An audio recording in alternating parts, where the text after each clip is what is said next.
Then get up, get dressed, before work's off my list. What's left to do, just guess. It's you, my favorite, but I wanna taste you and feel you shake, raising an earthquake. Can't push the brakes when a rush hits. We're going in, we're going in. You keep me biting my cheek, year after year. Only gets better, I'm weak in the knees. We hit the sheets, you on my lips, I'm feeling the heat. That's all I need.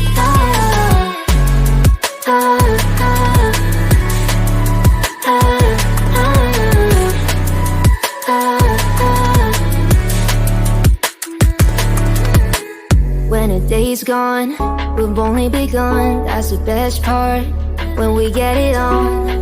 I'm addicted, no denying it, 'cause you don't cross my mind, you live in it. I wanna taste you and feel you shake, raising an earthquake. Can't push the brakes when a rush hits. We're going in, we're going in. You keep me biting my cheek, year after year. Only gets better, I'm weak in the knees. We hit the sheets, you on my lips, I'm feeling the heat. That's all I need.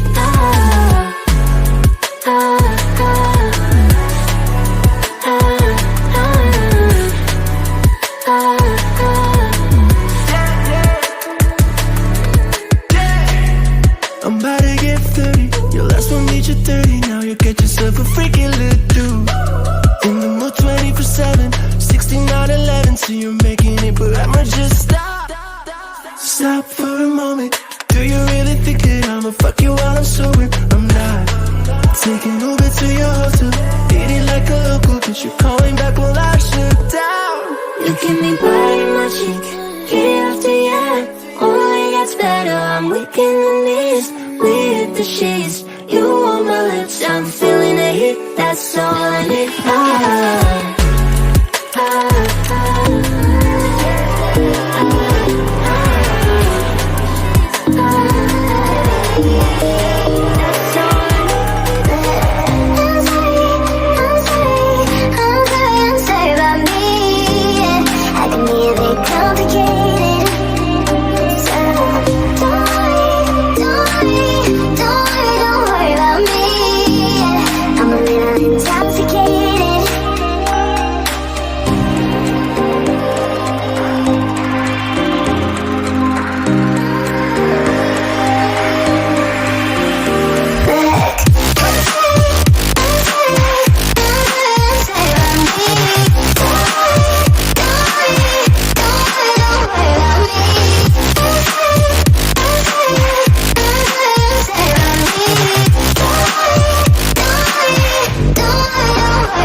for another day. But she asked for asked for something more. She asked for, yeah, she asked for something beautiful. She asked for, yeah, she asked for, she asked for something beautiful. She mystifies me. Tell me what I did wrong, I plead. Never did I think we would be loving for another day. But she asked for, she asked for something more. She asked for, yeah, she asked for something beautiful.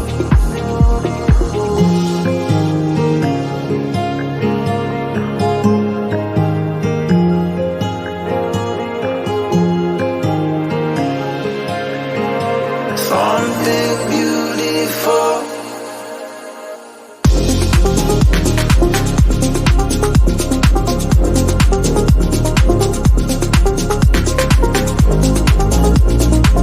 Yeah, she asked for something beautiful. She asked for, yeah, she asked for, she asked for something beautiful.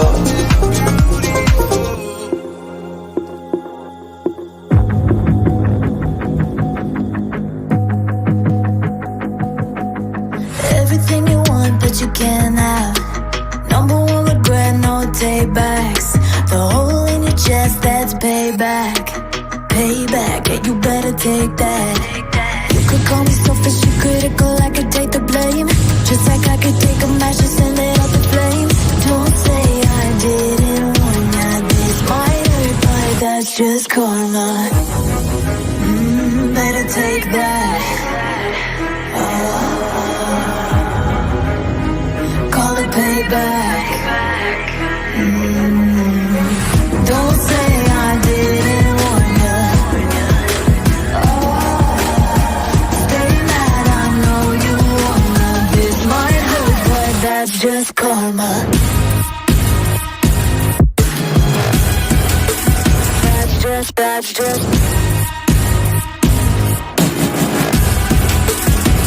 just karma.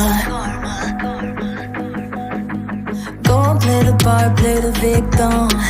Throw a pity party with your demons. Blaming everybody and you're screaming, screaming. But I'm the one bleeding. You're the one that's selfish and critical, you could take the blame. Just like I could take a match and send it up in flames. Don't say I didn't warn ya. This might hurt, that's just karma. Better take that. Call it payback. Don't say I didn't warn ya. Stay mad, I know you wanna. This might hurt, but that's just karma. That's just karma.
Hello, hello, hello, hello. Hello, how are you? How are you guys? Hello, hello, hello. Welcome to this late night, early morning stream for some of you. How is it? What are y'all doing on this Friday night? On this Friday night. Hello, Hippoporium. Hey, Grandma Reedy. Reedy. Grammy Reedy. Grammy Rita. Hello, hello. And Carter. Hey, your boy. How are you doing? What are you guys all up to? Where's all the good bush parties on this Friday night? Anybody? Anybody have a good bush party? Remember those from back in the day? Oh, I mean, I live in the land of bush parties, I tell you that. We had some doozies. With the pallets, you know, the pallet fires out in the middle of nowhere. So like people would make, you know, we thought that no one knew where we were. No one knew where we were. We thought anyways. We were out in a sneaky bush. Nobody knew where we were. We could party and scream and yell and big bonfires. Pull out the really drunk one that fell into the fire. You know, I mean, the good old days. Exactly.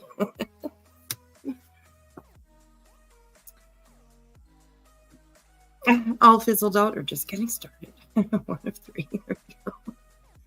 Laying on the couch with your chihuahua. Awesome. You'll be 45 in 3 days, and your son is 7 in 7 days. Oh my goodness. Well, happy birthday. Okay, we're going to play the birthday song for you. Definitely got to do that because, you know. Alrighty. Well, Haley, this is an early birthday for you. Happy birthday for you, and happy birthday to your son. Watch your ears, guys. Here we go. Happy birthday. Happy birthday to you, to you. Happy birthday to you, Happy birthday, happy birthday, happy birthday to you. Happy birthday to you. Happy birthday to you. Happy birthday, happy birthday, happy birthday to you.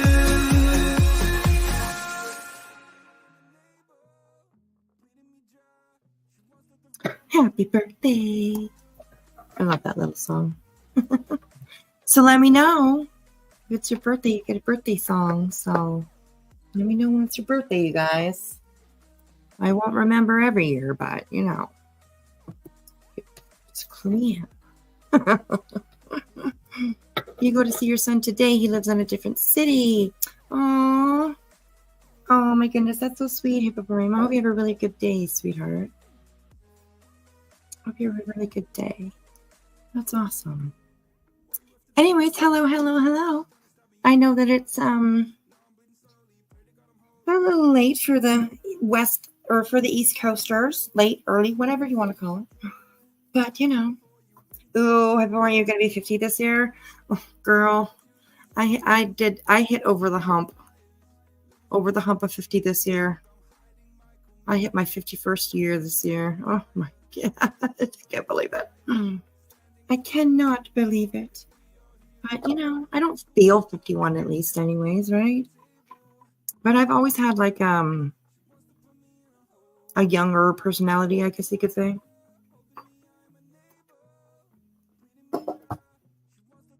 I think our generation just does. I think our generation, like we grew up in the 80s, like, 70s, I guess, when you were little, and then like 80s and, early 90s, I guess. I think that generation of ours just has a younger personality. We're we're hip and cool and we're rad, you know? He remembers that word. Oh, Mitten Mama, hi, honey. Oh, I miss you so much too. I really do. I really, really do. I missed your live this afternoon or tonight, whatever it was. I can't remember. Was it the Salisbury steak? Is that what you did today or yesterday? I can't remember. Anyways, I'm catching up on your videos, on your lives. So I miss you too, sweet. I really do. Hello, Teradine. Hey, Cheesy Cracker. Hey, Damaris. How are you? Good to see you. Good to see you.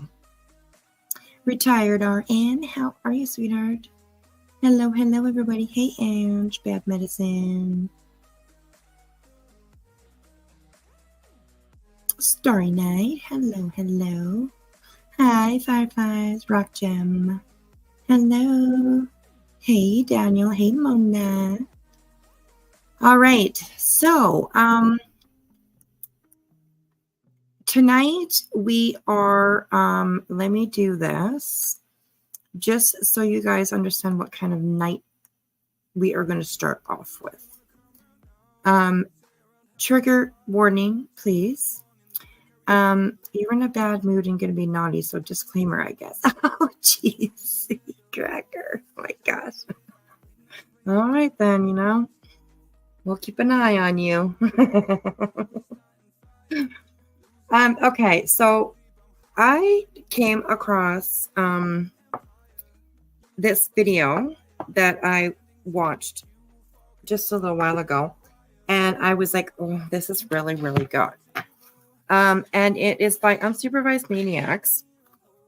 And it's called The Predator Becomes the Prey. And I watched this and I was like, whoa. This is like, I don't know. I mean, it kind of hits home for me. In a generalized, well, no, it hits home for me. So I thought that we would have a look at it. Okay. Now, like I said, trigger warning, please, be aware because, this has to do with, SA and, abuse against kids, stuff like that. So, oh, Claire, you just watched it? Oh my gosh, it's really good. Not a joke, but I'm literally eating cheese crackers right now. Hey, you gotta keep up your reputation, right? Come on. Claire, yeah, I thought it was so good. So, I mean, I hope you'll hang around while we go over it. So, yeah, you're 55.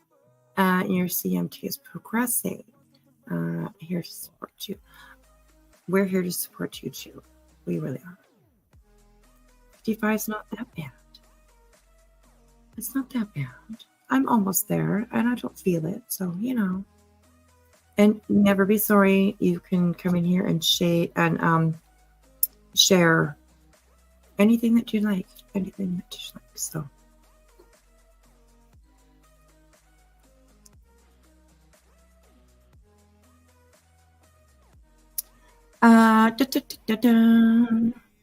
Oh, Angie, you were watching it as well?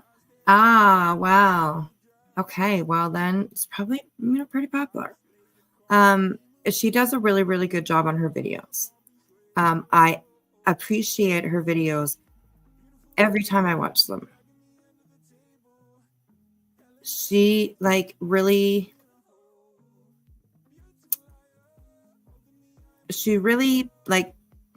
brings her point that she is trying to put out there. It's clear what she's trying to say in her videos and how she, if you've watched Unsupervised Maniacs, you would understand just the way that she does it. Like you really, really understand, the message that she's trying to get out. So Yes, Mama, very much trigger warning. Very much trigger warning. So yeah, I am going to keep this this trigger warning on the bottom here that you guys see is just an overlay. So I'm going to leave that up there for the whole time. And please, please, please, if you need to step out, if you need, if you don't want to watch this, then I completely understand that. I completely understand that. So I really do, because sometimes this stuff is a little bit hard to watch, especially if you have personally dealt with situations like this in your life, or know somebody who has. Sometimes it can be really hard to watch things like this. So I just want to make sure that you guys are good.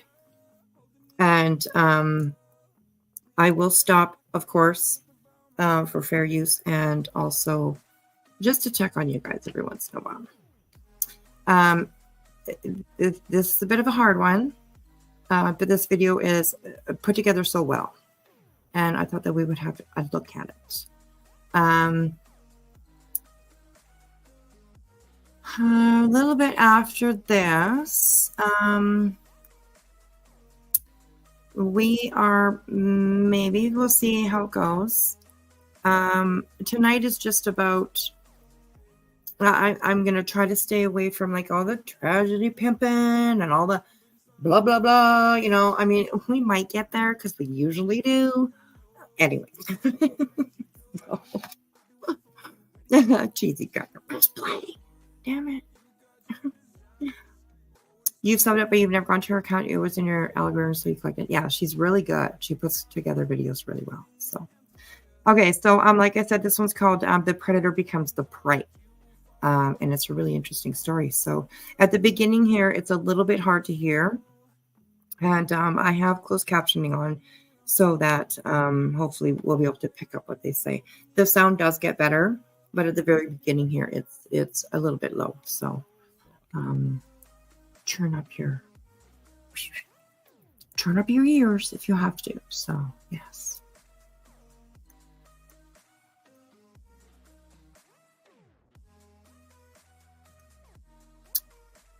KCG, that's totally understandable, honey. That's totally understandable. A little bit after, I did get the video that you just tagged me in about LA and the UFO stuff and stuff like that. So maybe we'll have a look at that maybe after. So yes, I appreciate you coming in.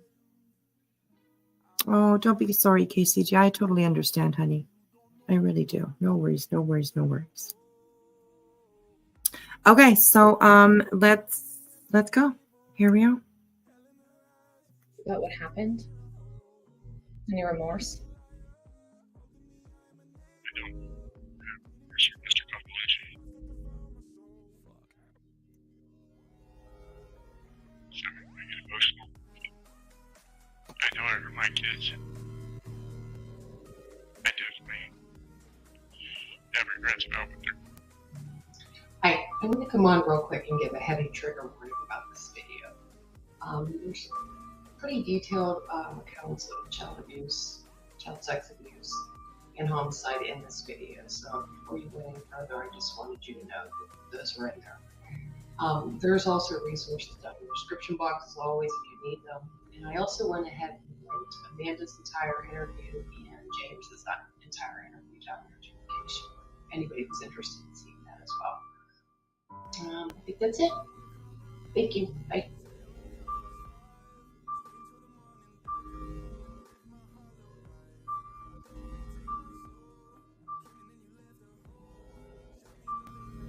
Hey, Cameron. Hi.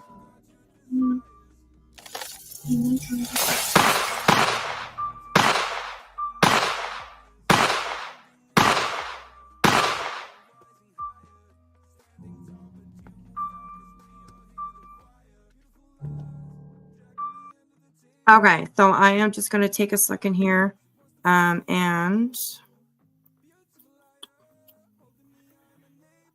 I am going to copy and paste her resources that she has in her description, in the description of this video as well. So here we go.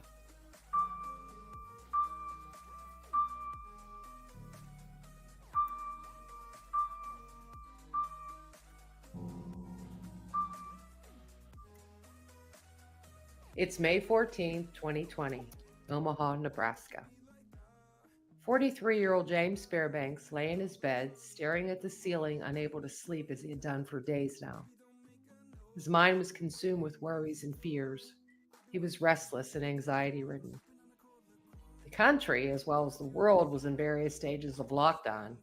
And James, well, he was finally coming out on the other end of a divorce. Divorce had taken its toll on James. He didn't want the divorce and was concerned he would lose his 2 children whom he loved dearly. His thoughts drifted to the children he worked with.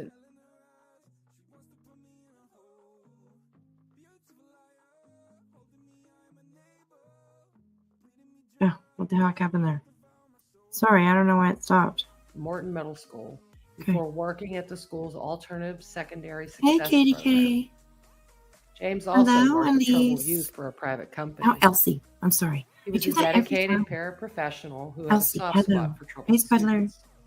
His gentle and protective nature also served him well within his career. The children came to trust him and would often open up about the traumas they experienced in their lives. He pictured their faces as he lay awake, wondering what he could do or would have done to change their lives for the better. His thoughts then drifted to the neighborhood he had just visited a few days before. James thought he had found a new home that seemed perfect for his new life. It was close to his school and it felt warm, inviting, safe, and friendly. Everything a parent wanted in a home for their child. A place where his children would be visiting and spending nights. A place they could make new memories and new traditions. James's thoughts then moved to the children playing outside the house near the property. He couldn't shake off the unsettling feeling he had gotten while visiting. He noticed a man, a pretty large man, around 6 foot tall and 300 pounds, who at first glance appeared to be washing his truck. But then upon closer observation, James noticed he had no water or soap. And there was something really off about the man.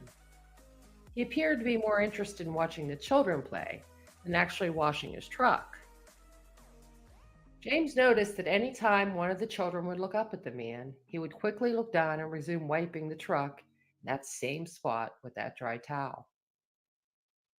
James felt so uneasy with the man's behavior that he couldn't leave with the children playing nearby until the man was no longer there. A few minutes later, the children began to go on their way. Probably home for dinner, he thought. The man threw the towel in the back of his truck and walked into his home. Only then did James finally leave. He breathed a sigh of relief, but still felt uneasy and disturbed by what he had witnessed. He drove away, his mind racing with thoughts of what could have happened if he hadn't been there. He thought to himself, should he call and report this? But who was he going to call? And what was he going to tell them? That there was a man who might be pretending to wash his truck, who was watching kids play? I mean, was that really so bad? And really, there's nothing illegal about it. James had recognized that man. He had seen his face on his computer screen when he researched the new neighborhood and had checked the sex offender registry around the home he wanted to move into. That man was 64-year-old Matteo Condalucci. James' simple research on the neighborhood through the registry for sex offenders would uncover a disturbing truth and set a series of events in motion that would leave 2 families changed forever and put a spotlight on America's justice system and how crimes against children were punished. Matteo Condalucci was a man who lived a life of criminal behavior, unpredictability, and abuse. The abuse he inflicted on everyone around him, that is. He had worked as a bouncer in a nightclub and later as a security guard, most likely due to his large stature and commanding presence. He also claimed he had recently turned his life over to God and became a street minister to counsel Omaha's homeless, where he would serve meals downtown and provide free haircuts. So this guy becomes a minister. Yeah. There are already somebody around the neighborhood, so they are looking at him with a little bit of a side eye, and then he becomes a minister. That's interesting to me. Yes, Katie K. Exactly. That's why that's interesting to me, that he became a minister. So interesting. Hello, Just Dawn and Petal. I am keeping somewhat well as I can. I have been very, very quiet on these streets lately.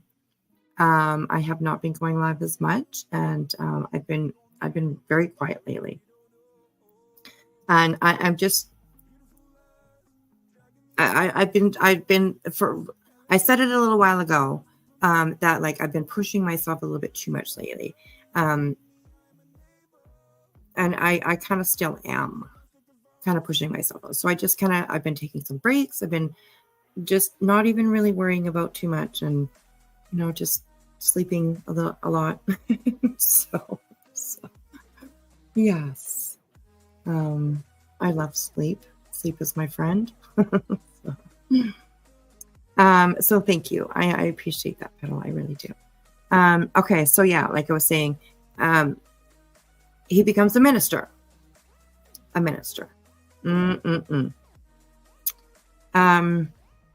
Yeah, interesting. It's always the ones you do not expect, and predators will often put themselves in situations where they believe there will be easy targets. So yeah, that's kind of hard. Hey Tracy, how are you? Good to see you, hun. Okay, let's keep going here. But Condalucci was hiding a dark past. In later interviews, Amanda Henry, Condalucci's daughter, explained how Condalucci was an informant for the ATF and DEA while living in Colorado and Florida. Now, Amanda wonders if that's how he was able to have gotten away with the years of physical and sexual abuse inflicted on her and many others for a very long time.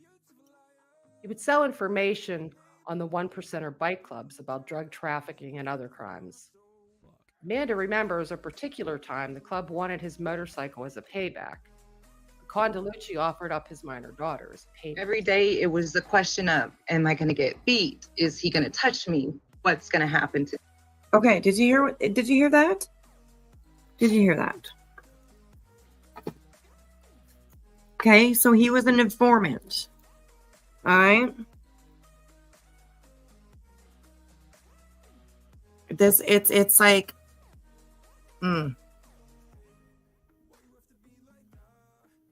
Oh, thank you, John. I usually don't listen to my body, but because I'm just like, I can do it. You know what I mean? I'm that type of thing. I could do it. I can, you know what I mean? But I gotta realize that, like, I can't do it all. Although I do it all, but oh, it's just the way it is. So yeah, let's listen to that one more time.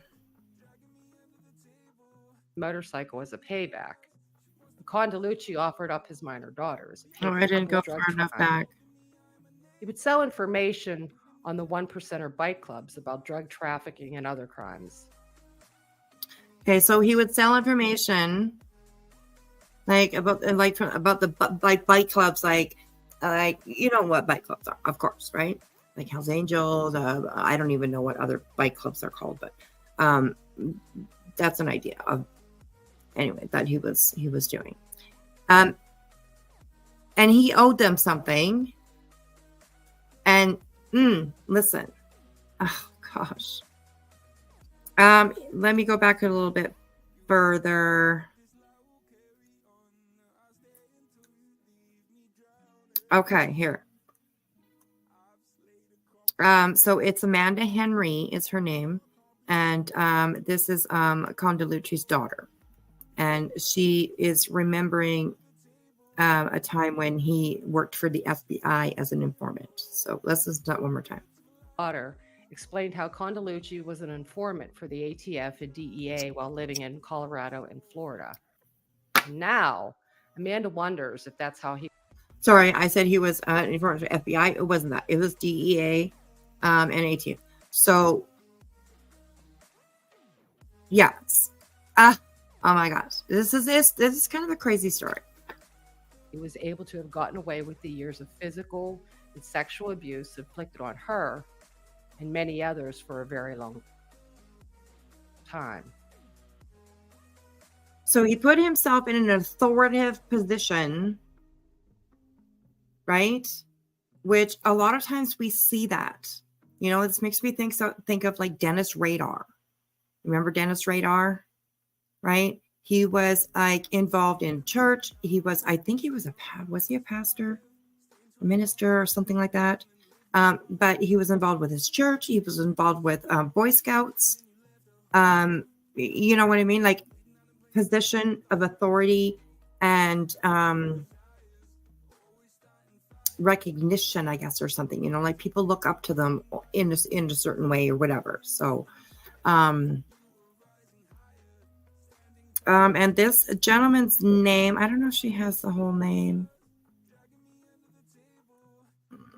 Matteo Condalucci is this guy's name that right here. So yeah. Okay, let's keep going here. So he's put himself, like I said, he put himself in a position of authority. A few positions of authority. So he would sell information on the 1%er bike clubs about drug trafficking and other crimes. Amanda remembers a particular time the club wanted his motorcycle as a payback. Condalucci offered up his minor daughter as a payback. Every day it was the question. So the biker club wanted some sort of payback from Condalucci, and they wanted his motorcycle. But he couldn't give up his motorcycle. Oh, God, no. So he gave up his own daughter. Gave up his own daughter. Like, what the fuck? What the fuck? It's hard to understand the mind of these predators that a fucking motorcycle, you know what I mean? It's like more important to them, or worth more to them than their own child. It's unbelievable. It's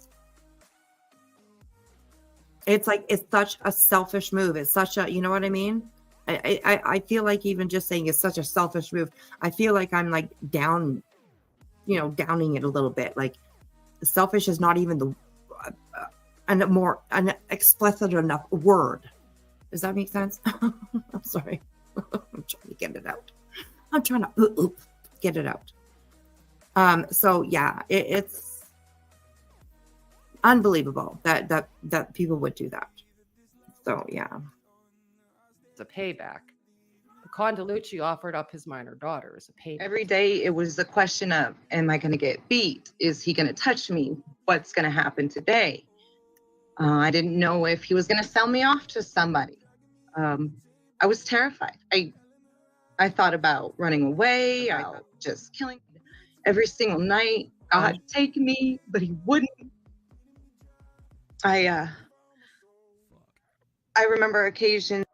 Oh, look at her. She's so young. Ugh.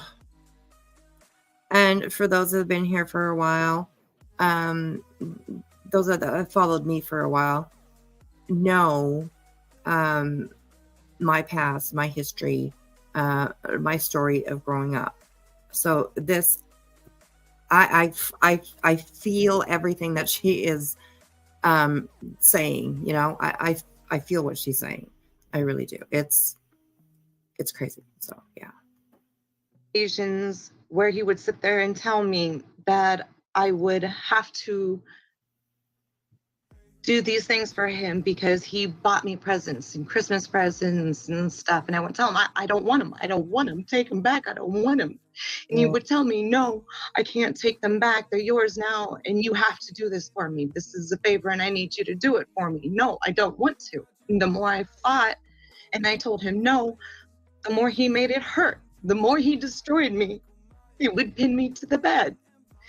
He would tell me things like, if my mother asked me to do this, I would do it for her because that's what family's for. No, that's not what family is for. He was supposed to protect me, and instead he hurt me. About 6 or 7 years old, he would make me take baths with him. Oh, God. He would lay me on his stomach, and he would touch himself and rub himself against me, my privates. As I got older, he would change things. He would start to touch me. He would penetrate me. He would use it as punishments when. Okay, quite graphic. So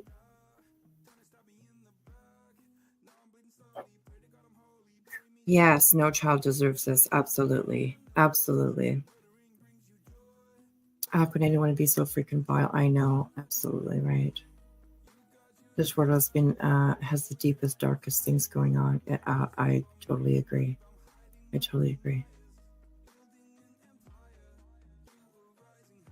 Thank you, Katie. I appreciate that. Yeah,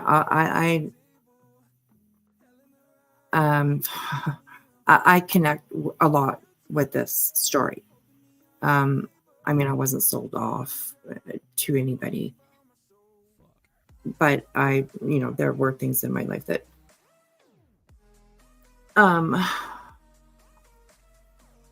I remember one story that my dad actually told me that, as punishment one weekend, my mom sent me away with my dad for the weekend. He had to go to this convention or whatever it was. And she sent me along with him because I was misbehaving at home. And I have no idea why she thought it was a good idea to send me with him. But I mean, I guess, he was my dad. I guess. I mean, she thought something. Now that I'm grown up and I think back on stuff like that, I know that it was his idea. To do that. It actually happened to me twice. One was the convention, and it was out of town, so we stayed at a hotel. And another time was my dad went out on the boat for the weekend, and I was sent along with him. Now that I'm grown up, I know, looking back, that it was his idea for me to be sent along with him somewhere secluded, I guess you could say, where there would be nobody else but just me and him. So, yeah, I understand. Like, I connect so much with this story. So, thank you guys. I just took me a long time to be able to talk about this, my life like this. But by doing it, I hope that I can help somebody, even if it's just to let somebody know that they're not alone. If that's all that they need, is to know, there's somebody else out there that's, gone through what I've gone through or whatever, then I'm fine with that. I'm fine with that. So, I have had people, ask me, oh, how can you talk so easily about it? Well, I don't talk easily about it. Like even now, you know, like my nerves, my nerve pain is like heightened up a little bit. So it's not that it's so easy for me to talk about. It's hard to talk about. It's very hard to talk about. But it's my story. And I can't change it. So hopefully, I don't know, maybe somebody listening somewhere, you know, might be like, oh, hey, you know what? She made it through. Like, I can too, you know? So, I don't know. It's kind of crazy. Oh, Katie, I'm so sorry. I'm sorry, honey. Oh. I knew this was when I decided to show this, when I decided to, you know, share this video with you guys. I knew it wasn't going to be very easy, but it's important. It's important. So, you know, I'm willing to do this. No, cheesy cracker. I was raised Western Canada. I'm a West Coast girl all the way. So. But I have been told that I sometimes I sound a little Newfie, which is Newfoundland, of course. I sound like a little Newfie sometimes. And that would probably just be my my Scottish ancestry, I think. So anyways, yeah. Oh, hi, Art. Hi, sweetheart. I love you too, baby. Thank you for being a member for 1 month. I appreciate that, sweetheart. I really do. I was in your lives. I'm not. I have to like go over. You did a part 2, so I'll have to watch that part 2. Because girl, you bringing out some receipts and shit, you know. So yeah. It's whether talking about it is important not only for you but for the exposure it brings to the dangers. When I was young, no one spoke on it at all. Me too, including my own family. So yeah, kind of crazy. Talking about it is good for a lot of people. Thank you. Oh, you're welcome, Tracy. I appreciate you guys even listening. You know, some people are like, and I don't say those things like to make myself a victim or like, because I'm not a victim. I used to think I was, but you know, it took me a long time to realize that I'm not a victim. I'm a survivor. You know, like I went through a lot. I went through a lot when I was younger. Even when I broke free from that family, like many of you probably know, like I've been on my own since I was 15 years old, completely 100% on my own, 15 years old. So that in itself brought, you know, a lot of adventures and misfortunes and all that kind of stuff, you know. So it's kind of crazy when I look back. Sometimes I'm like, what the heck? How did I do it? How did I do it? I don't know. It's kind of crazy, but I did it, you know. And I know that there's lots of people out there that are you know, it lived a similar life to me as well. So, you know, all we can do is just lift each other up and give each other hugs, right? So, yes. All right. Okay. Let's get back to this. I ramble off. I definitely do. But I stopped because it's graphic. Okay. So just be careful. Like I said, if you have to leave, then please feel free to. No one will judge you for anything. If you have something to say, please speak up if you're comfortable doing it. Not one person in this chat is going to judge you. Not one. And if they do, they're out. So, you know, we've always kept a very, very welcoming chat, and everybody is absolutely free here to express their feelings or thoughts anytime. So always keep that in mind. Okay, so here we go. When I was older, he would give me choices.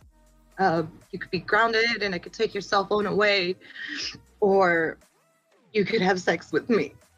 Oh, God. And I would say, I take my cell phone, I want to be grounded.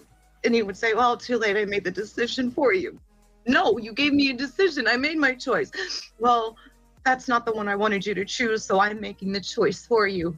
When I got a cell phone, he would call on my cell phone and leave voicemails. And yeah. And then a day or two later, he would turn around and make me do it again. And he'd be like, oh, well, what I meant was I wouldn't make you give me oral. He would change it. And then the more I started fighting back, trying to protect myself, the more violent he became. One of my aunties, she told me she knew what my dad was doing. But she said the reason why she never said or did anything was because that was her baby brother and she loved him and she will always stand by his side. She said she loved me too and I'm her niece, but that's her baby brother and she will always take his side.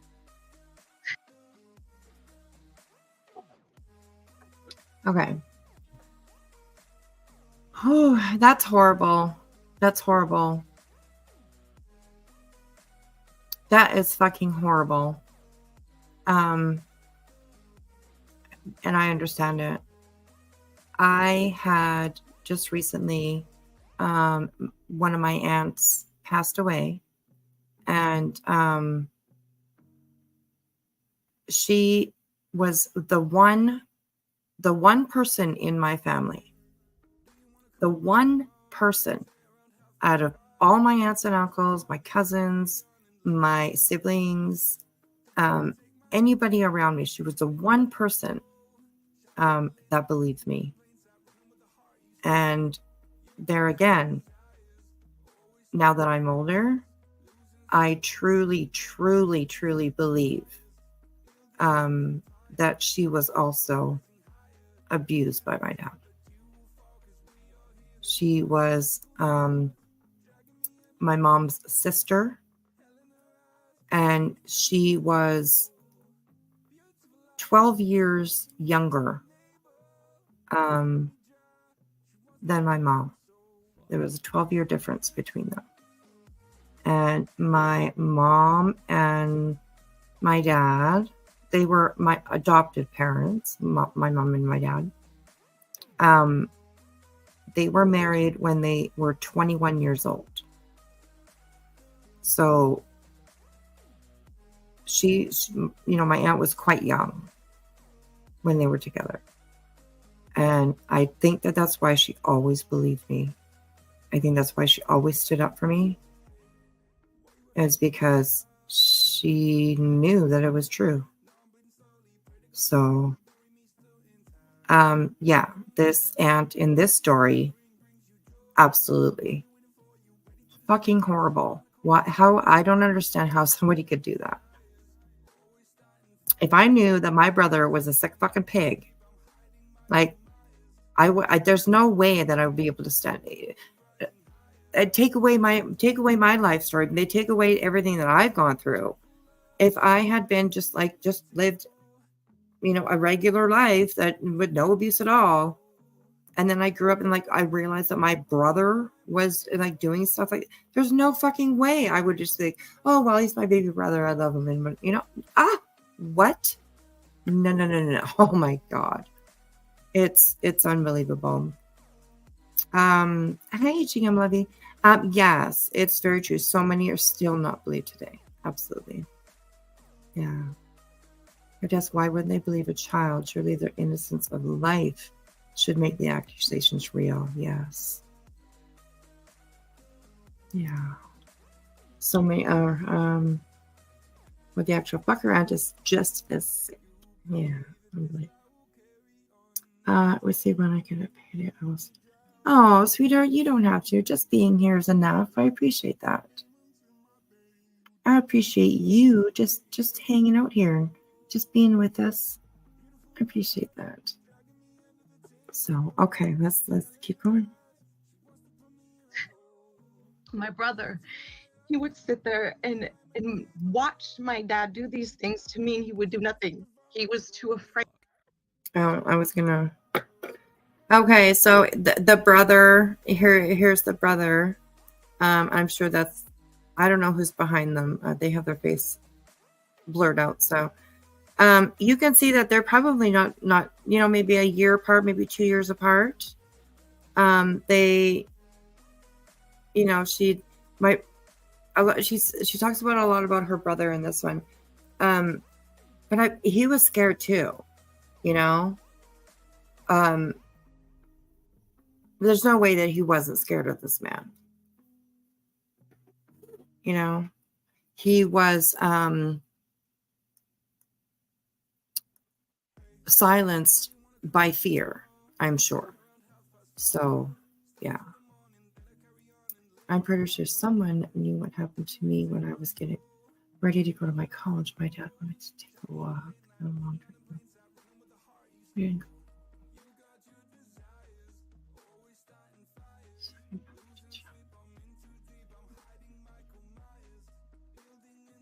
He was a kid and probably felt powerless. I'm sure, yes.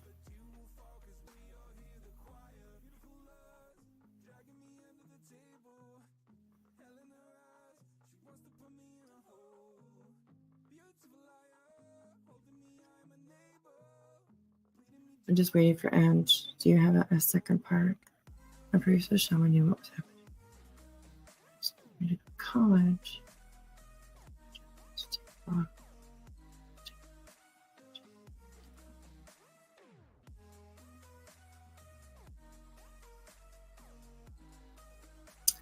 So we got it. Was. Oh. It's so crazy. It's amazing how many people that you meet, that have gone through similar stories as you, and it's that to me is powerful. You wanted to know if I was gay. Oh my goodness, what?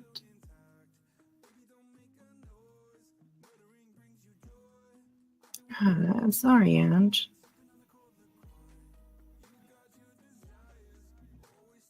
Oh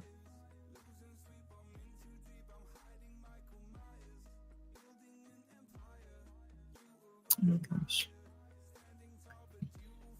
Okay, so here we go. Talking about the brother. Yeah. And watch my dad do these things to me, and he would do nothing. He was too afraid. He would say he was too afraid. He's 4 years older than me. My dad tried to reach out and grope him one day, and my brother, naturally, he recoiled and he covered himself. And my dad looked at him and said, "What, I can't touch you?" And my brother was like, "No." My dad's like, "Well, Amanda will let me touch her, won't you? You'll let me play with your boobs, won't you?" And I looked at my brother. I looked at him. I was terrified.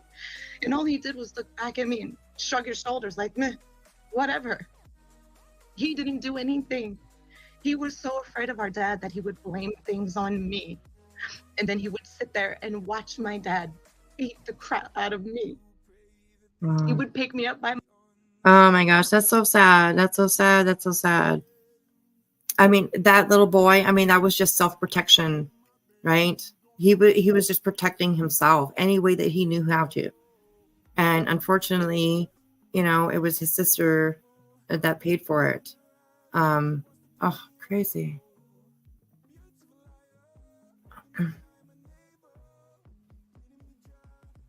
That's sad. That's sad. Up by my hair, throw me across the living room.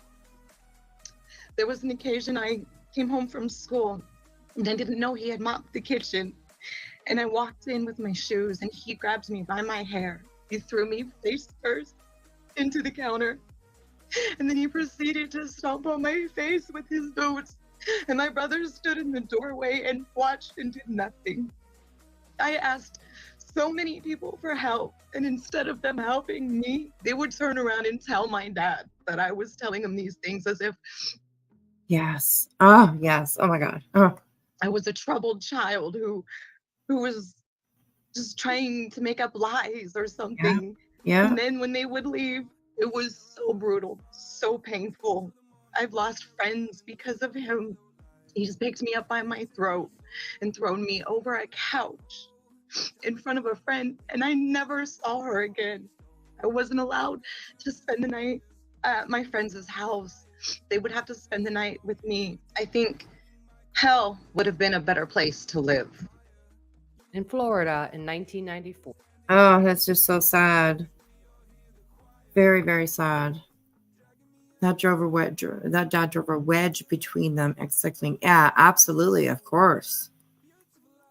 And he did it with fear and intimidation and threats and fucking sick, man. Like, what? Like, I don't know. I mean, maybe some people don't become this way until they have kids, or I mean, I don't know. I don't know. Like, why would you even have children if you are like, and like, I don't know. It's like, maybe, like I said, maybe he didn't become like this until he had children. But I'm very doubtful of that. I'm very doubtful of that. I mean, I guarantee this. He's been, very violent, probably most of his life.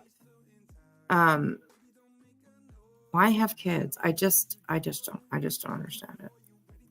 94.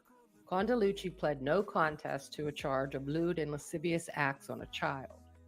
This child happened to be the 5-year-old son of a woman he was dating and had just moved in with. Oh, God. Laura Smith, the mother of the victim, recalls the horrific incident that changed her son's life forever. That evening, Laura had gone on a quick late-night grocery run, leaving her son in the care of Condalucci. When she returned home, she found her son inconsolable in the bathroom. Oh my God. Condalucci explained that the child had wet the bed. But this made no sense to Laura, as her son had never done anything like that before. She knew something was terribly wrong. After gathering her son and leaving, Laura's son finally felt safe enough to tell her what happened. The details were chilling, and Laura immediately went to law enforcement. However, at first, it seemed like the district attorney was not interested in prosecuting. It took a year before anyone would believe us. It went from DA to DA to DA for a year. No one would do anything with the case. It was my son's word against a grown man's word. Yeah. 5-year-old against a grown man. Yeah. Finally, after a year, we had moved back to my hometown out of state. And it went into a DA's hands, and he wanted to meet my son. So we had made arrangements. Now, this is the first time anybody even showed any interest in the DA's office. So we had made arrangements to fly back, me and my son, to meet with the DA. The day before we were about to get on our flight and had the appointment with the DA, he called to cancel it. He was going to drop the charges. I said, no, that's not how this is going to go. I said, we have arrangements to fly out in the morning. I will see you that afternoon, the next afternoon, that afternoon. And that's exactly what we did. My son and I went out there and we met with the DA, and he spoke with my son for a few minutes, 5-10 minutes, and he decided that he was not going to drop the case. Eventually, Condalucci... Good for this mom. Amazing for this mom. She's smart for seeing the things. Yes. Hello, Max. Hello, Lindsay. How are you? Hey, everyone coming in. Hello, Aussie girl. Good to see you. Good to see you. Trigger warning for those who are just coming in, all right? This is a hard one tonight. Get some graphic details and stuff like that. So just make sure you trigger warning. So thank God for this mom that stood up for her son and didn't take no for an answer. Yeah. Sorry, guys. I guess I said a whole lot. I don't want you to talk about this one. I want to share this outside our campfire, please. And no problem. And if you would want, you can delete your comments if you like, because there will be, people that come in and watch. It took my whole family a while to finally accept me. They really didn't have much of a choice. When my oldest brother's son, my nephew, came out. I'm so fucking sad. It is sad. Absolutely. It is sad. I would never judge my kids for that ever. My youngest came out as bi when she was quite younger. She has had a steady boyfriend for the last 2 years, and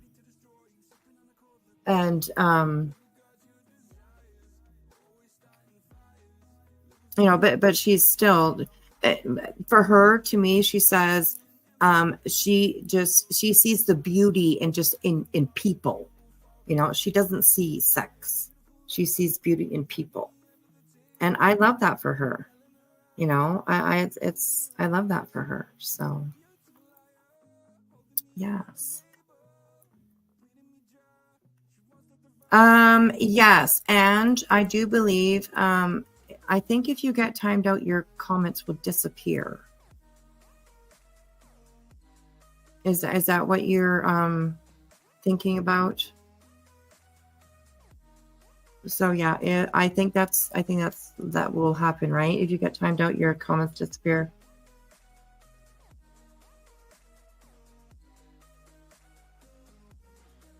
Oh, and honey, I'm so sorry. Okay, I'll definitely do that. Put user in timeout. Okay, you're done, girl. You're done. Okay, so that works. So that takes away all her messages. Okay, good.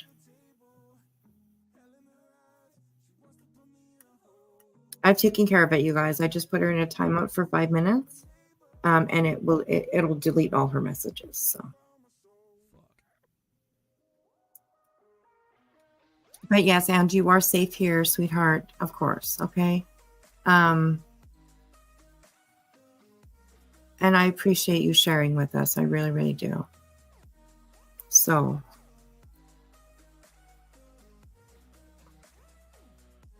okay. So, thank you everyone for hanging out. I know this is not easy. So, okay. Well, let's keep going here. I'm just gonna go back 5 seconds. Okay. And he decided that he was not going to drop the case. Eventually, Condalucci pled no contest to lewd and lascivious acts with a child. Absolutely. He was sentenced to 4 years probation, ordered into drug counseling, and placed on the Florida sex offender registry. Laura says her son was never able to fully recover from the trauma of that night. Many years later, in 2017, he tragically died from an overdose of fentanyl.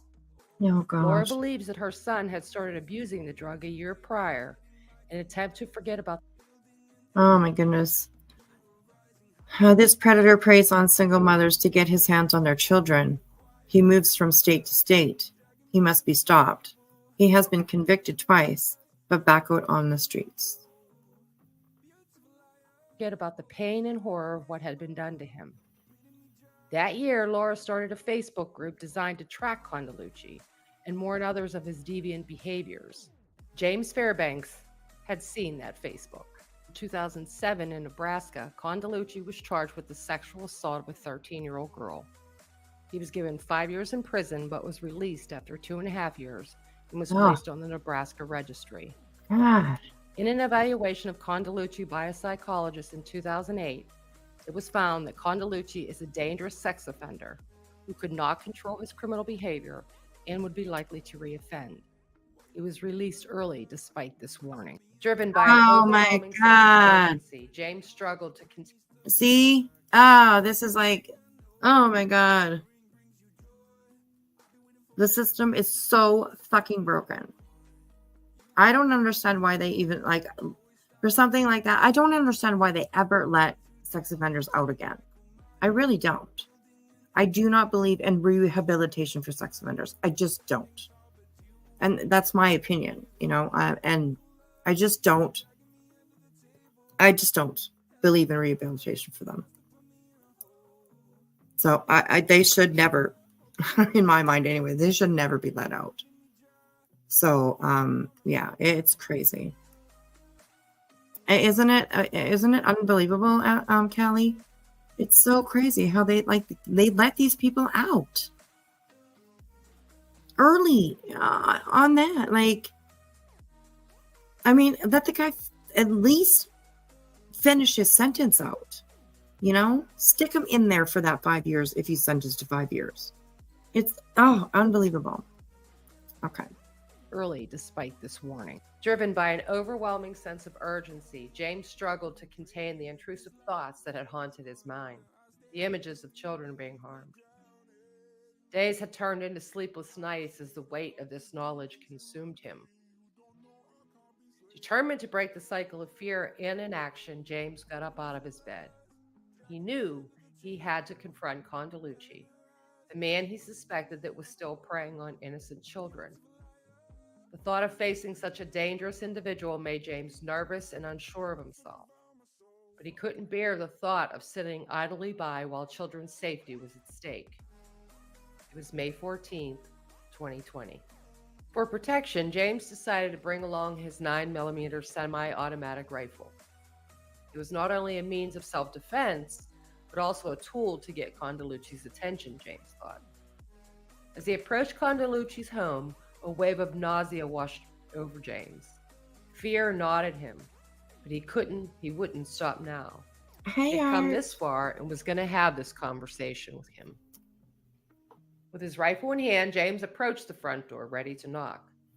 However, fate had other plans. Condalucci, alerted to James's presence, met him at the door. A towering figure, 6 foot tall and over 300 pounds, stood in front of James. There was nothing between them now. James raised his gun and ordered Condalucci to retreat into the house. His voice trembled slightly, but his determination was evident. He spoke in a low, serious tone, warning Condalucci that he was aware of his crimes and that he would not hesitate to protect the children. As James' eyes scanned the room, his gaze fell upon a purse sitting on the couch. A sudden realization dawned on him. Condalucci was not alone in the home. In a moment of distraction, Condalucci seized his opportunity and lunged towards James. Fear consumed James as he realized the imminent threat to his life. Without hesitation, James drew his rifle and fired 7 shots in rapid succession. One bullet pierced Condalucci's forehead above his temple, while the remaining 6 struck his chest and back. The encounter was over in a matter of seconds, leaving Condalucci lifeless on the floor. James fled the home so quickly he left the front door wide open and got into his car. His heart was racing and his thoughts were so distorted that he was on autopilot. It felt like it was a bad dream as he drove the streets towards his home. Shaken by what happened, James waited anxiously for law enforcement to arrive. But to his bewilderment, they never did. Day turned into night, and still there was no sign of the authorities. News reports remained silent about the incident, leaving James in a state of heightened anxiety and insomnia. Wow. Finally, on May 16th, a little after 11 a.m., police were called to the scene for reports of a shooting. Upon arrival, police found 64-year-old Matteo Condalucci dead. It had been over a day and a half since the incident. News reports announced the discovery of Condalucci's body in his own home. James understood that it was only a matter of time before the authorities came calling. But he wasn't trying to hide what he had done. He understood what he did was wrong. He felt it was necessary. As the weight of his actions bore down on him, James struggled to come to terms with the realization that he had taken a life. 2 days later, on May 20th, 2020, James sent several news outlets anonymous emails from a Stop Predators email address with the subject line, Matteo Condalucci homicide. In the letter, James confessed to killing Condalucci on Thursday evening and his reason why. He also wrote that as soon as his email was made public, he would turn himself in. Wow. Dear media, I am writing this email to let you know that I killed Matteo Condalucci Thursday, May 14th, around 9:45 p.m. While I was out apartment searching and checking the neighborhoods I wanted to live in, I stumbled across the sex offender registry info. I read where he had molested 2 children and been convicted twice yet only served 2 years in prison Mhm. for raping children. I Oh see my his address was God. right around the block from where I was looking to move.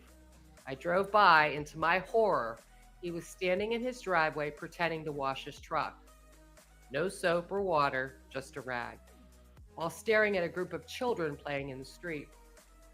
I watched him for a few minutes and I just felt sick to my stomach. He just kept staring at them. Kids thankfully left and he went inside. I went to drive away and noticed to my amazement, this twice convicted sex offender had a playground set in his backyard. No fence, just a slide and a playhouse. I Wow. felt sick to my stomach. Having had my own experience with these types of predators, I knew the damage he would do to those kids. It agonized me for days. I couldn't sleep. I researched him more and more and found he had victimized dozens of kids in different states. One Wow. kid's mother had created a predator Facebook page about him, trying to warn people. Her son had been assaulted by him when he Oh, look at he was the one that was 5 years old. That his mom brought him to the police. So, yeah. Spudler. The dogs are crossing their legs. They got a pee so bad. No worries, honey. I hope you have a good walk. Oh my goodness. Hey, Wingy Wing. I had a pretty good day. Yeah, it was a beautiful day here today. You can like the weather that we're having up here right now is a little unusual. It's been pretty warm for up here, and today was beautiful. You could feel the heat from the sun, and it was just so nice. So nice. Well, I hope you had a good day too, Wingy. I do. Okay, so this was the 5-year-old boy that this sick pig, decided to do whatever he did. Sad. Very, very sad. If you remember, he died of a fentanyl overdose. And I bet you that he, that trauma that he went through when he was 5 years old, it definitely was probably leading to his drug addiction and his life ending. It's so crazy when you understand and know what trauma actually does to people, how it changes their life, even at 5 years old. A lot of people think, oh, well, they're young, they'll grow out of it, they'll, whatever, you know what I mean? Like, this mom was very smart and got her son out of the situation. But it still affected him his whole life. And it's so crazy. Hi, Jenny, baby girl. How are you, honey? Good to see you, sweetheart. Thanks for hanging out. Thanks for coming in. I appreciate that. Okay, so yeah, let's keep going with this one. Facebook page about him, trying to warn people. Her son had been assaulted by him when he was 5, and the damage he did led that poor guy to a drug overdose years later, and his mom directly blamed that incident on him. I've worked with kids for years who have been victimized, and I couldn't in good conscience allow him to do it to anyone else while I had the means to stop him. I'm willing to turn myself in, even though I'm confident I wouldn't be caught, because it's my opinion that we need to fix this in our society. We cannot let this continue to happen to our children. They must be stopped. Oh, look at this, eh? Thank you. I know. Thank you, whoever you are that killed this man. Pedals deserve nothing but death. James Fairbanks, you're welcome. Oh my God. I mean, of course, I don't condone violence. I don't condone, somebody taking the life of somebody else. but you cannot help people like me, especially. I don't know. You see this man as a hero, you know. It's kind of crazy. Just woke up, just gonna listen to her bed till you fall back to sleep. Ooh, it's 3 a.m. for you. I bet you are sleepy at 3 a.m. Yes. So, yeah, you can't help but. This is powerful. This little screenshot that we're looking at right now is just powerful. I'm getting goosebumps just from reading this, you know? Oh, it's just, I don't know. Powerful. I know in this messed up judicial system, that means I will face far more severe punishment for stopping him than he did for raping kids. But I could no longer do nothing. James Fairbanks was arrested and booked into the Douglas County Jail the morning of the 19th. On May 20th, 2020, he was charged with the first-degree murder and felony use of a firearm in the death of Matteo Condalucci. With the latest update on last weekend's homicide, police stating they have now made an arrest in connection to this case. Crews were called to the area of 43rd and Pinckney around 11:15 last Saturday morning, where a caller reported finding a body and shell casings. Now, when crews arrived, they did find a man dead from gunshot wounds. And new today, police say they have arrested 43-year-old James Fairbanks in the death of 64-year-old Matteo Condalucci. The arrest came after media outlets received an anonymous letter last night and an email from someone confessing to the shooting, adding he killed Condalucci because he's registered as a sexual offender in the state of Nebraska. Prosecutors say it doesn't matter if you agree with what he did or not. The man accused of killing an Omaha sex offender will be charged with murder. Sir, is murder in the first? And that's really hard. That's just really sad, right? That's just sad to me. But I get it. You know, murder is illegal. You know, our society and our government and our, law enforcement and everybody say that it's illegal to take anybody's life. And I mean, I can't help but agree with that. But in situations like this, like I said, you can't help but look at this man as almost a hero, you know? Where did this happen? That I'm not quite sure. Idaho. I don't know why Idaho comes to mind, but yeah, I'll listen for it for sure. Through video conferencing, 43-year-old James Fairbanks is formally charged with first-degree murder and use of a weapon. He's accused of murdering 64-year-old Matteo Condalucci at his home. He was found dead over the week. His own daughter, Amanda Henry, says she supports Fairbanks and isn't mad at him. I've been through so much hurt and pain. There were many times I wanted to do it myself, but I didn't want to give up my freedom, my family. Somebody had to stay behind to protect them, and that's me. Prosecutors say Fairbanks admitted to killing Condalucci because he knew he was a sex offender and wanted to stop him before he hurt any other children. An anonymous email sent to KMTV and other media outlets had a similar story, and he's getting support online. His attorney says $1,200 has been put on his books at the jail from people he doesn't know, and he's upbeat in jail. We have the opportunity to have a trial on this case, and some of the facts that Matt and I learned will be pretty surprising at the time of the trial. Prosecutors say it's not a good idea to take the law into your own hands.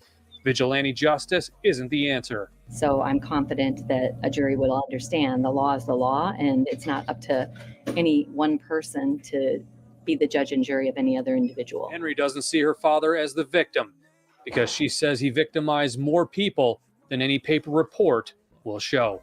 There are children that are still out there right now who won't speak up and say anything against him because they're too afraid. Even in his death, they are still afraid.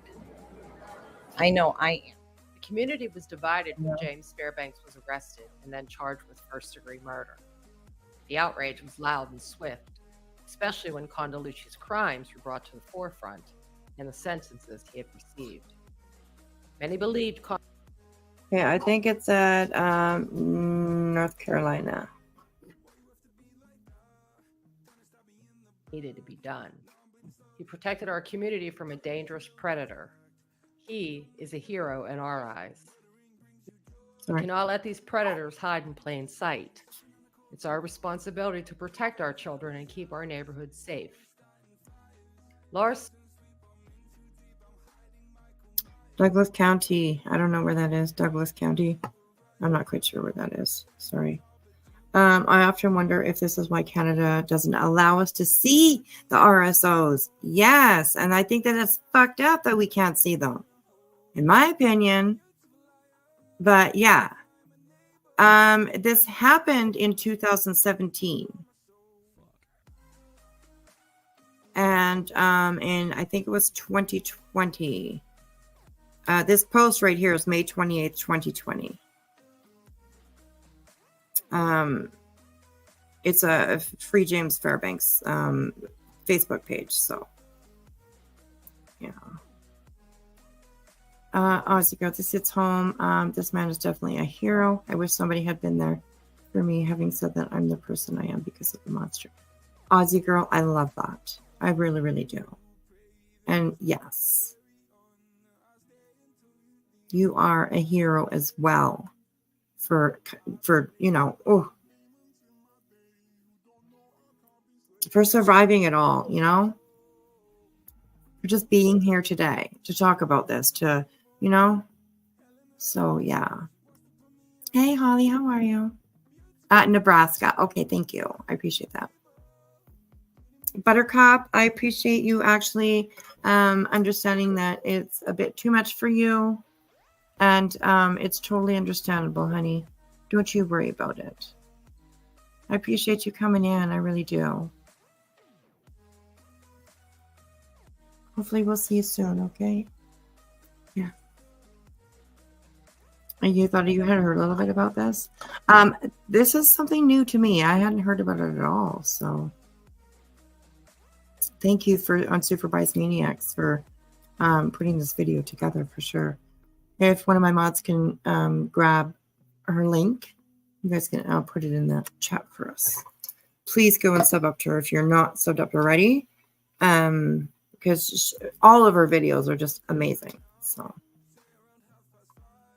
Laura Smith, the mother of Condalucci's first victim, came out in support of James Fairbanks and said while she did not agree with murder, she fully supported him and changed the name of the Facebook group she had first created to warn others about Condalucci into the Free James Fairbanks movement and became one of his most fervent supporters. GoFundMe was started to help finance James's legal team. A Change.org petition was started asking then President Trump to pardon James Fairbanks. Many other victims had come forward in the background. Victims and survivors of sexual abuse viewed James as a hero, sort of patron saint. Someone had finally enacted justice on a known predator and perpetrator of children. 43-year-old James Fairbanks is charged in his murder. Prosecutors say he sent an email to KMTV and other media outlets admitting to the killing, saying he knew Condalucci's past and couldn't let him hurt any other children. The email referenced a Matteo Condalucci predator Facebook group started by a mother whose son was sexually assaulted by him in Florida in the 90s. He served probation in that case. I absolutely am totally 100% against vigilante justice. Laura Smith tells me by phone she set up the page for awareness about the child sex predator, not for anyone to go out and kill him. With that, she says she had great relief knowing he was dead. You know, I've struggled so many years, every day, almost 3 decades. There wasn't a day that went by that I didn't think about what he was possibly doing. Not possibly. I knew in my heart he would be doing to other children and whose lives he would be destroying. The email describes a man who had worked with abused children for years and had seen how much they can be traumatized. I realized that this man had probably had PTSD. He'd just seen so much. I think all of these things came into play at a really bad time in his life, you know. I asked Fairbanks' attorney if they will be getting him a mental evaluation. But I will say in general, in cases like this, we feel better having our client evaluated. So whether or not that's going to happen in this case, I can't tell you, but again, I will certainly explore that. Smith has changed the name of the Facebook group to Free James Fairbanks. She's supporting him in his efforts forward and thinks he needs mental help right now. So for me, my thing would have been he should not be in jail, at least not right then. He should have been brought to a hospital because now I feel like he's sitting in jail. And if it is PTSD, we could lose another life over this. You know, and I hate to see that happen. Once James Fairbanks was Mhm. arrested, dozens of other victims of Condalucci's came forward, Oh including my one God. in Amazing. 2017 that was reported to law enforcement but had never been followed up on. No bail. I'm first degree. I'm in jail with a whole bunch of guys in here that are getting prosecuted for not raping children. And they're getting prosecuted harder than a lot of the times we see child molesters. And why that is in the justice system, I don't know. It's got to stop, though, and it's got to change. Quite honestly, I don't think me and Mr. Condalucci should have ever come in contact. You should have been there. You're a repeat sex offender. You just shouldn't be alone living amongst kids in a neighborhood. At that point, you should be either in prison or in some kind of sex offender home. I have friends that are in the drug and alcohol programs, and they're graduates of programs, and they live together. And I just don't understand why we allow sex offenders of all people to just live alone in their neighborhoods and kind of run Yeah. do whatever they want, seemingly unsupervised, because if he's being supervised and he's allowed to throw up a playground in his backyard and sit there in a driveway, Yeah. in my opinion, picking out his next victims, then there's something really wrong with the system. I'll gladly change. Yeah, I agree with that. Absolutely. This man was there's so many out there, of course. There's so many out there. But this particular man was known as a sex offender. He was on 2 different registries. He don't you have isn't it almost like a parole kind of thing when you're on a sex offender registry? Don't you have to check in with them? I don't know. I have no idea. But does it kind of act the same as like a parole kind of thing where you have to check in with people, people come and check upon you, see where you're living, what you're doing, I don't know. Maybe there's not enough time in the day to get to them all, or maybe there's not, you know what I mean? This is a big world. There's a lot of them out there. There's only so many resources, and there's only so many jobs out there that cover or take care of situations like this. And it's just so frustrating. It's so frustrating. Yes, well, at least they're supposed to, yeah. And I can't imagine that they, like I said, that they have the resources to, hunt down and track down every single person that is supposed to report in or register on a registry, or you know what I mean? It's sad. It's really sad. Scary. There's so many children out there, so many young people, boys, girls, men, women, that fall into the hands of these predators and sick people. And a lot of times there's not a lot of help out there. It's sad, Yes, Daddy's baby girl, absolutely. Just like how CPS is supposed to check on kids, but they fail them as well. Yep, I agree. Change my plea. If any kind of the district attorney will at least agree to look into their own practices of these deals. I know if the state legislature will propose a bill, and I don't mean it has to get voted on and approved and become law. I mean, the second something like that happens, I'll gladly take responsibility for my role in this and step out of the way and let the people of Nebraska, the people that are supporting me, finish kind of getting that intact so we can help better protect our children. I just don't want all the people that are behind me, and again, the letters I receive, the petitions, and everything, it's wonderful. It's just, I'm okay. This isn't about me. Needs to be about protecting the kids. Otherwise, my kids and grandkids are going to grow up here, and it's going to be the exact same things that they're going to have to deal with growing up that people like Mr. Condalucci have always been doing. Right. On the other hand, there were those who said James Fairbanks had committed cold-blooded murder and should be held 100% responsible. The sentiments were, we cannot send a signal to our communities that we could take the law into our own hands and expect to get away with it. There was a counter petition on change.org to remove the petition that was started for James Fairbanks to be pardoned. It received 8 signatures. It was a complete contrast to the petition to free James, which had over 60,000 signatures. One commenter wrote on the counter petition, "Guess we can murder anyone we don't like. What about murderers who have served their sentence and have been released? Some crazy people in your state. Some real fringe nuts coming out of the woodwork. Just kill anyone we don't like." Why wasn't James Fairbanks also charged with criminal misuse of the registry? Every registry has a disclaimer that says this registry is not to be used to inflict additional punishment upon any offender listed. They also believe Fairbanks should be charged with a hate crime and saw the Free James Fairbanks as a hate group. They believe some of the comments were nothing more than whitewashed threats aimed at others on the registry. After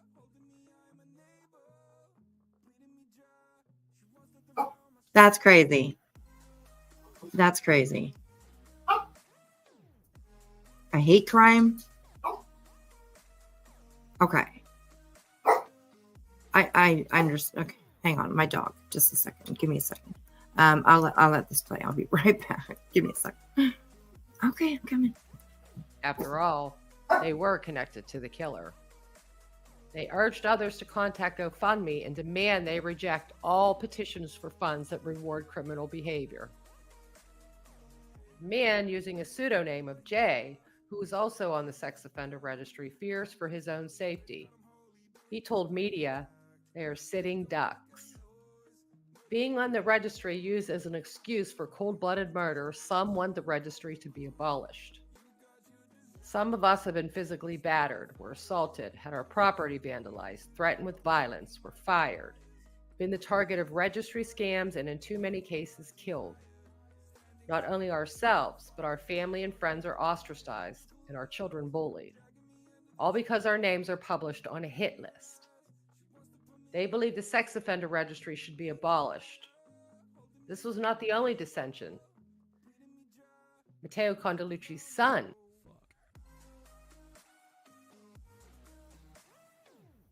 Okay, we're going to listen to that one more time because that was kind of crazy. All because their name is on a hit list? Okay, well, how many children? How many fucking children around this world have been put on a hit list by these predators? It's, yeah. Anyways, yeah. Okay, right here. We'll start right here. Okay.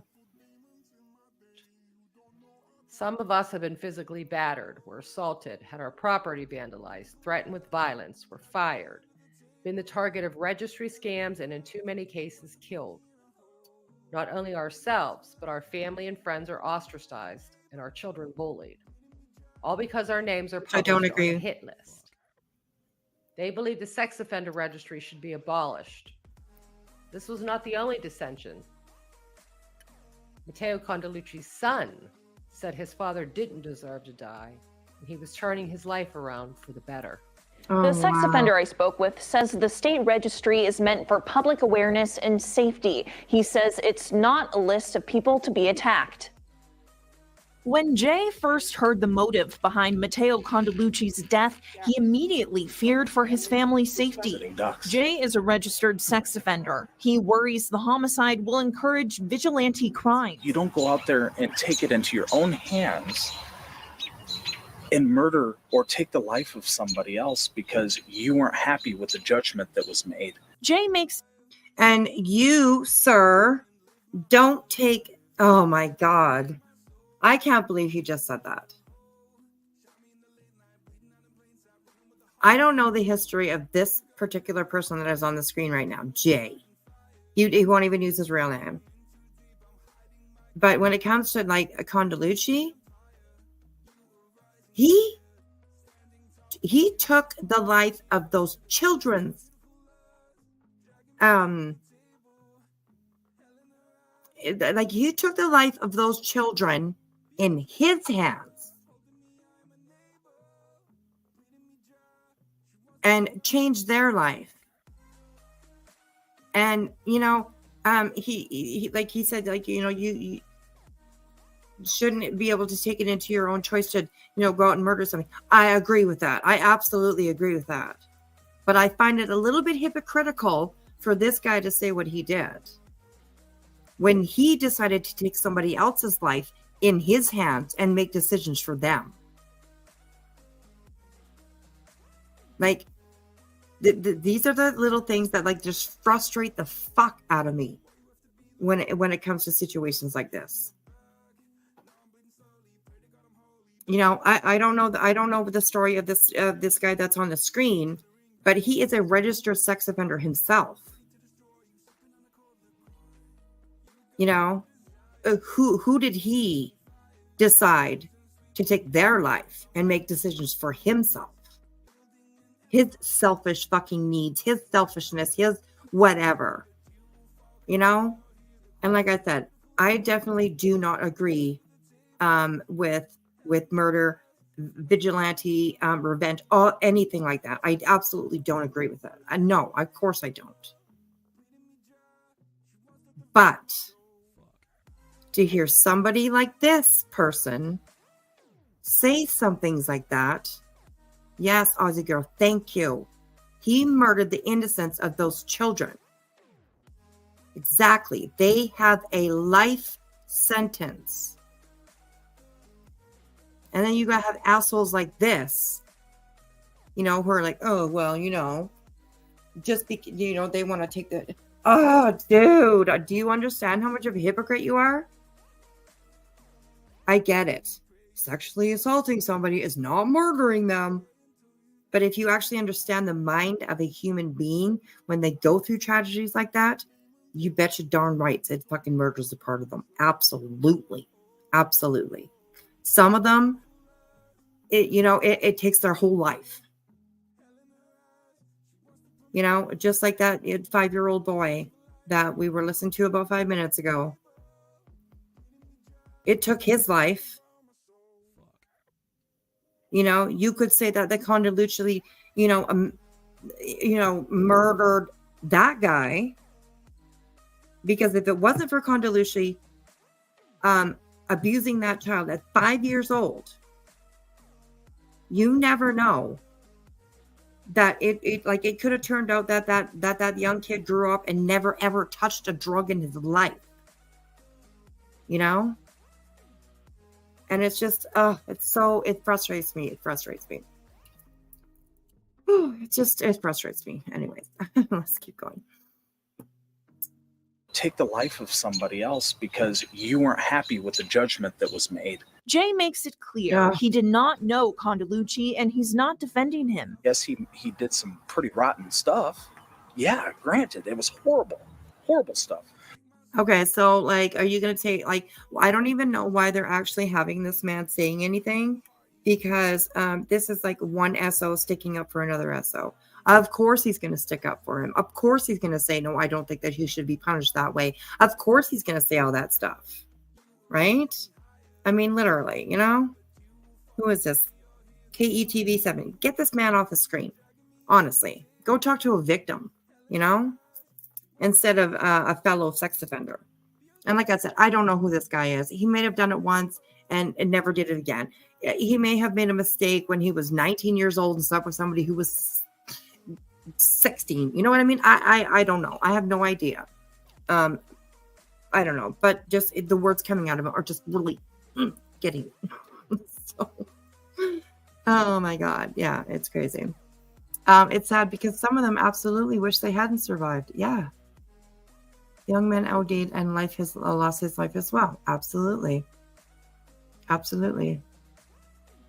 Some are victims, most are survivors, because that's part of a human nature. Absolutely. I agree.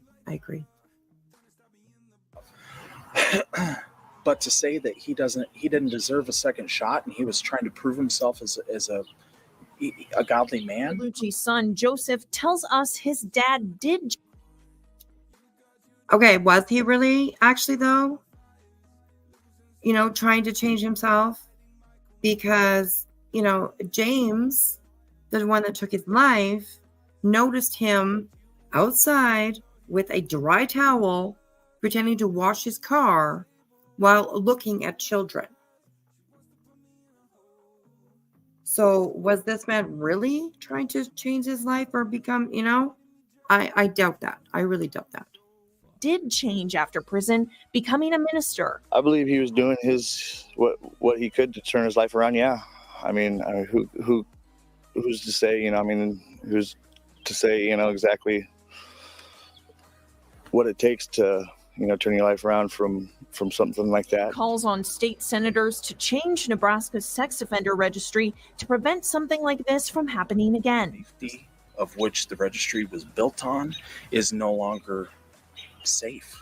It's no longer safe for the community. It's no longer safe for the family members of those that are registered. Jay argues the sex offender registry should be for law enforcement only. I've also done. Oh yeah, I'm sure. Of course he would like it for law enforcement only. Of course, right? I mean, he doesn't want himself to be a target, but it's incredible. It's amazing that he had no problem making somebody else a target. Oh, it's unbelievable. Also done another story on, you know, with a sex offender, convicted sex offender, who says that now they're afraid because their names and addresses are posted online for anybody to come do that. Well, what would you say to, you know, others who, you know, are seeing sex offenders living in their area and, you know, upset about that?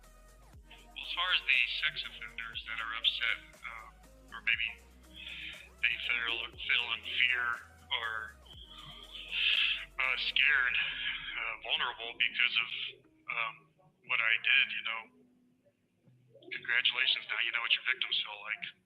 Ah ha ha! Boom! Boom! Boom! Boom! Boom! Boom! Boom! I didn't even see that part before, but exactly. Thank you, James. Thank you, James. Congratulations. Now you know what your victims feel like. I love that.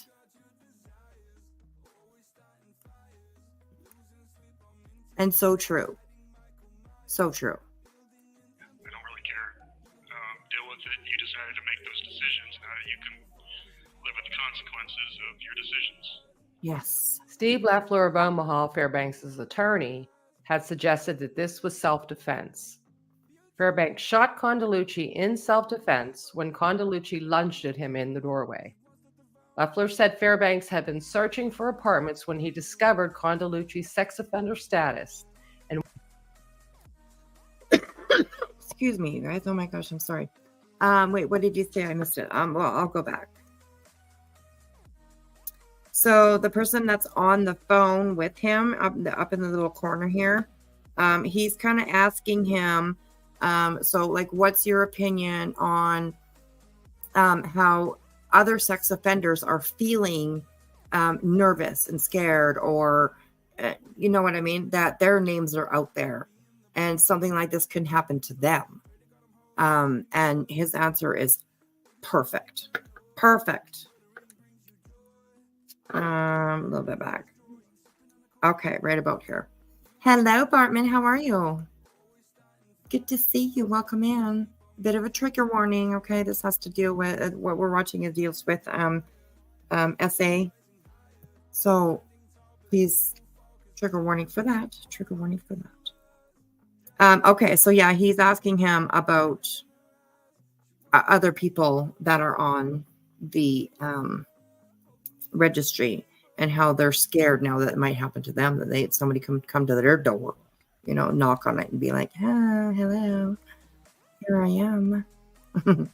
Story on, you know, with a sex offender, convicted sex offender, who says that now they're afraid because their, you know, names and addresses are posted online for anybody to come do that. Well, what would you say to, you know, others who, you know, are seeing sex offenders living in their area and, you know, upset about that? Well, as far as the sex offenders that are upset, or maybe they feel in fear or scared, vulnerable because of what I did, congratulations. Now you know what your victims feel like. I don't really care. I don't really care. So that's very, very, said so well. Said so well. Congratulations. Now you know what your victims feel like. These sex offender registers who are afraid now because their name and their address is out there.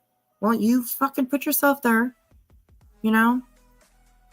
Ain't nobody make you go out there and do what you did to be able to have your name on that list. Nobody. That was your own choice. So for them now to be like, oh, I'm so scared, I'm so afraid, oh, what might happen? Too bad, I guess. That's the life you live when you have decided to make the choices that you made and then they get caught and then have to deal with the regulations of being caught. Like, I really don't feel sorry. I really don't feel sorry for them myself. I not at all. If they weren't an SO, then they wouldn't have to worry. Exactly, Tracy. Exactly. And I love how he said this, like, congratulations. Now you know how your victims feel. Intimidated, scared, worried, all those things. Crazy. Deal with it. You decided to make those decisions. Now you can live with the consequences of your decisions. Steve Lafleur of Omaha, Fairbanks' attorney, had suggested that this was self-defense. Fairbanks shot Condalucci in self-defense when Condalucci lunged at him in the doorway. Lafleur said Fairbanks had been searching for apartments when he discovered Condalucci's sex offender status and went to Condalucci's home to warn him to stay away from children, and that James had no other recourse but to shoot Condalucci to protect his own life. Prosecutors had a very different story, a much darker one. The defendant, James Fairbanks, was not apartment hunting. He was pedophile hunting. Yep. Before the incident, James looked up whether the state's death row had a commissary, what punishments men got for killing sex offenders in the past, whether a local gunshot alert system could hear such sounds from inside a home, how self-defense was defined as opposed to second-degree murder, and he had mapped out another sex offender. I agree, count. Aussie girl. On April 20th, 2021, 44-year-old James Fairbanks stood by his word and pled no contest to the second-degree murder of Matteo Condalucci. On July 14th, 2021, James Fairbanks was sentenced to 40 to 70 years in prison. My God. He will be eligible for parole in 20 years. James Fairbanks, convicted of killing a sex offender and then later on told the media in a letter about it, was given a lofty sentence in Douglas County Court today. 40 to 70 years combined on 2 charges, including second-degree murder. James Fairbanks will at least be spending the next 2 decades in prison after the 40 to 70 year sentence Wednesday for the murder of Matteo Condalucci. Fairbanks. Unbelievable. I mean, I get it. In the court's eyes, murmur is murmur. Not too often does your excuse of why you did this give you any sort of benefit with the courts, right? Murmur is murmur. There's a law that says he shouldn't do that. And I agree with that, of course. But like, look at the stark difference. That Matteo guy, he got 5 years. He was sentenced to 5 years for I believe it was for the R of a 13-year-old. And he was out in 2.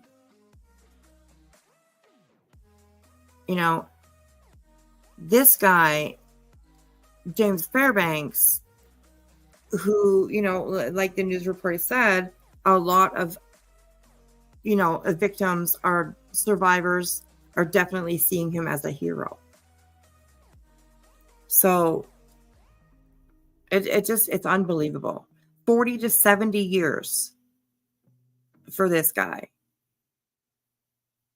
And the one that was, I mean, the way that we look at it, like, I mean, if we take a law out of it for a minute, this James Fairbanks guy, like, he had one victim. One victim. And that victim had tens of victims, I'll say. I was going to say hundreds of victims, but I don't know if it's that high. But I will say tens of victims.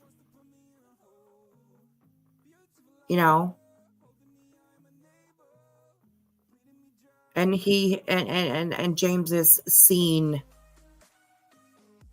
as the aggressor, I guess you could say, or whatever.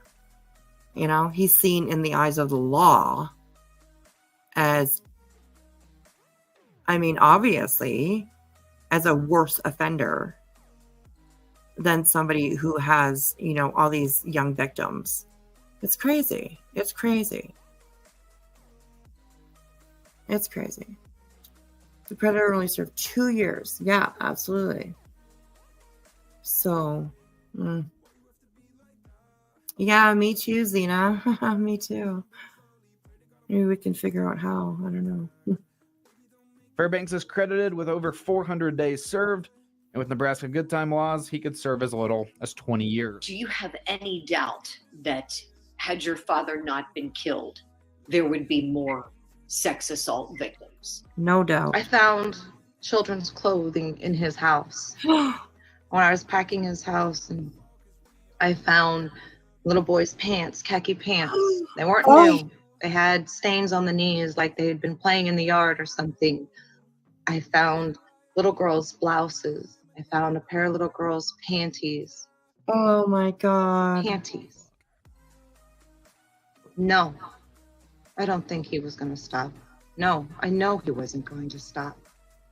Oh my gosh.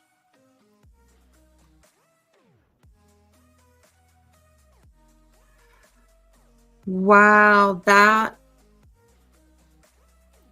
I didn't watch this all the way to the end. So, I mean, holy shit. What an ending that was. Okay, see, let's copyright.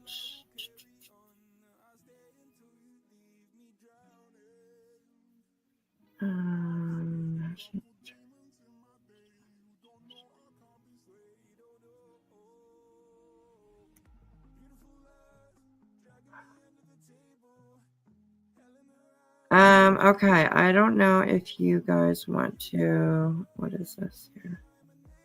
Oops, that's not what I wanted to do.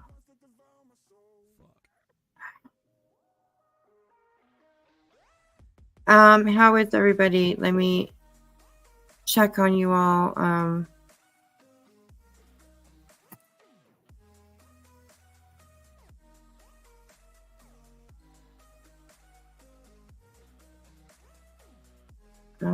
I'm just looking for something here. I'm sorry.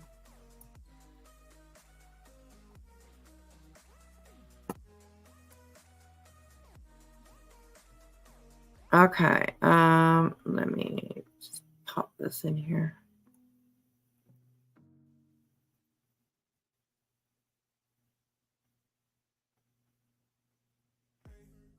Okay. Thank you, guys. I'm just looking for some stuff. Sign and share the petition in the description. I don't quite see.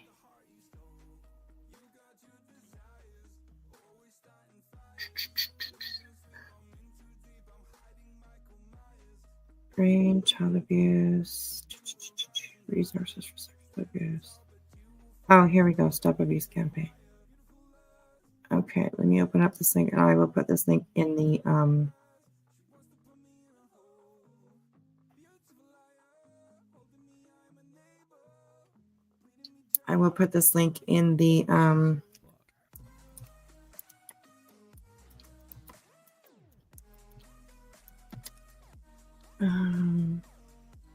Oh, what the heck happened there?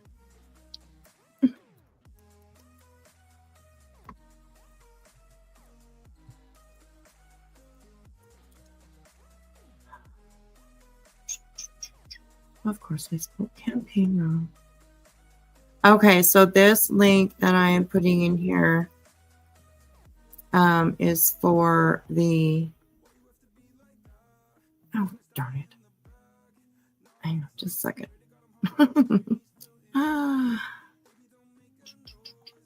The Stop Abuse campaign. So please go over to the website and check it out. Share it if you guys would. That would be great. Everyone needs a friend like James. Yes, absolutely. Okay, that didn't post as a link. Shit. Hang on.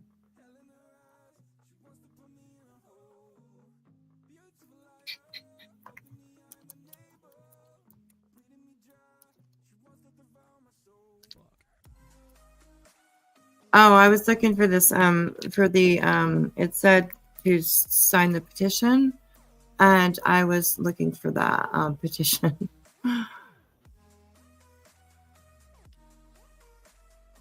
Okay, that should work better.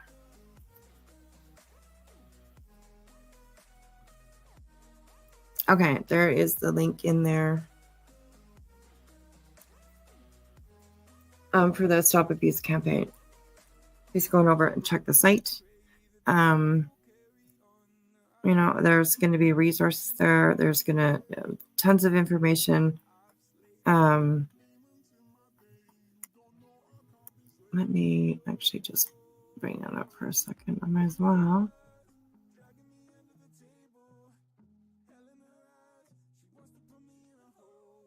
Okay, so this is the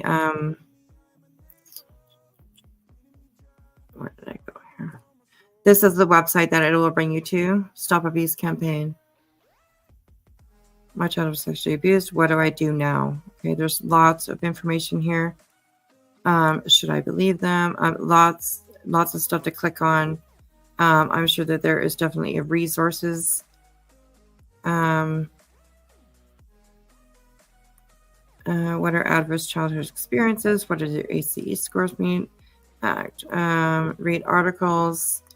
There's lots of stuff on here. So please go over and take a look. Take a look at their site. There is a way you can donate, and I believe so much information here. Should I tell the police? Yes. First, you're obligated to report it. Second, experts have learned a lot about how to work with traumatized children since the 1980s. And lots of safeguards are in place to ensure the child isn't traumatized. So there's lots of information on here for you guys, for anybody that needs it, anybody that is interested in learning about it or looking for tips on what you may have to do if you find yourself in this situation. Please reach out. There are places out there. There are people that will listen. There are people that can help you. Absolutely. So never feel like you're alone. Please never feel like you're alone. You're not on Whiskey's page, that's for sure. So yes. Hi, Dizzy. How are you, honey? Good to see you. Good to see you. Okay, so now I am interested. I do have the, I did bring up the full interview that they had with the gentleman in jail. And I also have the full interview with the daughter. And I'm wondering if any of you would like to go over that, or if you're good for today, and maybe I can put the link for those in the chat instead, or I can put it in the description as well for you guys to like maybe have a look at it later, or or we can, have a look at it now if you'd like. I don't want to overload you guys. I don't want to, put too much into it. I know it's late and stuff. So that's up to you guys. Either that or,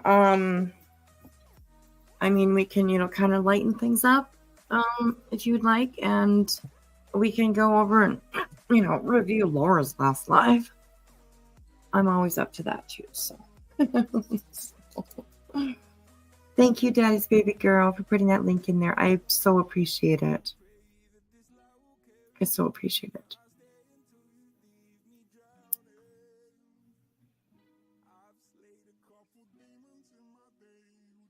Crazy story for sure. But very, very important to share. Very important to share. So anyways, yeah, you guys want to go over and just like have a little bit of fun for something to do. And we can go and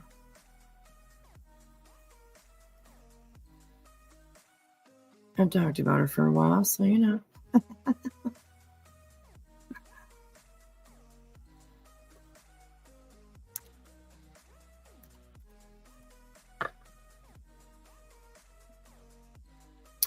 Has everyone seen the interview with Ray called Disclosure? No, I have not.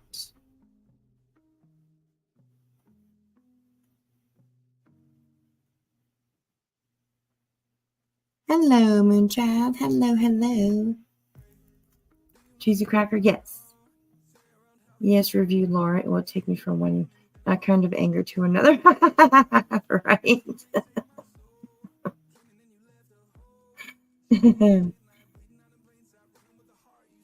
You like to hear it like the interviews?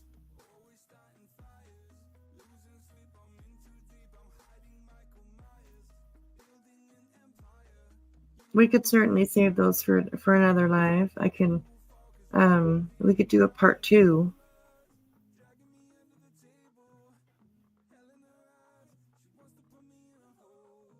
And yeah, Dizzy, do you have Disclosure? No. Do you have a link for that?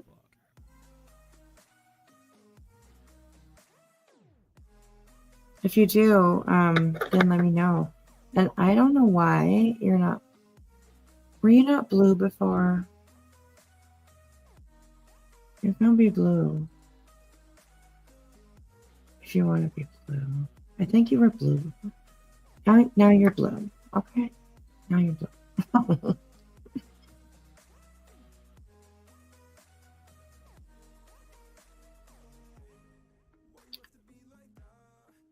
We're down for whatever you want to do, love. Oh, thank you. Okay, well, that's good. Well, we haven't seen it for a little while. So yeah, why not? Let's go on over and review a little Laura.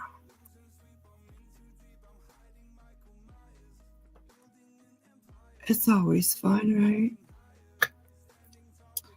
Okay, and one thing I wanted, this is good actually, because I think this is the one where like she starts talking about crime sleuthing. She's talking about crime sleuthing a little bit. Okay, and the one thing that I wanted to say about it is like, Laura, hello. She's like, oh, well, I don't do whole live streams about it, blah, blah, blah, blah, blah.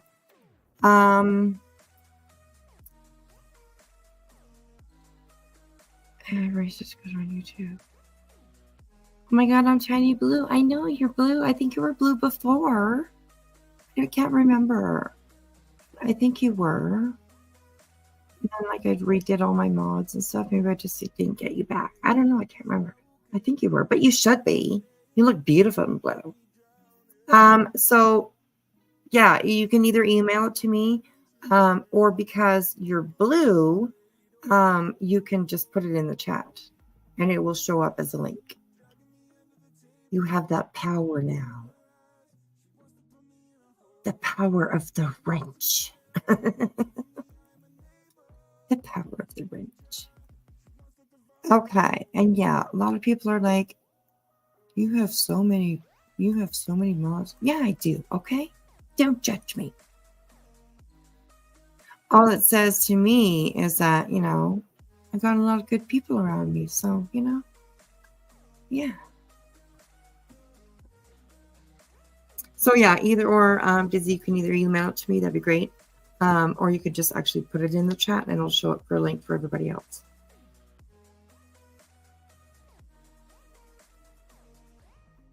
It's like the power of Grayskull, but the power of a YouTube wrench. The blue matches my eyes. Ooh, cool. I heard bad things about these things called wrenches.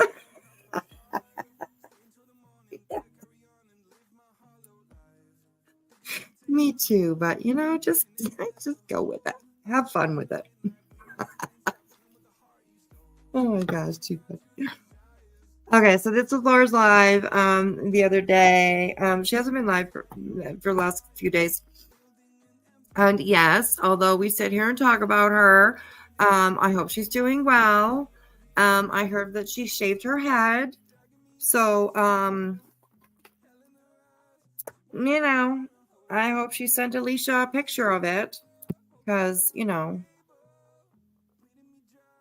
she definitely had something to say when Alicia shaved her head. So, I have not seen a bald head, but her last short, we can go take a look at that. Hang on here.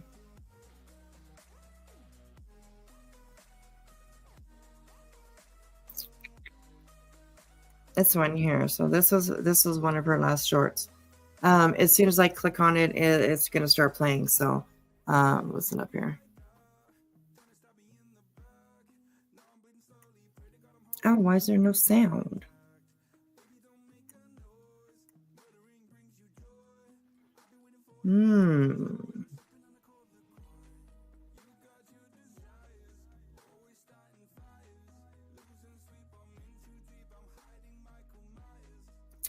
What the heck? Why is there no sound?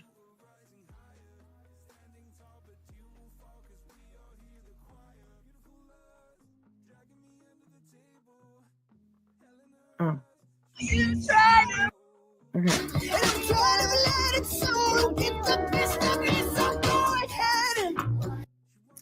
When you have a fake smile after having to shave your head. So, yeah. Anyways, Cry,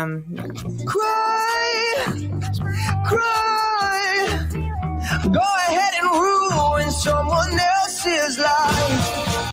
And I'm tired of letting someone get the best of me, so go ahead and cry, go ahead and ruin someone else's life. so that was her last, well, not her last short. There was another one there, but yeah, so that was, apparently she shaved her head. But yes, I was going to say, even though we talk about her, I talk about the things that she says. I never call her names. I never call her, I never try to put her down or anything other than the things that she says. But I really do hope she's doing okay, for sure. I never wished her ill or anything like that. Yeah, I questioned her. Absolutely, I did. But it's Laura. Come on now. It's Laura. I thought that's all I'll say. It's Laura. So anyway. Okay, so this one was 3 days ago. And she's talking, I think, a little bit about crime sleuthing. So we'll just get into it. Welcome in, everyone. Welcome in. And thank you so much, everybody, for sticking with me through this, through the first part of the live. I appreciate it. I really, really do. Stories like that really touch me, and almost in a way make me proud of who I am today. So, yeah. Anyways.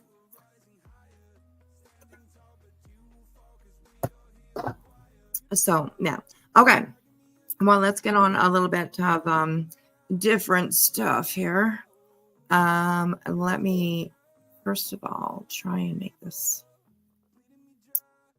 a little bit bigger for you guys. I don't know if I can make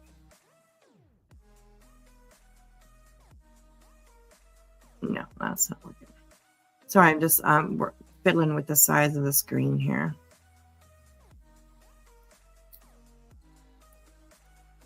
Okay, I think it should be a little bit bigger for you guys. Okay, so that's not even a Larry pick though, but okay. I know I didn't think that what she had on her short really even represented her at all. I don't know where she came with that picture, but it didn't even look like her, not even close. And Laura, please, please, please, girl, please. Please, okay, are you listening? Please just listen to everybody. And can you please get rid of those contacts? Because they make you look like an evil demon. They really do. Like, those contacts are freaking freaky. Literally freaky. So, you want blue eyes? No problem. Get blue contacts, but not those ones. So,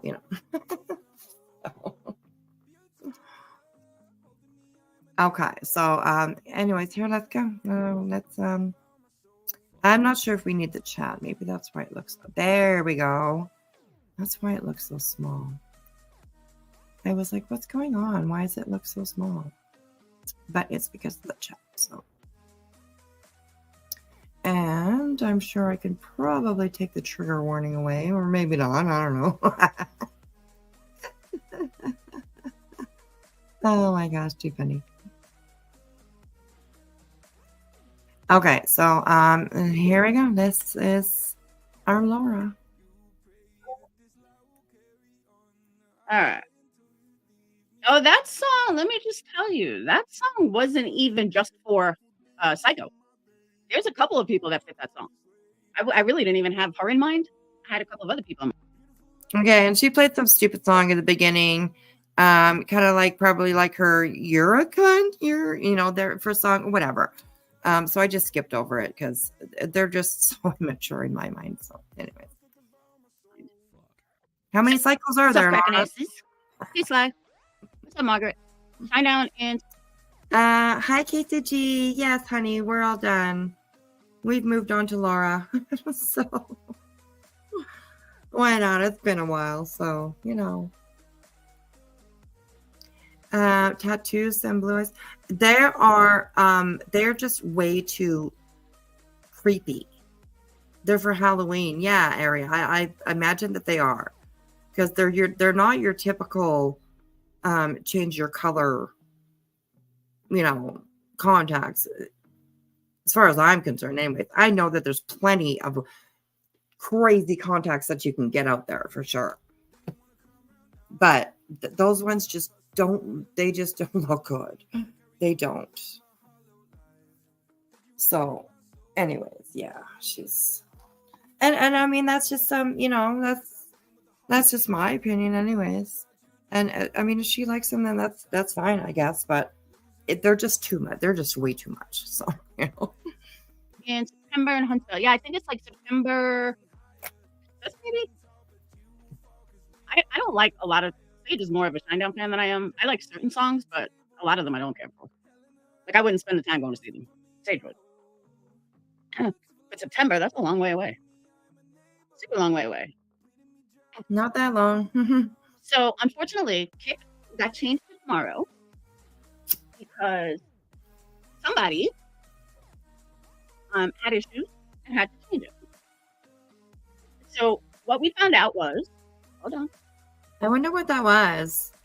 Kick was supposed to be, but she didn't. She had to change it. Someone had issues, and I wonder if that was Molly that had issues. She's like, bitch, don't go live when I'm live. I only get 3 people in my live now, so don't take don't take my viewers. No, I'm just kidding. I don't know.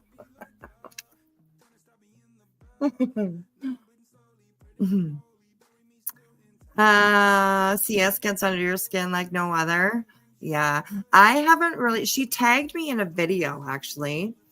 I forgot. I'll let this play for a minute. And I'll go check. I'll go look and see which one it was. And I was like, why did you tag me? Like, I haven't even talked about her. I think I've put my opinion out there maybe like once about her. I think something. I don't even know if I've actually talked about her on here. I can't even remember. I think I did once. But yeah, I don't know why she tagged me in her video. I'm like, why did she tag me, girl? I mean, she tagged me out with a bunch of other, other channels. So I guess maybe she's just trying to like get our attention, get us to talk about it or something. But yeah, I don't know. I was like, don't be tagging me. Get me into trouble. I try to stay out of trouble. Except for with Laura. I guess Laura's the only one I really get in trouble with is Laura.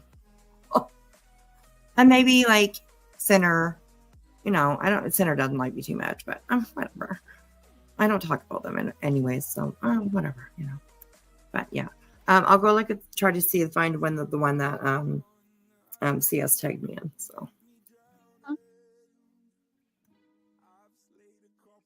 She said like her dog got hurt or some shit. Okay, whatever. But I want to discuss a couple of things about it. But at first, a couple of other things I want to discuss. One, I want to give, and I already texted her privately this morning, but for those of you that know who Tracy the Truth is, her brother passed. And I just want to wish her my heartfelt condolences on behalf of everybody in my community, all my Patreons, members, and everybody. Tracy, if you need anything, you know where to find us. Absolutely. I agree with that too. I did give my condolences to Tracy as well. Very sad. Very sad. So yes, condolences to Tracy and RIP to her brother for sure. So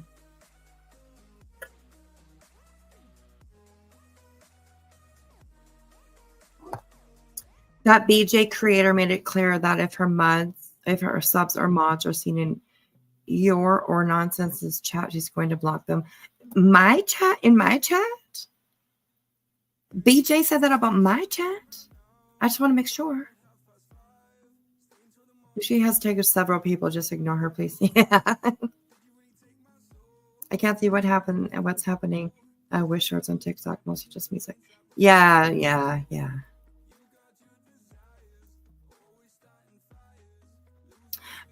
Tracy, chasing. Yeah, her brother has succumbed to his battle with cancer, which is really sad for Tracy. Tracy did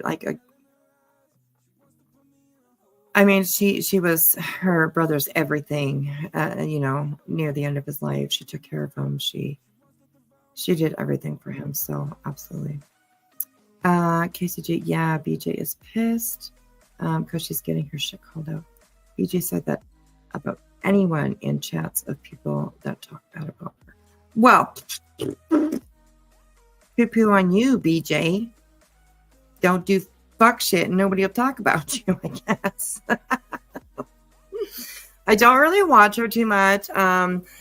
She seems to be doing something lately because she's usually got quite a bit of people in her chat. I am not sure, 500 and above.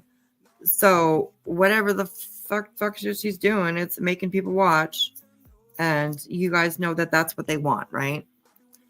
That's what they want. So yeah, it's crazy. Yeah. But yeah, well, BJ, here I got something for you, BJ. Here we go. I got something for you. There you go, Brittany.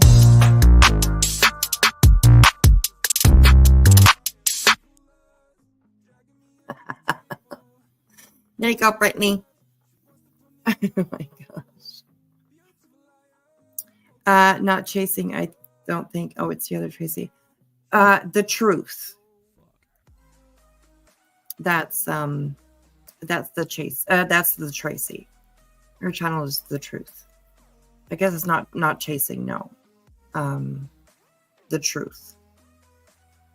Just Tracy or something like that, or I can't remember anyways. But yeah, Tracy the truth.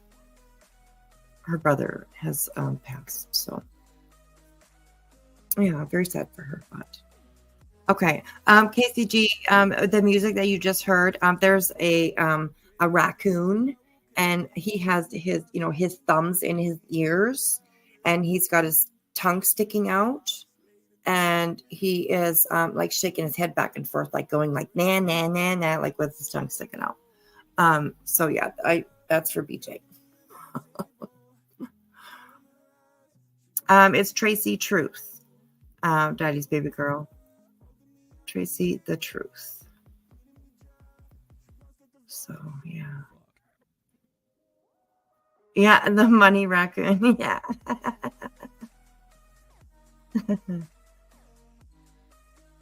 Yeah. No, Tracy will damn it. Yeah, I'm heartbroken for her family. Yeah, absolutely. Her brother had a long battle, I believe. Very sad for sure. Very sad for sure. So, okay, let's keep going. And I am truly sorry that you lost your brother. And I mean that. Absolutely. So, and if you guys don't know who Tracy is, her channel is The Truth. But sometimes you got to look her up under the light truth. So, yeah, my condolences. She lost her brother after a long battle with cancer. And it's sad. It sucks. So, I texted her this morning just because I found out. But I just want to let her know live and let everybody know in case they didn't. And on that note, I think I'm going to have a funeral for my hair. It just keeps coming out. And let me just tell you guys, I tried doing the eyebrows. You know, like you get eyebrows. Like I told you guys I ordered them and I didn't need them. But for some reason, this last round is destroying me. And I'm missing some of my eyebrow, not all of it, but some of it. So I tried using the fake eyebrows. Oh my God, I fucked it up. I was like, I can't do this myself. And then I bought like This is actually kind of funny and a little bit cute. That she's like, trying to fix her eyebrows and like she just can't do it. I'm like that too. I actually literally don't touch my eyebrows. You guys can see in all my pictures. I mean, I do like the strays here and there, but I really don't touch my eyebrows at all. I don't have time for that. I don't have the patience for it. It hurts way too fucking much. Okay. I don't like pain. And I just don't care. I really don't care. So yeah, I really don't touch my eyebrows very often. But yeah, it's kind of cute and funny how she's like trying to do her hair, trying to do her eyebrows, but she's tried so many different things and it's just not working for her. So like this pencil thing and that sucks. I think I paid like $30 for it too and it's horrible. So I'm like trying to practice. They're just like, Mom, you just need practice. I'm like, okay. So I'm sitting there trying to practice. Yeah, not great. But my cousin does facials and stuff, so I'm gonna have her do my eyebrows. I'm gonna like do this. So yeah, I keep thinking it's gotta be going back soon. Like, why does it keep falling out? I think I was cursed. that would be a good idea, Dizzy, for her just to tattoo her eyebrows, and I bet they do look amazing. Yes, I had like a long time ago when I was a teenager. So this would have been like in the 80s, later 80s, in the 80s. My cousin got her eyeliner tattooed on, and that was a new thing back then, and so yeah, it's kind of crazy. But yeah, nowadays you can get anything tattooed on if you want to. Next month, what is it next month? In May, I am going to go and finally get my arm tattoo. And as long as I have the money for it. So, but yeah, that's all I'm going to say. I'm not asking for I'm not at all. No. I've been saving a little bit. So, next month I'm going to go in and I'm going to get my arm tattoo.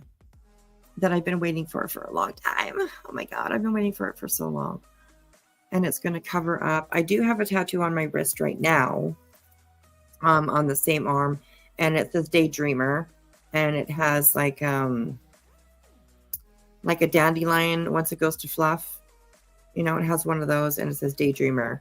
And I'm going to get that, you know, covered over and cover up my scar from when I sliced my arm open. So, oh, I will show it to you guys for sure. Absolutely. Absolutely. Cheesy cracker. I'll accept Wispy's tattoo money. You guys. Oh my God. I'm excited. I know what I'm getting. Not particularly, but I know what style I want. I want some flowers, and there's going to be a butterfly for sure. But I just want it just to be like outline and a little bit of shadow. So I'm excited. Anyways, I'm excited. So Daddy's very, I'll help you in that acceptance. Cheesy cracker. You guys are so funny. Oh my gosh. Yeah, I'm really excited. It's tattoo shops are not as busy as they were backed up like crazy for quite a long time, because of COVID, of course. So now they're not as busy, and I'll be able to get in definitely. So hey, Dree, I have 15 tattoos, and they're my favorite thing about me. I love to explain the story. That's awesome. I have 3. I have 3 tattoos on my shoulder, like on my back, but up on my shoulder. I have a little tiny Winnie the Pooh, and he's just standing there, and he's like holding a little honey pot. That was my very first tattoo. And then on my ankle, I have a daisy, with like some roses around it, and or with some a daisy with some hearts around it, not roses. And each heart is a different size, and there is 4 of them, and they each represent my daughters. 4 different sizes, because of course I have an oldest and a middle and a middle and then the youngest. So that one I really love. I really love that one. So that's the one for my kids. I have 2 tattoos. They look like they are one, but they're not. But I got it after my very first divorce, and that was me rebelling. Oh my God. Oh my God, that's so funny. I'll have to find, well, I can take a picture, I guess, but I mean, I have some really, really good pictures of one on my ankle when I first got it done. Now it's like starting to fade a little bit. It's definitely starting to fade. I've had it for a while, so yeah, that's the tattoos. I have 2 finger tattoos, 3 across my chest, and the rest are on your forearms. Well, I love like forearm tattoos. I love them. And little wrist tattoos. I think they're just so adorable. So adorable. So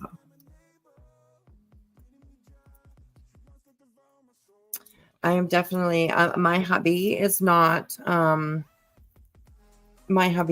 so much into the tattoos, and I don't think he's very happy about me wanting to get this one, this new one that I'm getting, but it's important to me. So it will represent my journey through MS and me being diagnosed and all that kind of stuff. There's going to definitely be meaning to it. So yeah, I love tattoos. Hey, Boston, how are you?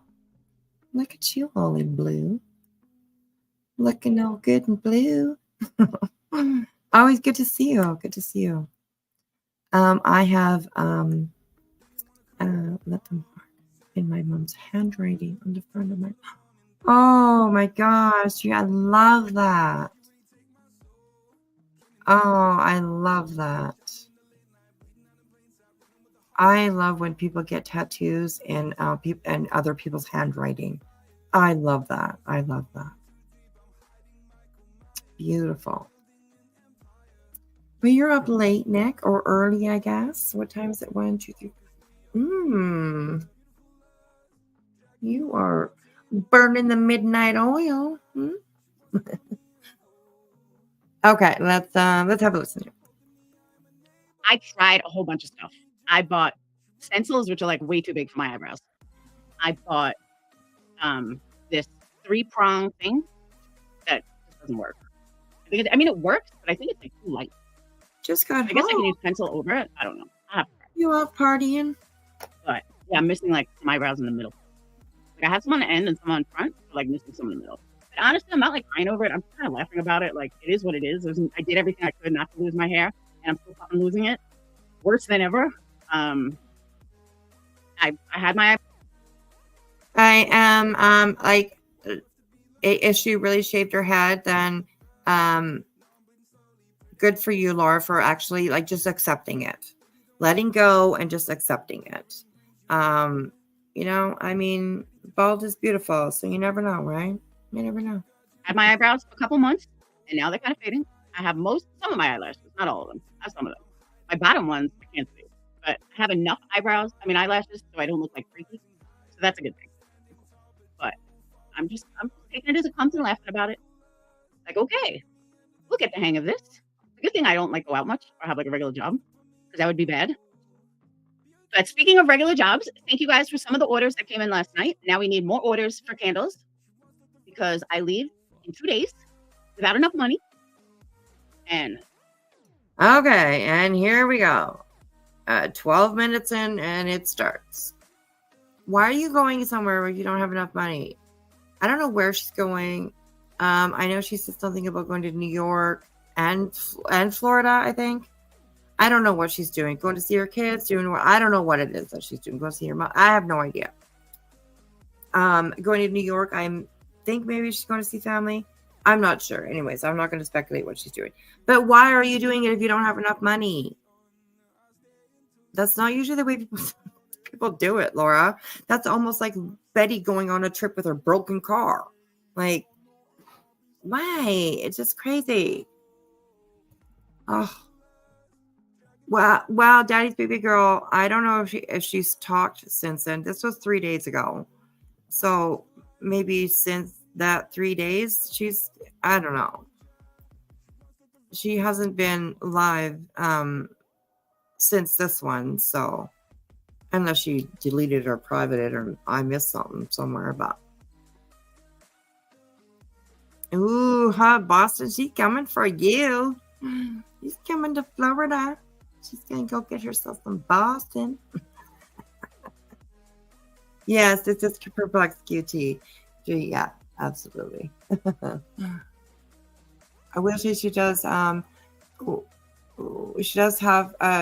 Suck to lose your hair. I can understand it, but that's less important than living. Yes, and I'm glad that she actually. I will say it, of course. Laura's not my favorite person, but I have empathy. I definitely am an empathetic person, so I can definitely understand as well her losing her hair, or her indecision about even going for chemo.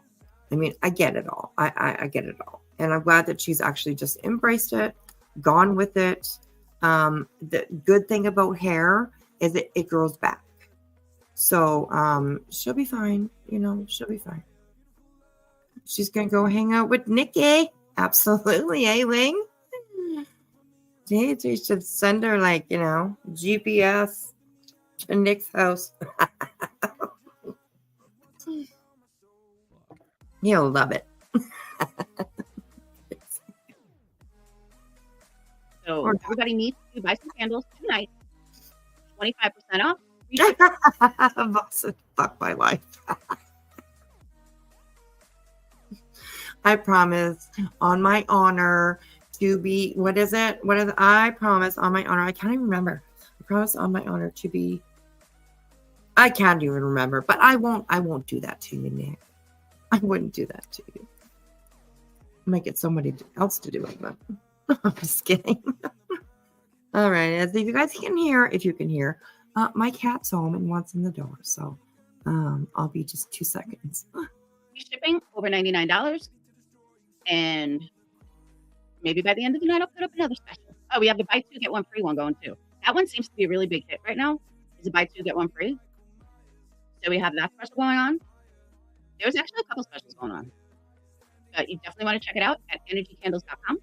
ENERGIE candles.com. And that's that. So, a couple things I do want to discuss tonight.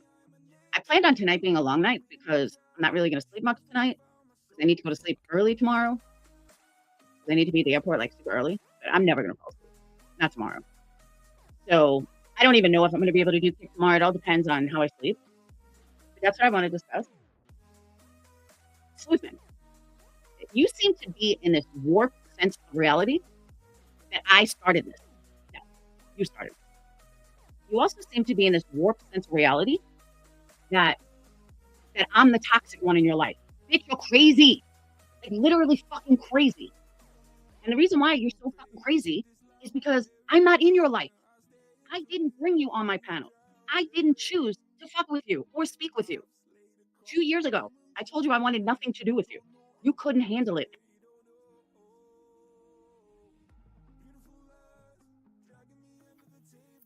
Didn't she go up on somebody else's panel though? And like, you know, get into it with Crime Sleuthing? Dietz's panel? Or was that Dietz's panel? I count my candles at like $7. Fucking right.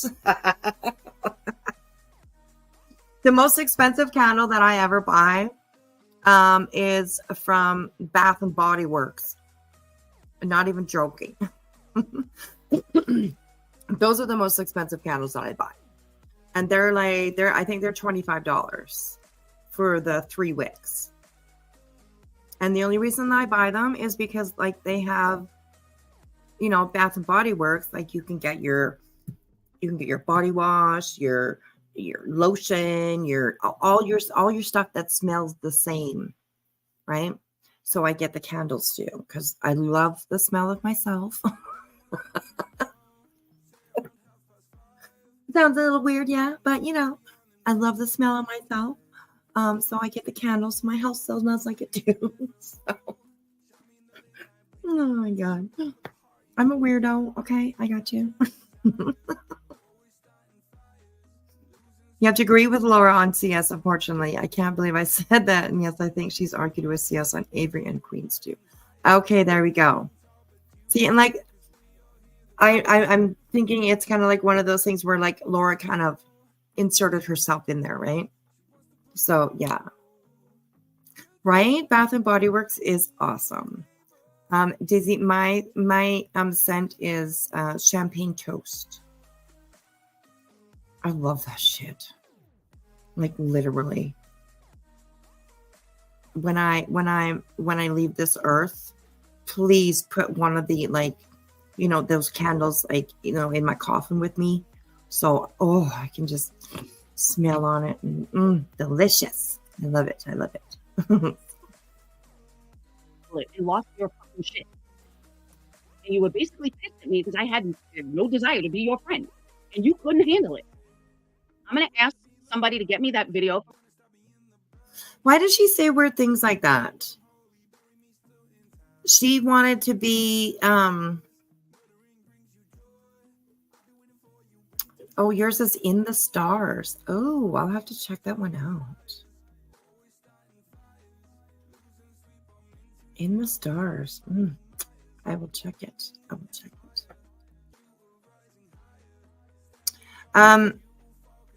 And like, why does Laura have to say it like that? Why does she have to be like, oh, you wanted to be my friend and I didn't want to and you couldn't handle it? Like, what? What is she talking about? It just, I don't know. It's crazy. I only watched her whenever she was on Queens because that's my home channel. Other than that, I watched her from clip channels or here or someone else reviewing her. I used to love when Alicia did. Yeah, me too. Hey, Vic, how are you? She always wants something. Absolutely. video from fucking Queen Bee. And I'm going to show everybody how fucking nuts you are. Now, again, I haven't had the time to look through every damn video Queen Bee has, but I know it's there. And I will find it. And I will Laura, ask somebody for it. And I will get it. But after that, I didn't talk about it. Vic, no, she's not complaining about today. This live was for 3 days ago. She hasn't been live since this one, so this was on the 23rd. I didn't bring you. Talking about CS, of course, but this was from 3 days ago, so yeah. And I like how her like her title. Kick will be tomorrow. She changed her stream. I don't know what that means. JLR versus Turtle Boy. Turtle Boy wins by a long shot. So I don't know if she does actually talk about Turtle Boy, but oh yeah, I guess she does. I guess she does. Okay. Bring you up. I basically just figured you were gone. Then you got involved with other people, and I just ignored you. You made a clip channel about me. I ignored you. You talked about it. Okay, I don't know if that's true. Is that true? Did CS make a clip channel about Laura?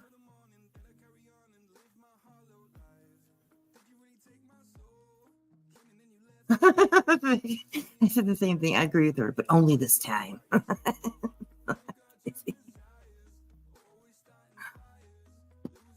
Oh, okay, Corrine. Hello. I hope you have a good night. I'll definitely go over and look. Thank you for that. I appreciate it. There was a mean girl who used to make all the new children touch electronic fence on the way to school to be able to help walk the rest of the way with her. Yeah, her name was Lori. Oh my gosh. Okay, yeah, I will go look.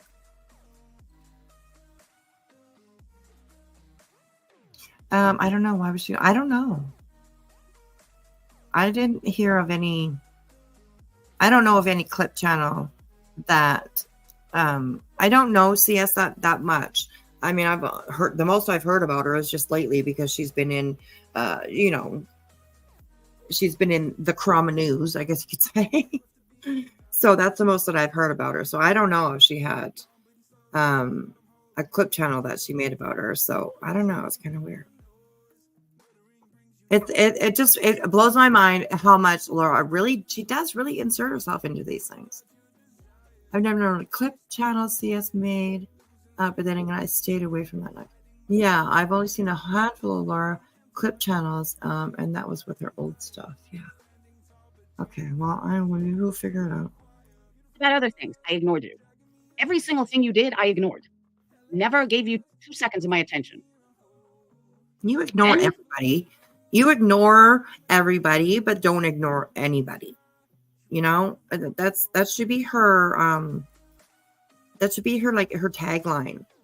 You know, ignoring everybody but ignoring nobody. You know, she doesn't ignore anybody. I don't know why she always says that. If you ignored all these people, then you would not know anything about them. You wouldn't know anything about what's going on if you ignored them. But you do. You know everything that everybody's doing. So you're not ignoring anybody, Laura. Come on, girl. Oh, crazy. She's a professional inserter. Oh, that sounds dirty. I'm sorry, but I read that. I was like, ew. Sorry, that's just my sick mind going. I don't know, whatever.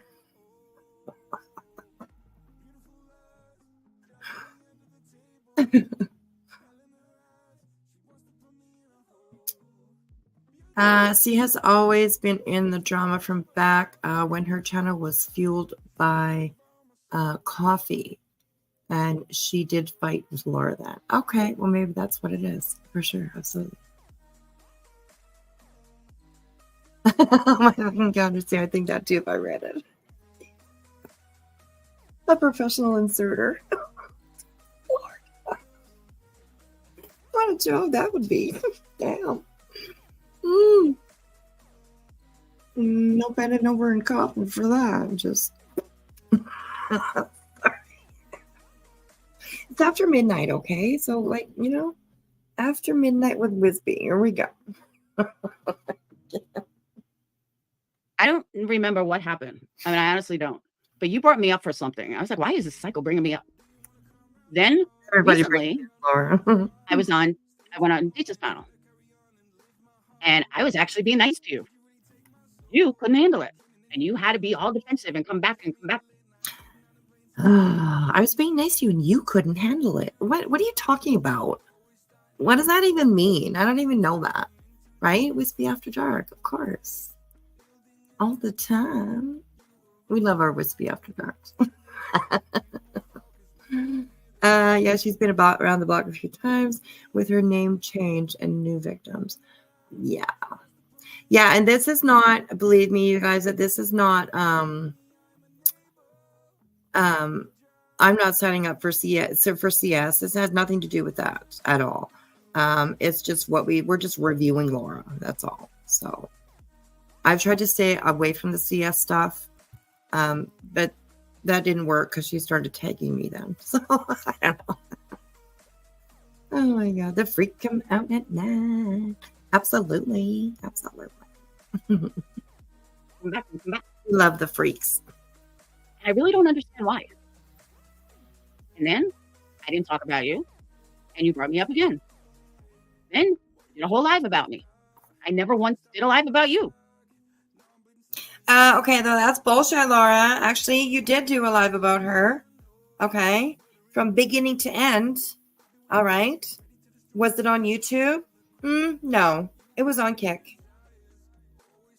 So, and you did it over there because you knew that she would strike you over here.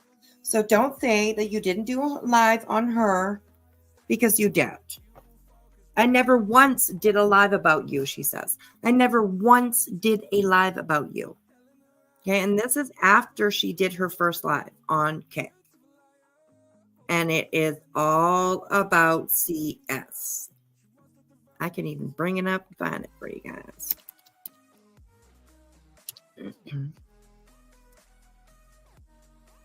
Kiki.com.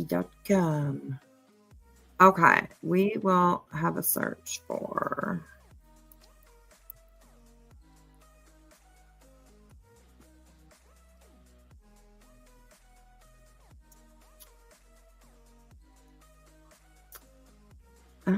what's going on here?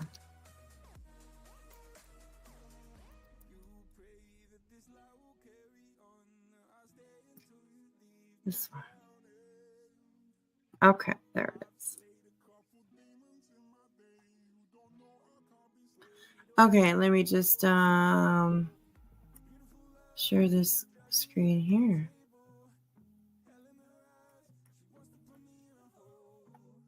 Okay, so I don't know how easy it is for you guys to see this, but this was 10 days ago. Psycho Sleuthin can't keep my name out of her mouth. Okay? Mature content, yeah. So here she is, almost 4 hours. 3 hours and 53 minutes of talking about crime sleuthing. So there you are. There is a whole live that you did on crime sleuthing. Okay? There it is, right there. So you cannot say that you've never done a live on her because you have. And it was before this video that we are watching. So I never once did a live about you. That's wrong. And I don't understand why she would even say that. I get it wasn't a live on YouTube, but it was still a live stream. And it was all about CS. And I didn't watch it. And I don't know. I really don't even understand what their beef is. But she can't say she didn't do a live because you did. You did. You did. And I did Girl. do a live about you, but it wasn't even about you. I was Oh, re- and then I did do a live about you. Oh, Jesus Christ. All right, Laura, fine. Jesus. But why would she say that anyways? I never once did a live about you, but then I did do a live. What? That doesn't even really make sense anyways. So yeah, I mean, Laura, come on. Oh my God. Live, I did do a live about you, but it wasn't even about you. reviewing Dietz's live. I was reviewing Dietz's live. Let me go check. Was she actually reviewing Dietz's live? Let me see. No, she wasn't. No. Not on this one. Let me bring that up again.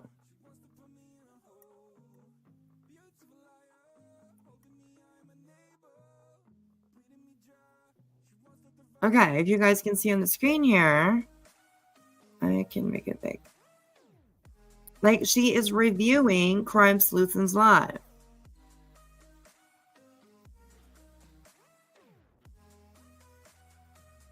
I know, right? So you know that's no different than when Laura says, I don't even talk about you. Right? Come on now, girl. Exactly. She did review Dietz live. You know, I was watching. Yeah, I'm sure she did. I'm sure she did.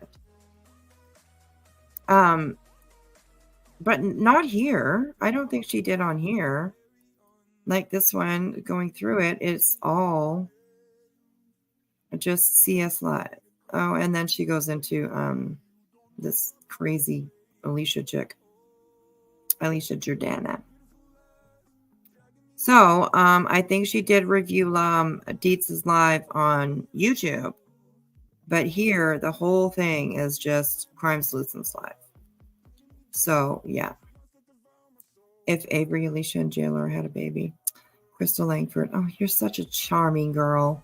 Such a charming girl. Wow. She's so annoying, that one. Sorry.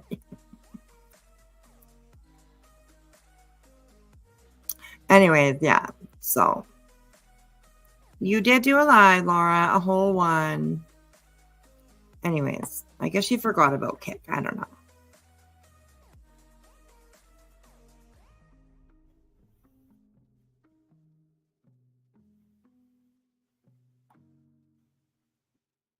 Psycho.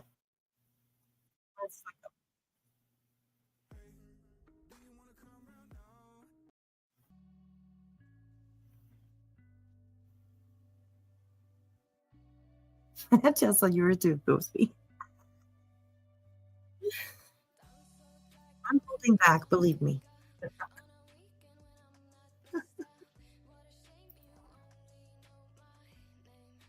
Hi, DJ.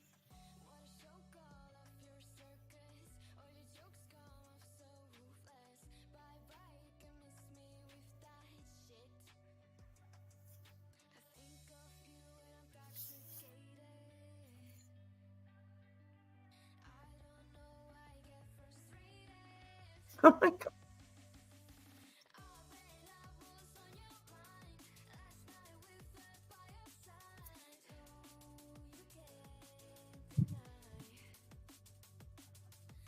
But you do care, Laura. You do. You do.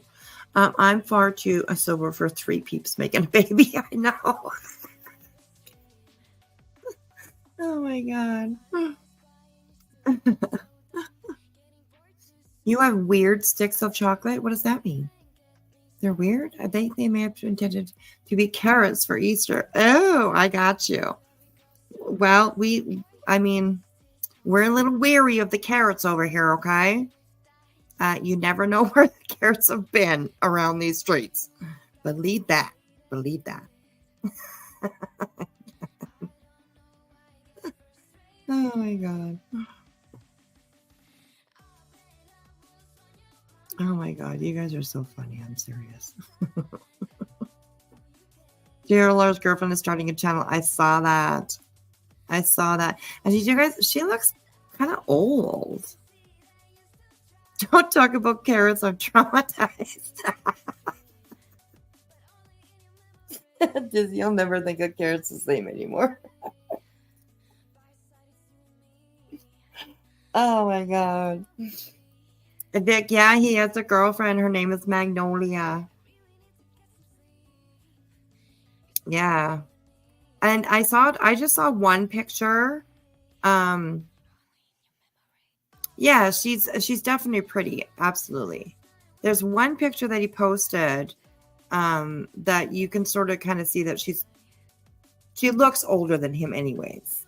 But it almost looks like him and his mom. I don't know. I shouldn't say. But anyways, I heard that she's not, she's just as bad as JLR apparently. I don't know her though. I really don't. I'm just repeating what I heard. So anyways. Well, good for him. I hope they're happy, whatever. Causing chaos together, You can join ranks with some of these other losers that can't shut the fuck up about me. They want to call me a liar with absolutely zero proof. Or some twisted narrative of how I'm a liar because they're not fucking smart enough to understand reality. That's not my problem. If someone just No. Come on, Laura. People know when you're lying. That means that people that think that you're lying aren't smart enough to understand reality, I guess. Okay, well, I don't know. I understand reality quite well. And I have shown you live more than once. So, someone just isn't that smart, there's nothing I can do to help them. By the way, shout out to me. And that's the other thing I want to touch on real quick. There seems to be this warped sense of reality that mentioning someone in a live means that you're talking about them. Okay. Let me give you.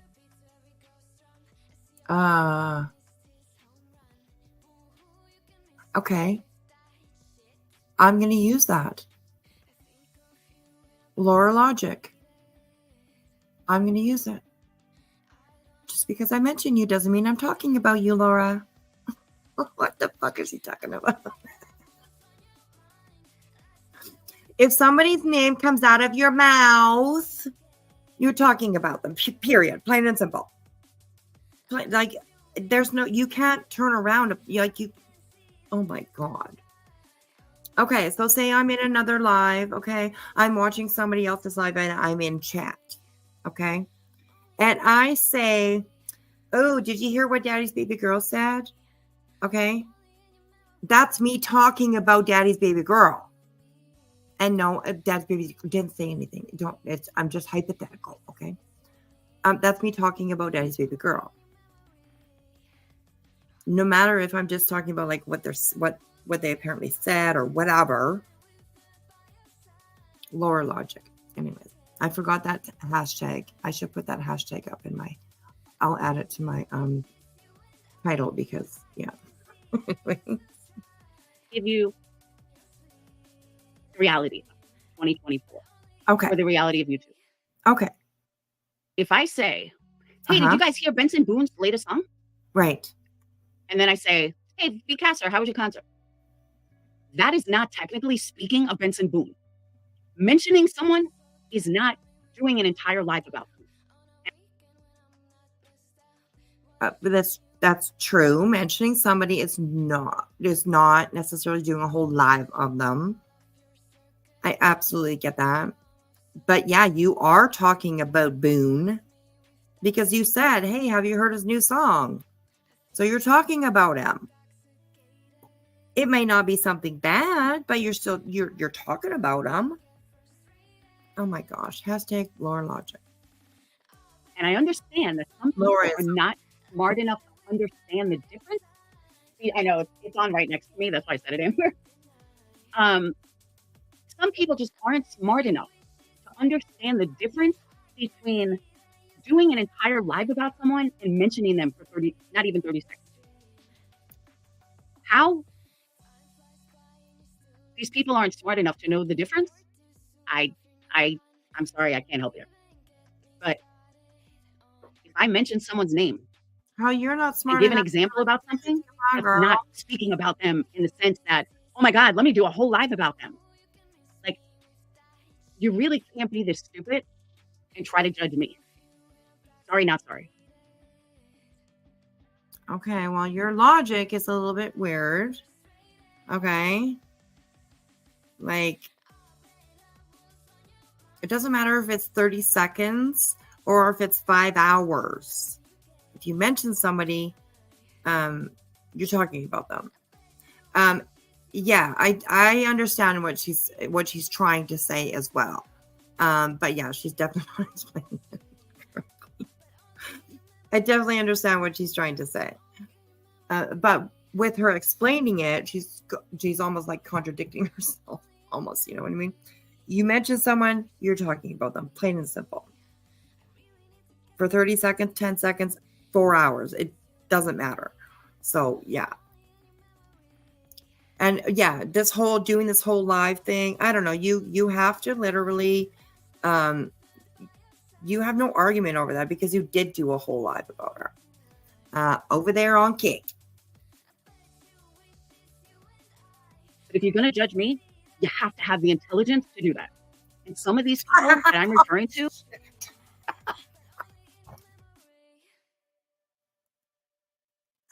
Sorry.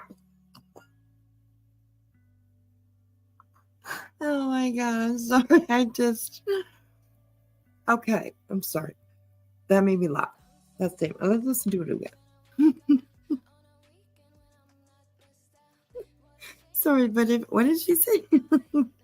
stupid and try to judge me. Sorry, not sorry. Sorry, not sorry. Okay. But if you're going to judge me, Yeah. you have to have the intelligence to do that. Okay. You have to have the intelligence to do it. I don't know why that made me laugh. It just made me laugh. I'm like, oh my God. Sorry. Oh my God. You have to have the intelligence to do so. So you got to go to college or something? Like, well, what are you talking about? I'm just fucking with her. Some of these people that I'm referring to are just not that smart. I heard something today. Nobody's as smart as you, Laura. Now, I heard it secondhand, but I'm called a hypocrite. I heard it secondhand. I heard it secondhand. No, I think you heard it third hand, fourth hand, probably down the road. Anyways. Okay, so anyway, she's like, but I'm called because I happen to mention someone's name over the course of a 3-hour live, and I mention that person's name one time. So that gives them the right to talk about me all the time. And I'm a hypocrite. Like, what the fuck are you people even thinking? How stupid can you? Okay, so you're trying to say that when you reviewed Deet's live, you only said Crime Solution's name once? I doubt that. I really, really doubt that you said. You probably said her name 5 times within, in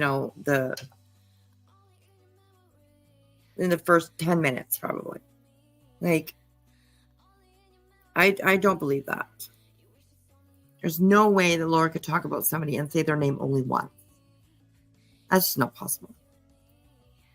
No. Can you be? Like, I honestly cannot handle this level of stupidity. If you're going to judge me, review me, please have the intelligence to do so. Because I can't handle stupid. I really, truly can't. Some of these people are just not 1 ounce of common sense in their entire brain. And I just can't do it. I really can't.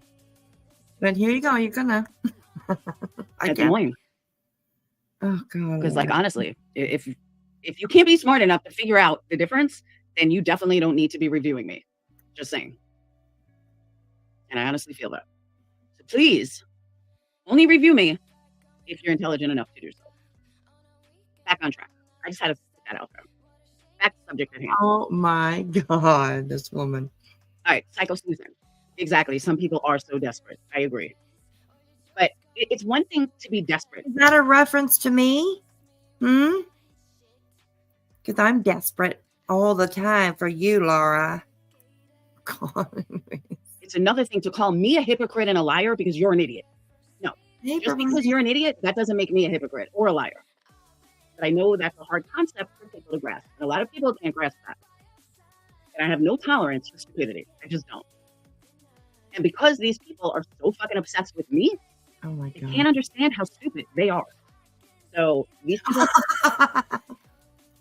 Oh my God, some of the shit she says.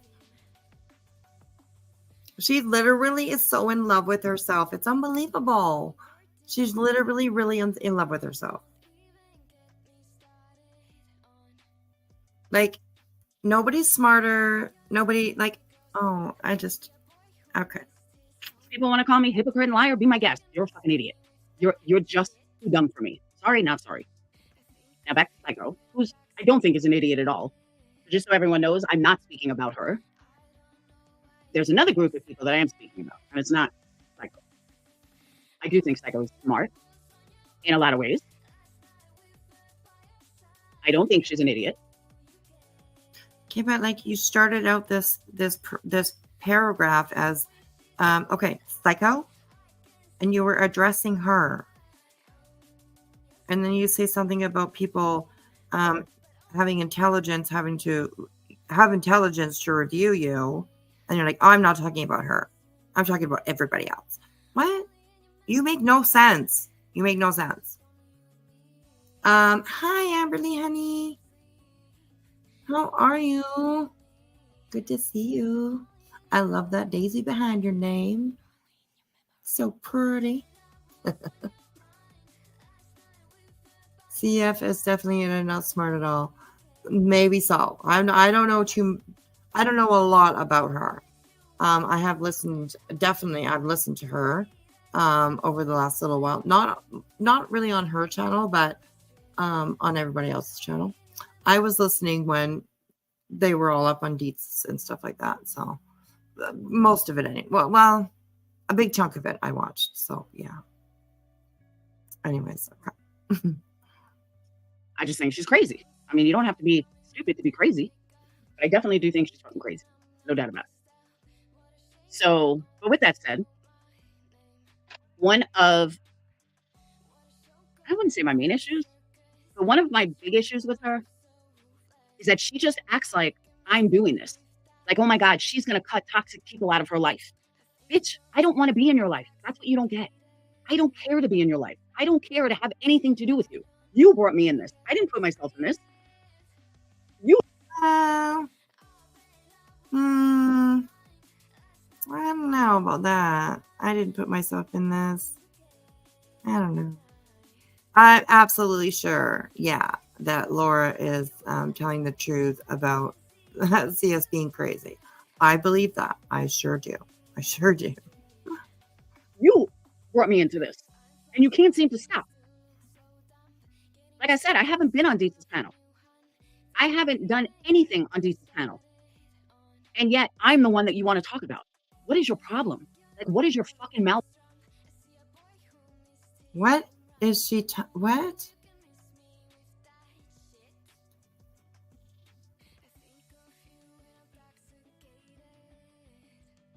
She hasn't been on Deets' panel. She was on Deets' panel with Crime Sleuth then. Am I missing something here? Like, what is she fucking talking about? Fucking malfunction. And then you use other people's fucking videos of me, like people that are dumber than dumb. Hey, Allie, that lie, like literally lie, or just don't understand the difference between A and B. I mean, for real? That's what it seems like. These people just have no idea the difference, how to get to A, how to get from A to B. It's like they get lost somewhere along the way. I'm not exploiting kids. And she literally talks in circles. You most definitely inserted yourself. Yes.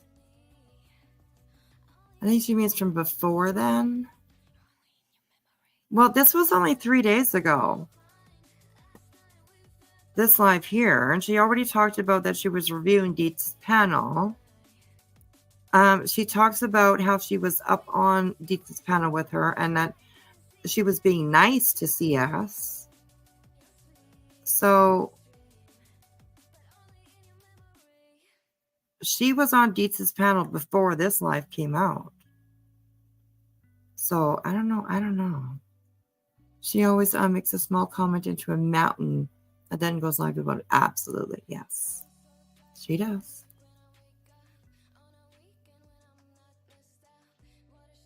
Before then or since then, like since that panel, I mean, with CS. It could be, yeah. Yeah, of course.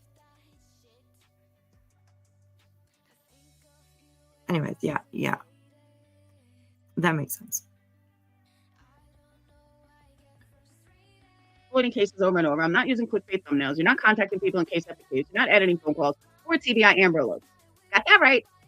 Well, you kind of do use clickbait thumbnails, because what it was, the one about like Madeline Soto, there was 2 of them in a row.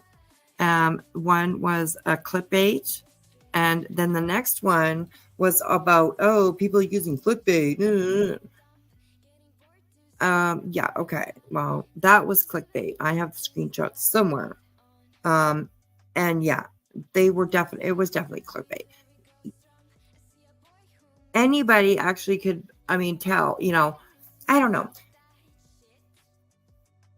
Anybody in their titles, there is definitely, a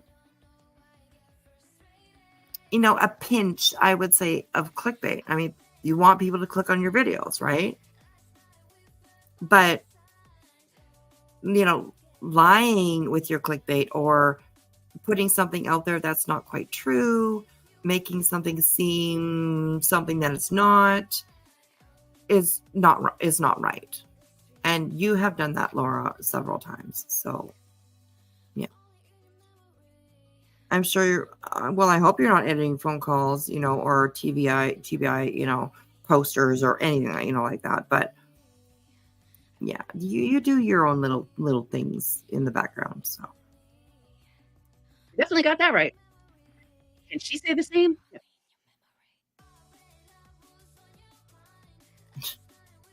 Allie, by the way, I have an appointment Thursday at 3:00. I meant to tell you.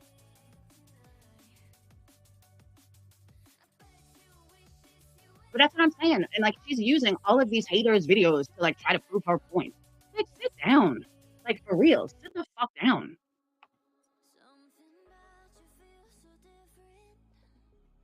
But they don't, by the way, Allie, they don't do the eyebrows and eyelashes. It's like take-home blue. Like, their website lied. They don't do any of that. They do the wigs. They don't do any. Oh, there was something else. Now I forgot. Oh, hold on. Let me get cold for channel.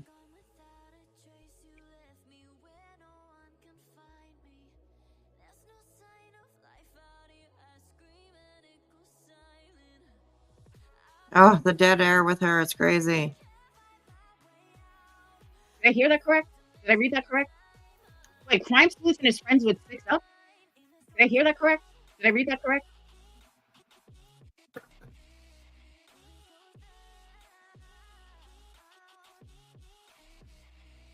I know, me too, Allie.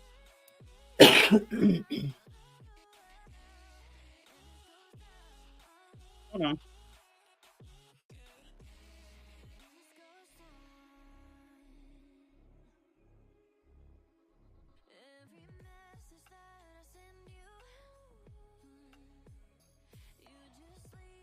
But I understand. Hold on. So Crime Sleuth was on TT's panel after Voices Doctor?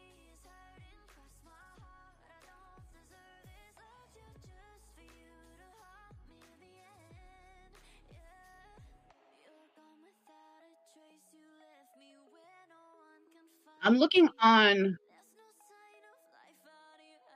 I'm looking on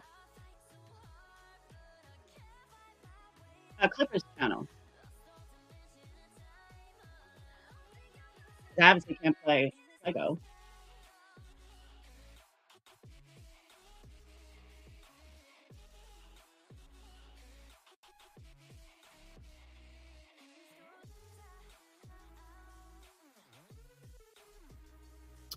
Purple Haze, I actually agree. I think that we could definitely actually can go over and check out Betty. Because this is just dragging me on. It's boring me. So we can definitely do that. Give me a second here. And I haven't watched her for the last little bit. So is there a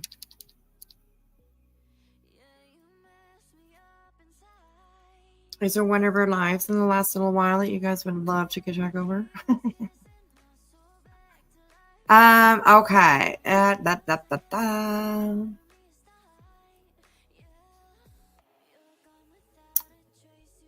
Oh, I don't want to watch any of those. Okay. What is this stuff?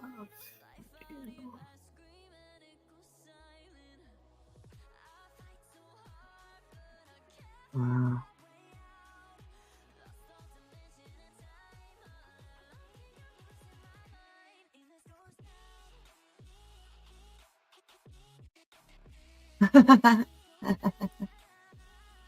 Nah, hashtag 1997 prisoner. We miss you. Where are you, baby? It's still there. It's just on the other side of the camera now. Oh my god. Okay. Let's see that. I mean, the last time she went live was 2 days ago. Really? I have to look at her other channel too. Hang on. I think she kind of goes on. She posts on both of them now, doesn't she?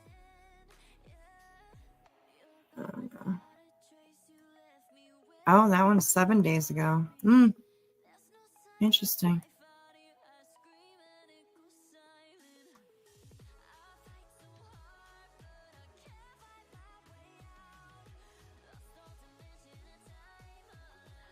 Okay, well, we will she put a couple videos up.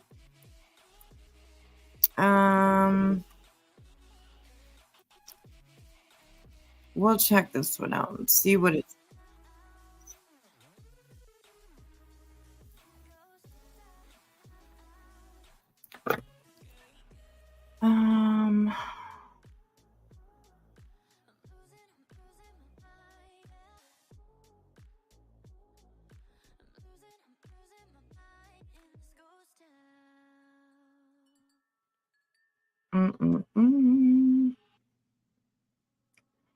Okay, I just lost that page. Where did it go? Hang on, just give me a second. Oh, there it is. That's crazy. All right, so we will just have a look at this last one here that she uploaded. Not the very last one. Then this is just a video that's put up. It's not actually a live, so she's probably so pissed she didn't make it to Tennessee. Thank God. Yes. Oh, thank you, Cheesy Cracker. That's sweet. I appreciate that. If Laura thinks she's pretty, I have more news for her. Those we were saying earlier that like her contacts really don't do her any favors. And that's my opinion, absolutely. So yeah, it definitely doesn't do her any favors. So yeah. She's been going live really early because she reviewed her Thursday. I think it was one where she broke down and was driving back home when she tried to go to Tennessee. I fell asleep. Yes, that is her actual last live is I'm on the road home. And that's when she's in her car. She's already on her way home though. So one before that is Tennessee or Bust. We Bust. So I guess that's probably the one when she was broken down. Oh, it's only 2 minutes. Okay, we'll check out this one here. And I'm gonna go through fast forward through her beginning though, because I can't stand it. Okay. There we go. Baby. From their children makes me sick. There are still many other people that I believe need to. Like, are you sitting in the can? Are you sitting on the toilet while you're doing this? Why does it sound like that? This one is from Dave one day ago. It's called, Whoa, are these cases getting solved? Not with you on them. Sorry. Yeah, she's back home now, as far as I know. She's going to fix her car herself, apparently. So, yeah. She's been making community posts. So I did see a couple of community posts.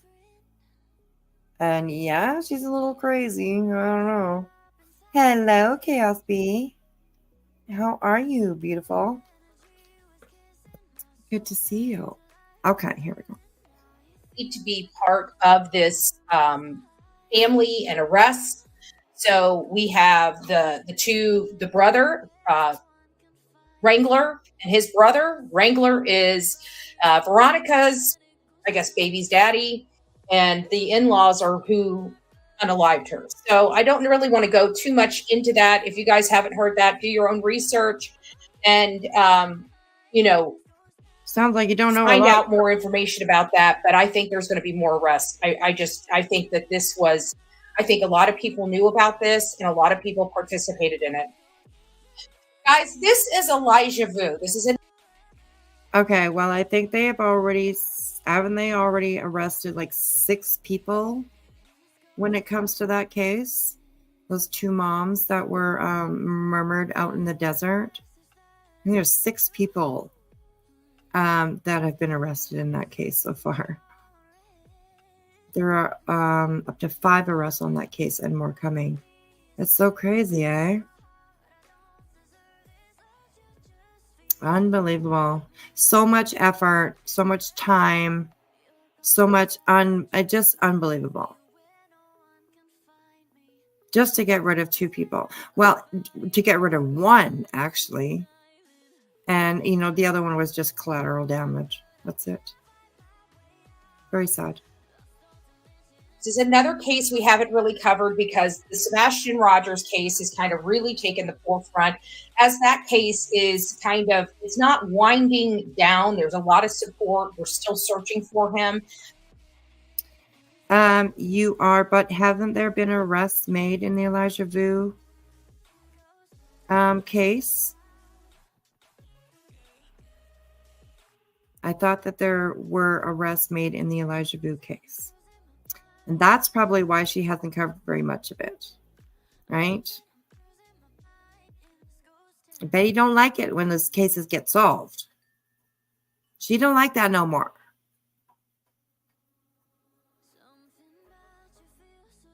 Yes, his mother and stepdad. Okay, I thought so. So yeah, Betty, that's why you don't talk about that. Because it's been, there's been there's been, an arrest made on it. There's nothing else you can spin with this one. So why talk about it, right? Come on. There's no real new information. So I'm switching gears here to give you guys some updates on cases that we haven't covered in just a little bit. And here is one of them, and it's Elijah Vu. He is the 3-year-old missing out of Two Rivers, Wisconsin. And so I was doing some research this morning, and Katrina, Elijah's mom, her mother, so Elijah's grandmother, has had a lot to say over the last few days and in some articles that she has spoken with media about. And this is one where she just gives us a little insight on what law enforcement told her when they had arrested Katrina. And she says that Katrina remained calm. She was. And I think the investigators called me that night and said she was cold. Whether she was detached or in denial, I don't know. That's from her mother. And then it goes on to say that at the time, she was still believing he just walked out the door. Her mother saying in her theory, Two Rivers Police Department that it's a theory, but Two Rivers Police Department has ruled that out. She doesn't think Trina knows more, because if she did, she would have broke by now. And this, again, coming from her mother. And I kind of tend to believe her mother because her mother has not been easy on her. Throughout this, her mother has demanded that she stay in jail. She wants to know where her grandson is. She knows that, and she goes into telling about how her daughter, has this substance abuse issue. So here's another one. You'll find you find yourself, this is what she's doing. This is the grandmother. She says she finds herself driving alone. She's looking in ditches. She's looking in lakes. She's looking everywhere, farm fields. And it's just you. It's the trauma doesn't stop because there's no closure. Grandma's highly upset. They just want to know she wants to know where her grandson is. We're still. Does Benny's jaw look a little funny? I don't know. That's all I'm going to say. I'm sorry. It just looks a little off to me. And I don't know. I know the grandmother wanted her to stay in jail because she knows that she'll run. She went a straight oral sub-abuse. She also has brain damage, right? Yeah. The only new info and knowledge is mom's lawyer has filed a motion asking for her to be released on ROR. That's it. I haven't heard from the grandma stuff. I haven't heard the grandma stuff. Wow, crazy. Still looking for Elijah Vu, and there's no real good information out there. They have searched high and low. The large search parties really haven't stopped. Women are out there every single day, and they have been since day one, searching for this precious baby boy. And to all those searchers, God bless you. I don't know you. I hope one day I do, but God bless you. Because I can't imagine. I mean, I remember seeing one of the Chaos Beat. There's something, I don't know. It just looks different today in this video, anyways. So yeah, grandma wrote a letter to the judge asking him to keep her in jail. Yeah, crazy. Okay. Anyways. Just an observation, that's all. Searchers that doesn't know this boy and doesn't know this family at the court hearing. And when she came out, she was in tears. She was crying. She's like, I just want this boy found. It's heartbreaking. It truly is just heartbreaking. Now, this is not really anything, of substance other than, I'm sure you guys heard of Bexar County. This is kind of where everything was going on in the Audrey Cunningham case. We do have a little bit of an update on the Audrey Cunningham case as well. But there's some things going on here where the sheriff was asked to provide resources for, and this is unrelated, for the, what is it? Why can't I think of the name of the? I noticed that too. She seems a little off.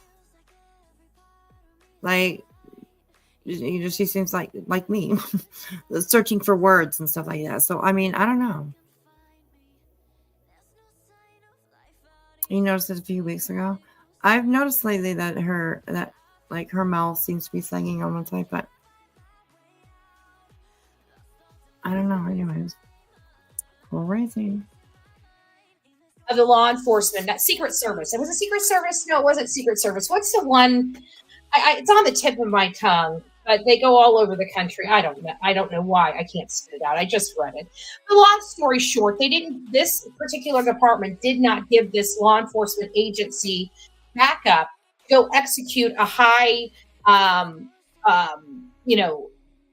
threat. I agree. Warrant. And so there was some record requests done, and we found out that the sheriff declined to help because of political purposes. And so they were thrown off. And I just thought that was weird because, we've got Audrey Cunningham. There's a grand jury indictment finally for Stephen McDougal. If you guys know, he was in jail for unrelated charges in her disappearance and death. He was in there for another altercation with a different person when he violence with a weapon, something like that. But he is now officially charged with 2 counts of capital murder charges. 2 counts, not one, which I've always thought was really funny. I know they do that because if for any reasons they haven't set up a way where law enforcement, they don't get indicted or don't get convicted of one, they can digress to the other one, I guess. But I've never understood how somebody can have one person and have multiple death charges. It's a thing called stacking that I really just don't agree with at all. Well, of course not. You wouldn't agree. If that's what she's doing, just talking about all cases about this, I guess so. Get settled, everything will be kosher. But I mean, you guys got to remember, Olivia and I are both independent. You know, we're not. We collaborate together a lot because 1, we like working together. You know, we work well together, and 2, it helps with the cost of these trips. You know, because we cover the same type of cases, but we do it in a different way. She has this amazing video gift, this amazing eye and attention to detail that I've never seen before. Well, you could have too. You could have that too. Where's your camera? Where's your camera, Betty? Click, click. Take a picture. Where's the camera? Nobody's seen it. I think we need to open a file on your camera. Hashtag missing camera. Hashtag where's the camera go? So I really haven't. I know a lot of people, you know, that are jealous of her, try to put her down and everything about, oh, it's easy to do this. Dude, if it was easy to do that, you know, everybody would be putting together videos like Olivia puts together, period. Like that girl is short of amazing. And I see how many hours, like her hands are just. Well, I've seen her videos. I'm not sure about amazing, but Olivia, you know, she makes decent videos, but she's not the only one that can do it, Betty. There's plenty of people out there that can make really good videos. So, yeah. Like she's getting these videos together and it still takes her hours. Do you know the kind of work and how she produces those videos? It would take us like probably 3 to 4 times the length to get that quality of work. Like she works so fast and it still takes her so long. Like those little 3-minute clips you guys get from the Chronicles of Olivia probably took her several hours to produce. Like that's why I like the raw. I kind of just throw you guys the raw stuff, the raw footage. I think, you know, we just have different styles, and she likes hers being perfect and pretty and entertaining and jaw dropping and catching. Where I just kind of give you guys the real. You know, you guys. I just give you guys the bullshit talk. I don't know. Okay. Anyways, this is boring. I don't want to. We'll check out another one. Sorry, you guys. I'm just like, oh, this is probably good. Okay, here we go. She's bitching. This is probably good. We'll start off with this. Okay. Oh, she's sitting in her bed. This can't be good. Oh, there she is sitting in her bed. That's where she likes to bitch and complain. Oh, that's not even her bed. She's in a hotel. Oh, she's still like waiting for her car, I guess. Okay, so this one's probably ranty. This one's ranty, I know it. Okay, here we go.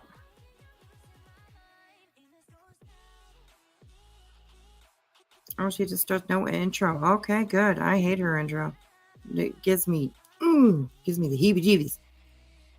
Good gracious. All right, guys. So I am running from StreamYard, which I undoubtedly will probably freeze up. I have to turn off my Bluetooth every single time I want to come on here now. I don't know what is going on, why this thing keeps grabbing her Bluetooth. Just turn it off, Betty. Turn it off. Oh my gosh, she goes to the hotel. It's a motel. Yeah. It doesn't look like it's very, very snazzy, that's for sure. Which is fine. I mean, whatever. Budget. Who knows? Who knows? This every time this Bluetooth is I on, don't it grabs it know. as a I- microphone, and I can't seem to turn it off. So if anybody knows how to literally remove that feature, when I come live, I never want the microphone on this to ever connect. Ever. I hate. Never connect. So that's what we were dealing with. So I'm going to wait until a few more people come in here. I had to go to StreamYard because this is the only way I can control the if I have audio issues, this is the only way I can control it without ending my live. So I don't think you guys are getting the. She had to go to StreamYard. What does she usually use? Does anybody know what she usually uses? I think most people use StreamYard. I'm using StreamYard right now. What does she usually use to? I know, hate. That's a beehive thing, Betty. Okay? Don't be using the beehive stuff, all right? Oh, girl. Actually, let me take off the back. I don't even need the back. I'm really do the virtual background. I'm home and I don't feel like, there we go. It's not really helping with the lights at all. Maybe if I turn it this way, maybe it'll help. Don't worry about the light, Betty. Just turn the lights off, girl. We anymore. Not compared to it'll be YouTube. fine. YouTube is so much nicer. Hey guys, sorry about that. It's so my issue is this right here. This right here Oh, she's keeps using like connecting. YouTube just to stream from YouTube. When I go live I've on never YouTube, used it picks up this microphone as its default. I can't fix it. I don't know how to stop it. The only way I can stop it is to take the Bluetooth off of this computer and off this phone to get it to stop connecting when I go live. This has been my audio issues the whole time. It keeps grabbing this microphone. If I wanted to use this freaking phone, I'd use this phone. I don't want to use it. And nobody can tell me how to disable the settings. So if you guys are techie with Apple phones, please send me some instructions. So you're recording silent movies. Well, I tell you what, it's exhausting because there's no way to fix it on YouTube. YouTube will not allow you to stay live if you refresh. And you can't fix your microphone without refreshing. So you're screwed. Like you're just screwed. But you know what the problem is? Well, maybe you should use that $4,000, $3,000, $10,000 camera, however much it was, to make your videos and stuff, right? Boost up your technology, girl. Come on. Everybody knows you're still using that shitty ass laptop. Remember? You got a new one, but you sent it back because you didn't like it, so you took money. No, Good God. It's this right here. It's the Apple phone. It keeps connecting the microphone. And there's got to be something. It's being triggered by Bluetooth because the only way I can turn your Bluetooth off, Betty. Just turn your Bluetooth off, okay? You go into your thing and you go into your, little thing. Bluetooth off. Just turn it off. It cannot hook up if it's off.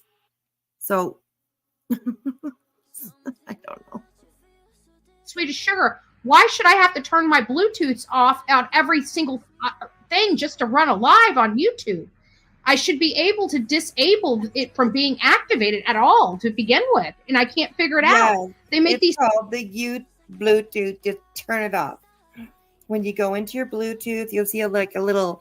Usually they slide over when you turn them on or off. A little button. You just push it, and it turn your Bluetooth off, and then it should be good. It should be good. Just turn it off. There's no way it can hook up if it's turned off. So, I don't know. Anyways. I mean, I think it's just something for her to complain about. I don't know. these things so damn difficult to stop anything. Like, instead of it disconnecting, it should say disable. Like, I want to disable the feature. It won't let me disable the feature. It's frustrating. That's the second live. So I'm on StreamYard. I don't want to, I'm not going to screw with straight live anymore until somebody can teach me how to turn and disable that microphone thing. I'm not doing any more lives on YouTube straight, because when I have audio issues on here, it's just through settings. I go over there and hit the settings. Even if this thing drops down, it's still here. I just have to refresh and I come back here and No problem, no foul. Anyway. Right, there you go, Daddy's baby So girl. I'm sure you guys are wondering what the heck is going on. Slide it from blue to gray. Come on, girl. You can do it. Maybe that'll help the lighting. It's kind of funny that less lighting actually helps the lighting on these cameras. So this is the deal. I spent a lot of a decent amount of long story short, the car is not running, still not running right. They changed out the high flow, high pressure fuel pump. It's still, the computer's got to be replaced. I was trying to get a hold of him to find out how much it was going to cost for him to replace it. But there's mechanical issues I'm having, I couldn't get it back a hold of the battery, dropped it off, whatever. So I'm going to take the car home. I've got the computer coming. It's already pre-programmed. I got the VAT security stuff taken off of it. So it's like a plug and play. I just have to change out 3 cables on it, and it should be good to go. And then once that's done, we can actually assess what's really wrong with the car, because a lot of the problems they believe might be the computer. The good news is... Okay, that makes no sense. Okay, let's back up here. It's a plug and play, the computer. Okay, so she's like, the computer has to be turned on. I have a new one coming. It's plug and play. It should be easy enough to put it in. And then we should be able to figure out what's wrong with the car. What? I thought it was the computer. The computer needs to be replaced. But when she gets the computer, replace the computer, then they'll be able to figure out what's wrong with her car. That doesn't make no sense, Betty. Unless you're talking about like a diagnostic computer, like one of those things that you you can plug into your car and it'll run diagnostic on you and it'll tell you sort of what's wrong or give you codes or something like that. But I think she's actually talking about like the actual computer for the vehicle. So I don't know. Anyways, let's listen one more time. Okay. I just have to change out 3 cables on it, and it should be good to go. Okay. And then once that's done, we can actually assess what's really wrong with the car, because a lot of the problems they believe might be the computer. The good news...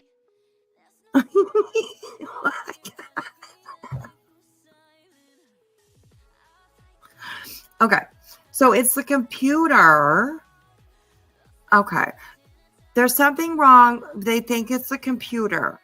So she's ordering a new computer and then she's going to plug it in and then it'll be able to tell them what's wrong with it.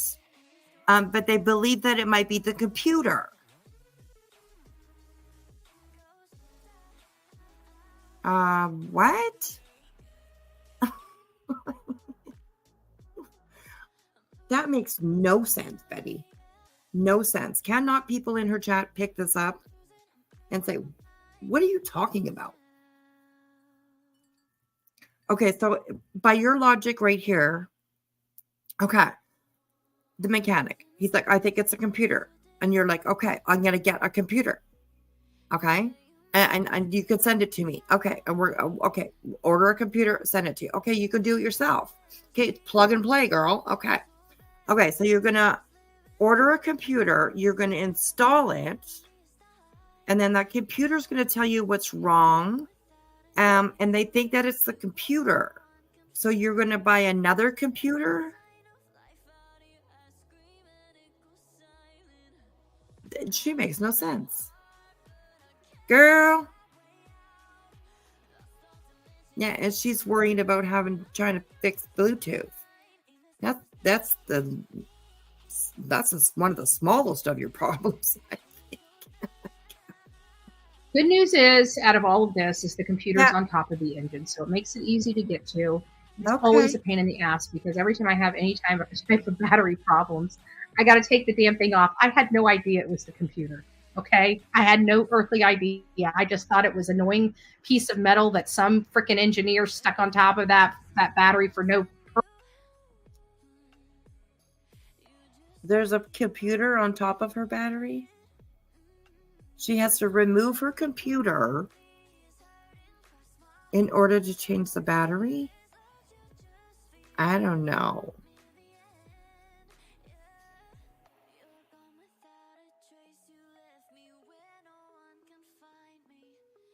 It's called diagnostics. Yeah. Hello, don't think the thing. And I see Miss Kelly Goodlatley is in here as well. Hello, Jane says. Hey, those coming in. Anyways, I don't understand anything she's just said. Oh my God.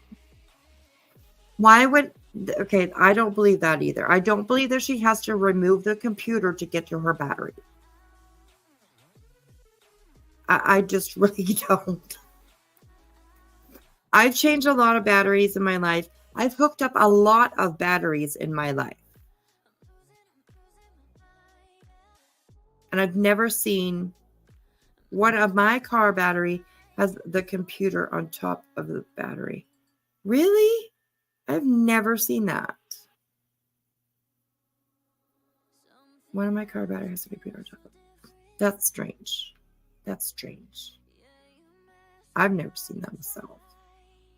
So, okay, but it can happen, I guess. Interesting. Why would they do that? That seems such a, I don't know. Anyways, okay. Purpose other than to annoy the piss out of me. I really thought it was designed for that reason. And that reason alone. No, the alternator is perfectly fine. They tested that. Actually, the one good thing that he gave me that was positive is that I have an amazing alternator. As old as that car is, that alternator is, they said that usually when they have it powered up, the alternator produces anywhere between 13 to 13.5 amps on a 12 amp battery. Oh my God, she just goes, she goes off of it. You do, because I have to see, never seen it before. Your 2014 Chevy Equinox. Well, isn't that what she has too? Maybe not 2014, but I think that she has a Chevy Equinox.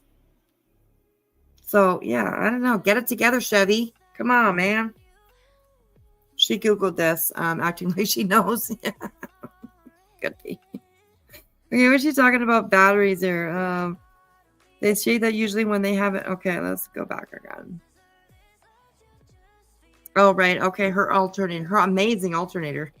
As old as that car is, that alternator is, they said that usually when they have it powered up, the alternator produces anywhere between 13 to 13.5 amps on a 12 amp battery.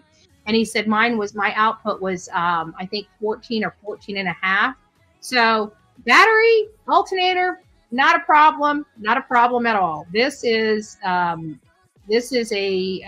computer. The computer is not reading, it's malfunctioning. And so what it does when it's malfunctioning is it's sending these weird signals to the sensors, which control everything in your car. And when your sensors start getting puttering, you start getting things misfiring, and it's not a comfortable ride. So it sounds like it's the puttering's coming out of my third cylinder. I have a funny feeling with the catalytic converter. I don't even know if that needed to be replaced, but with the issues that were going on, that it might be possible that some of the stuff that's going on with the car may have burnt out the spark plug or the new coil in there. So if it's still doing that, I'm changing out the spark plug and the coil before I'm taking it back to the mechanic. And then once I get those minor things done to the car, so you're looking at another under 300, which is just, we're going to smile. We're going to be positive. Remember, turn that round upside down, right?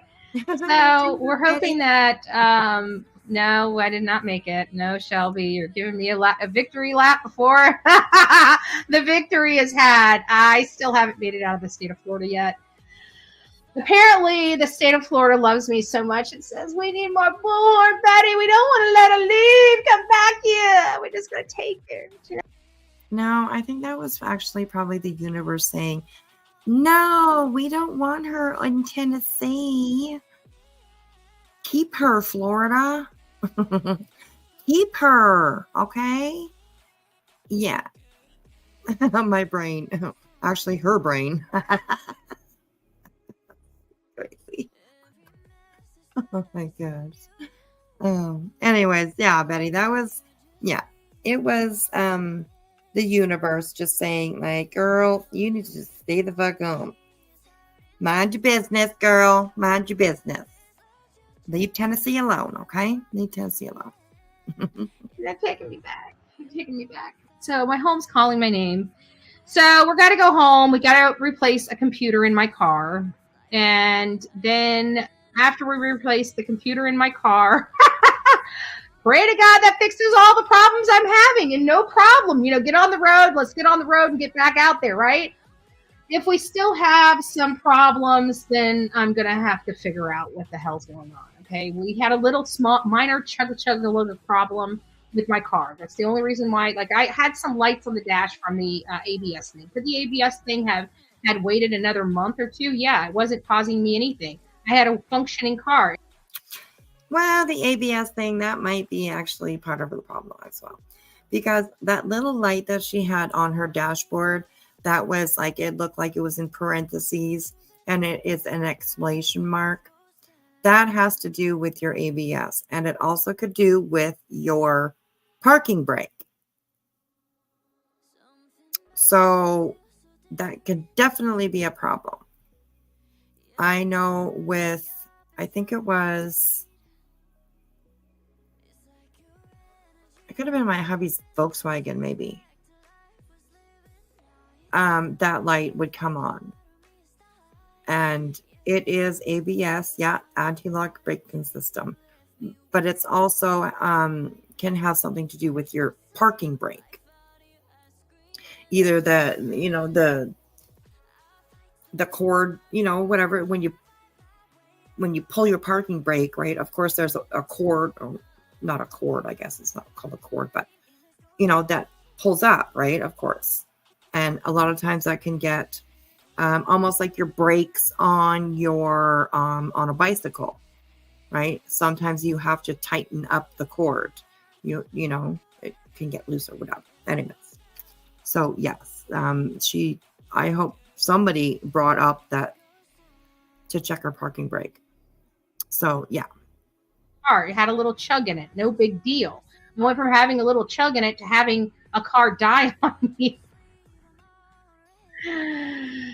The crazy adventures. I would say of Sweetie Pie and Sourpuss, but it's just Sourpuss this time. My first adventure all by myself, and I can't even get out of the state of Florida. But I think we'll be getting out next week. I think this is. I should have the computer. Yeah, you had to take a little break there and grift a little more money. That's probably what your problem is, right? Yeah. Anyways. And I burnt toasts, or not burnt toast. The post that she made about, I think it was on Burnt Toast Post or something like that, about saying something. I think she was on there, or was either on a video, saying something about how she hasn't asked for anything. She hasn't been getting any money. If we go back and look at her super chats and all that kind of stuff, that you'll see that she hasn't asked for. Well, bitch, you asked for $10,000. Like, that's the last huge amount I heard you ask for. $10,000. Like, what the fuck? Crazy. Now your car, I don't even really understand. I don't even really know if I believe that her car is actually fucking broken. Like, it would be so Betty, to stick her ass in a fucking hotel for a couple of days. It's going to bring in a couple $100, crazy. Fuck. It was a community post. Okay, yeah. I couldn't believe when I read that. I was just like, what the fuck is she? What are you talking about? How could she say that she hasn't asked for any money for anything for a while? Like, it was along those lines anyways. Maybe not worded exactly the same, but it was along those lines. And it was just like, what the fuck? God, it's so crazy. And I was talking about Tussie too. Then people started throwing out the clips where she was asking for money. I know, right? Like, it's like crazy. I saw a little bit of her new posts today. Yeah. Somebody was reading them. I can't remember who it was. I don't even know where I was going today. Where was I today? I don't even remember. Somebody was. Maybe it was. It was Crimes and Passion. That's who I was. I was listening to Crimes and Passion. So, yeah.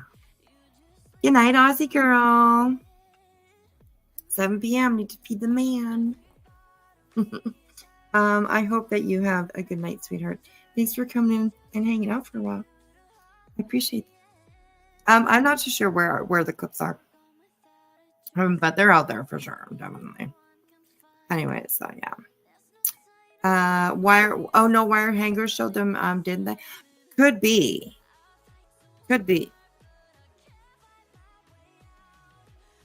I'll go take a look actually. So yeah. You're in by Thursday. That's if I make it home. God, I don't even know at this point. I don't trust my vehicle. I've never not trusted her. But I've had 2 different mechanics work on her and she still doesn't feel too good. So I'm kind of losing a little bit of patience, and my frustration level is probably through the roof. This is probably one of the worst major issues we've had, or at least I've had experienced on a trip so far. Everything else has been manageable, but this one, I think, I decided to take it just for a spin to see if I felt comfortable taking it any further, and I don't. I'm 4 hours away from him. I'm taking it back home. The car needs to get right. I'm not going to sit. I mean, it's hard enough going out there and searching for a kid, but having the extra anxiety of wondering if your car is going to break, I can't do that. And I can't do that. Okay, but didn't you have that anxiety before you actually left to go on your way to Tennessee? I think that you did. But you went anyways when you knew your car wasn't running up to par. And now you're saying, oh, I just can't do it. I can't do it. Like I said, you needed those couple of days. You needed a couple of days, few days, a night in some strange hotel, saying you're out in the middle of nowhere. Ain't nothing but a McDonald's in the gas station. Well, at least you have McDonald's in the gas station. So come on now. You're lucky, you're lucky.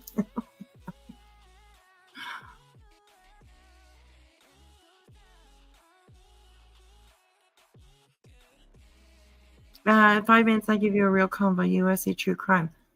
Sure. Thank you very much for the super chat. I appreciate that. Thank you. No, but you might have to get a job. I know, right? You saw him somewhere, but you can't remember. Yeah.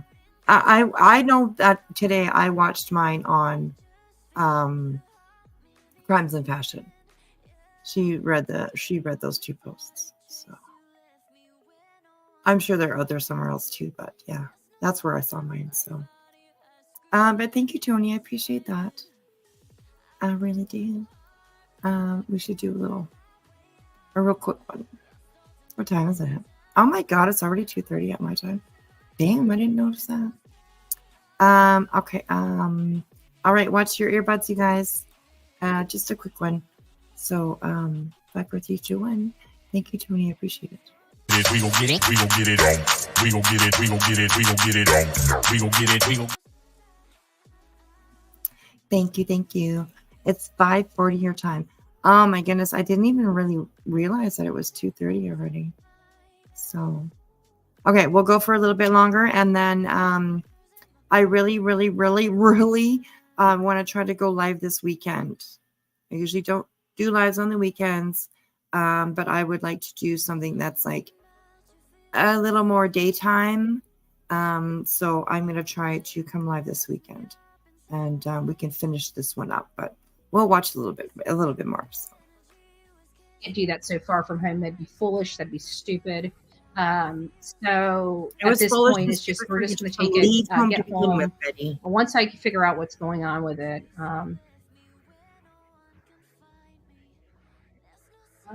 Daddy's baby girl. I'm sorry. I'm sorry.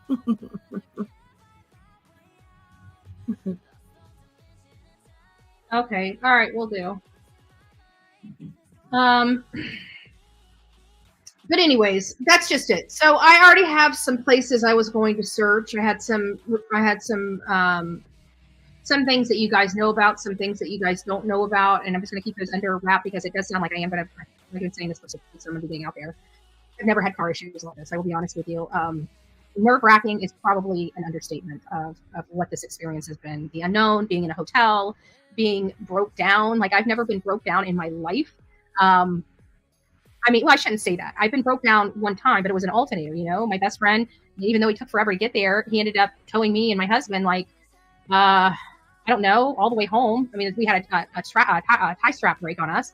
It was an awful experience, but I was never, like, just stranded in the middle of nowhere with nobody, you know? So this was a little bit nerve-wracking, to say the least, but I feel like... You feel like, what, people are following you and stalking you and all that kind of stuff? Mm-hmm. Okay, I'm ready to declare your love for Betty. Okay. Oh my God. Go, Tony. Go get her, girl. Go get that girl. Go get her. Betty, Tony's coming for you. Okay? Make sure you bring her some flowers or something. Although I'm not sure Betty likes flowers, but you know. Bring some flowers and wear, you know, like one of those, you know, when like boxers, they go sparring and they're just practicing, you know, they wear those helmets. You know, I would recommend one of those. I would recommend one of those for sure. Oh my gosh.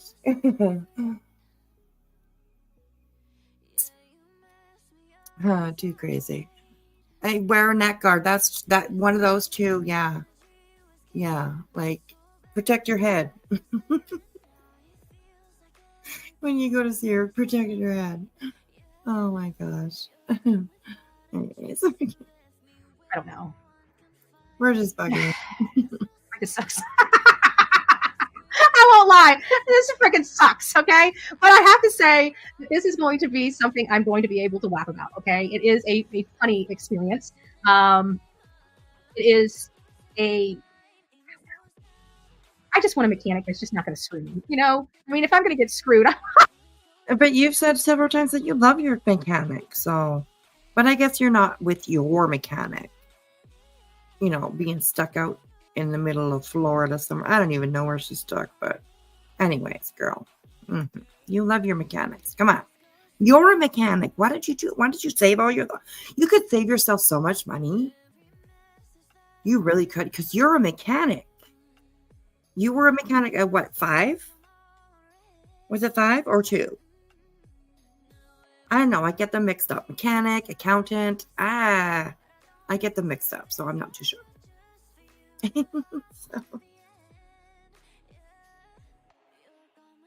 Oh no. We don't need to, I don't need to be bigger than Betty's ass. Thank you very much. I'm good with that. Oh my gosh. Yeah, I'm not interested in being bigger than Betty's ass, that's for sure. No. I'm good. I'm growing slowly. So yeah, anyways. I want to have fun doing it, okay? That's all I'm saying. This ain't fun. Okay, this ain't fun. This ain't fun at all.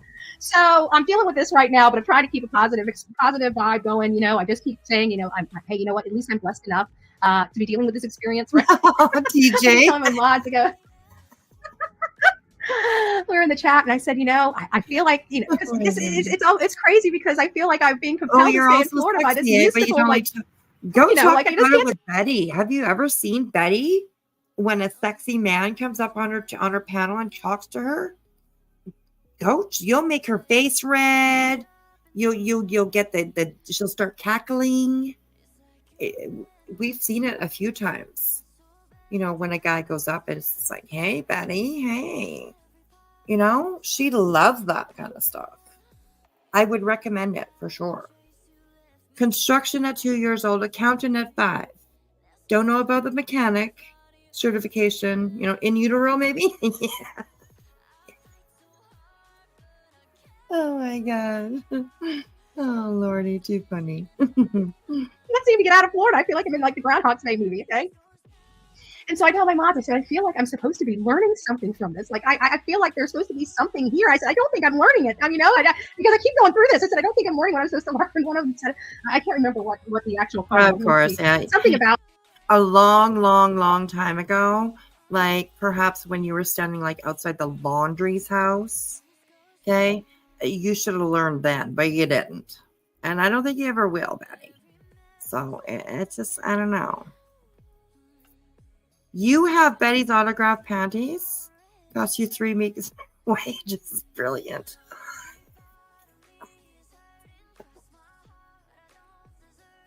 Damn, there you go, probably some, like, I mean,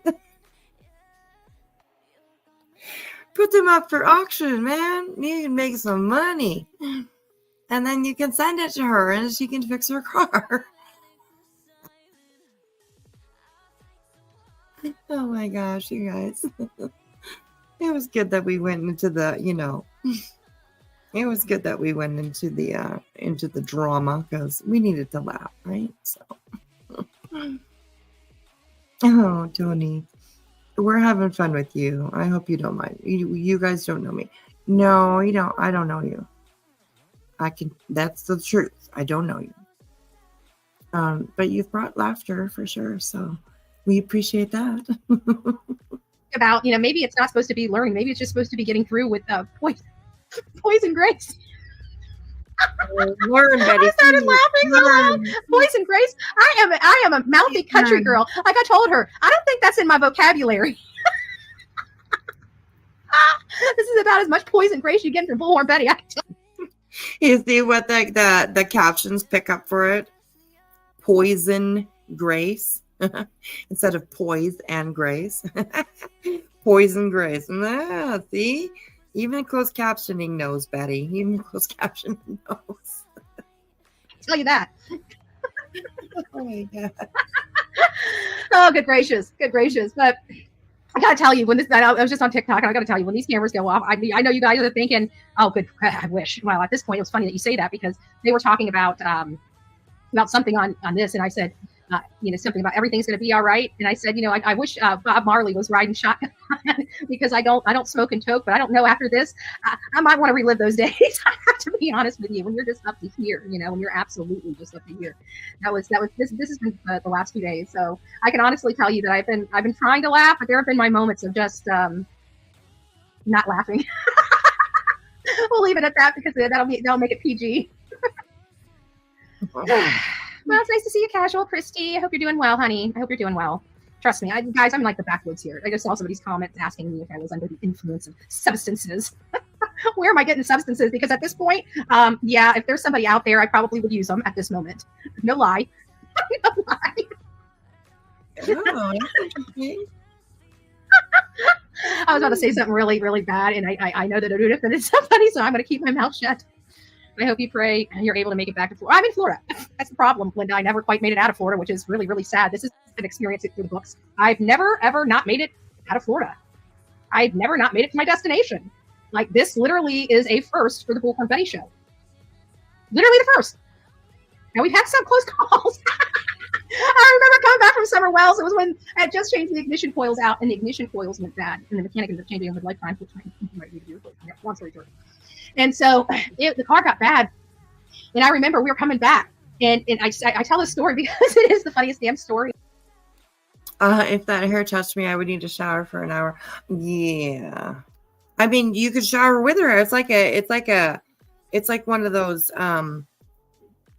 puff things, that you put the soap in and then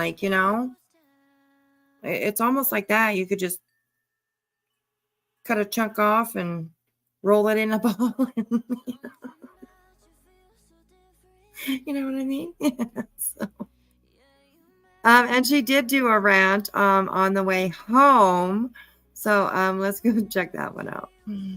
Live. This one here. Wait, our legs. Oh no. Oh, well. Actually, I gotta be honest with you. I think it's the computer now. Like, the car's running great right now. Don't mind me. I just woke up. You guys get pure Bullhorn Betty, bedhead Betty this morning. Nothing is more beautiful. Okay. Does anybody think? Okay, put a 1 in the Put 1 in the chat if you think Betty's hair looks like Bedhead Betty. A 2 in the chat if it just looks like Betty's regular hair. I mean, for me, it's a 2. Okay, it just looks like her regular hair. What do you mean, Bedhead Betty? You're always Bedhead Betty. I'm sorry. That's horrible, Wispy. Don't attack looks. But it's Betty's hair, so okay. I mean, you know, come on now. Betty's broken ink for printer.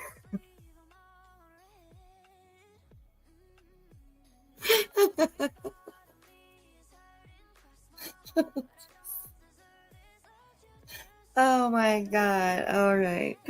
This is when the fun starts, right? When we're all like, it's middle of the night, for me anyways, middle of morning. I don't know what. I mean, it's just that time of the day, hour, the 24-hour clock where we're all losing our minds, right? We're all losing our minds. Oh my God. Betty's broken ink for printer. Honestly, you better watch out for Tony. Because, I mean, Tony's, you know, he's liking on the Betty here. And he might really like Betty if he finds out about her printer. Gotta be careful there. Ink, because, you know. Dear Lord, put on protein.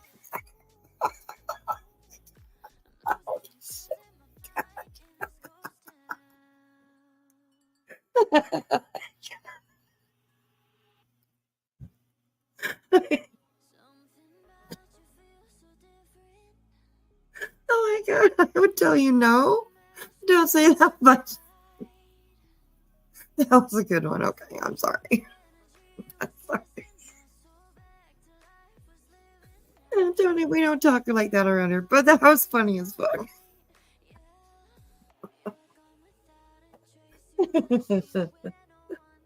Oh my God, Betty knows how to work a printer. Yes, he does. No respect for Betty here. Hey, you know, I mean, no, there's no respect for Betty here. I'm sorry. I'm sorry. I cannot lie. I cannot tell a lie. The natural. I'm sorry. I just. So it's nice to see you all today. There is not a whole lot going on, but I'm on the road. I'm not chuck looking. The car seems like it's running good. Thank God. But I'm still taking it home. We need a computer in it. We don't want any more problems. The only thing I heard is it was struggling to crank up this. Okay, so does anybody know like what the actual like? What did she actually have done? Like she sat in a hotel for 2 days or a day and a half or whatever it was. And apparently her car was broken down. It wasn't running. So like, what did she have done? Does anybody know what she has done, what she had done before she got back on the road and now was like, my car's running great. I'm in love with my car. I love it. So she put gas in it.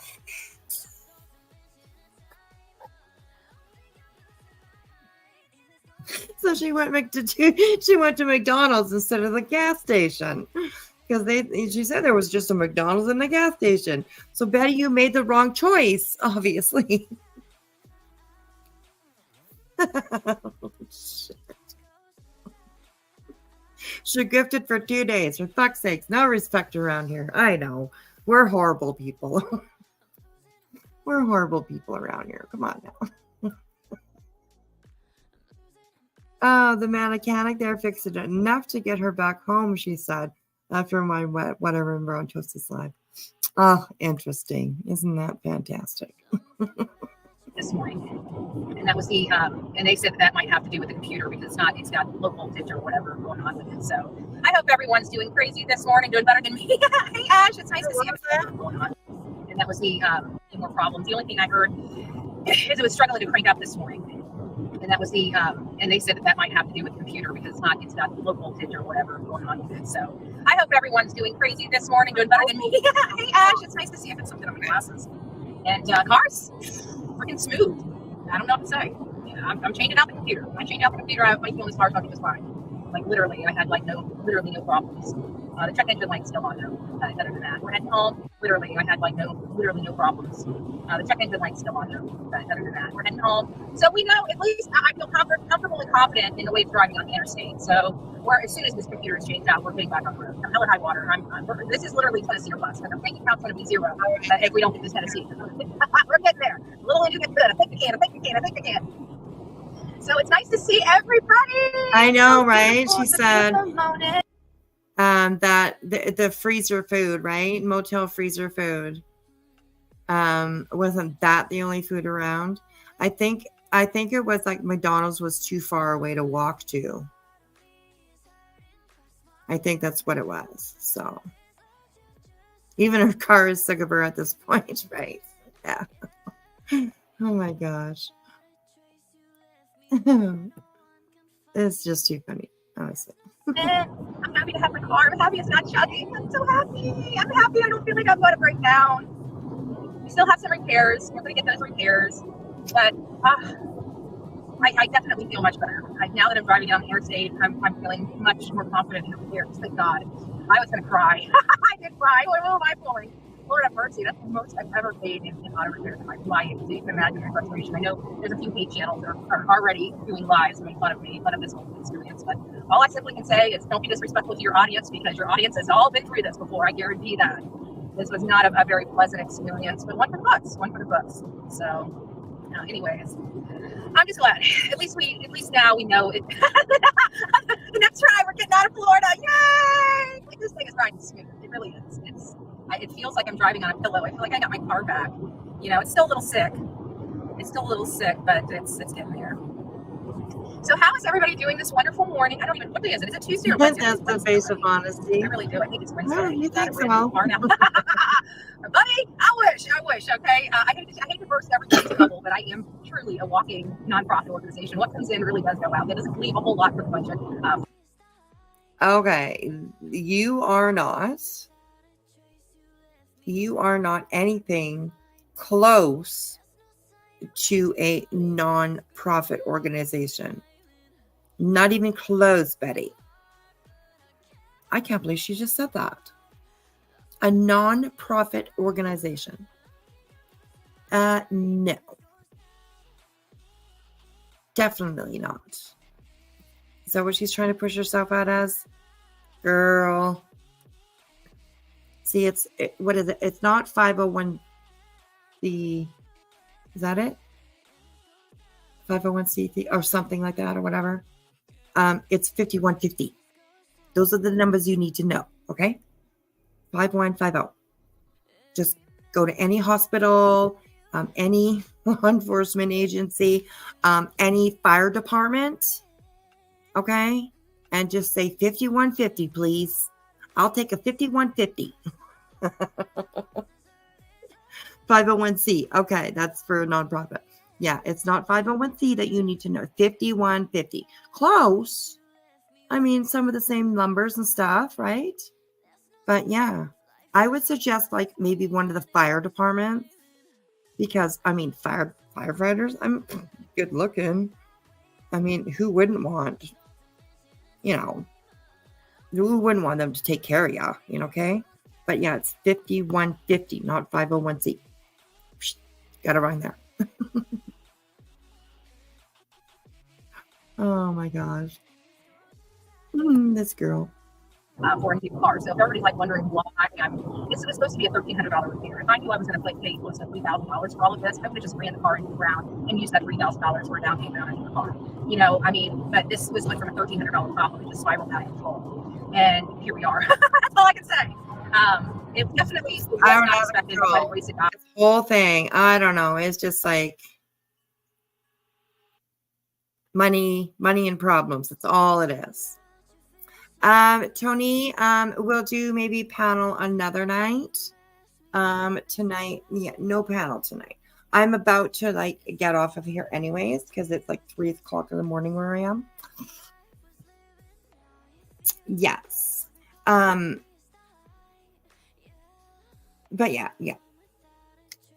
And I'm only up. I mean, I'm up a little bit later today because I can sleep in tomorrow.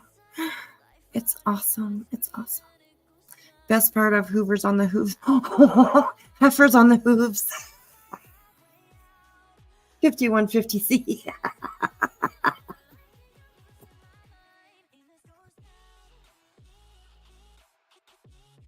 Heifers on hooves. Oh my God. And 20 years ago when Betty was an acupuncturist, you got a story for me. Oh my gosh. You can email me. You can email me the story if you'd like. That might be interesting. Yeah, anyways. God, you know, I'm getting through it. I mean, what else can I say? You know, there's no explanation for me getting through this other than by the grace of God. I mean, and I'm going home. I'm safe. No, it was by the grace of God that you actually were stopped. That's what it is. So, yeah. Host is scared what Betty did to my. Oh, wow. Well, I'm not scared. Like, if you knew me, then you would know that I'm not scared. Definitely not scared. But you know, I mean, tonight's not the night for testicles. I'm sorry. It's like, you know, it's just not testicle night. I'm sorry.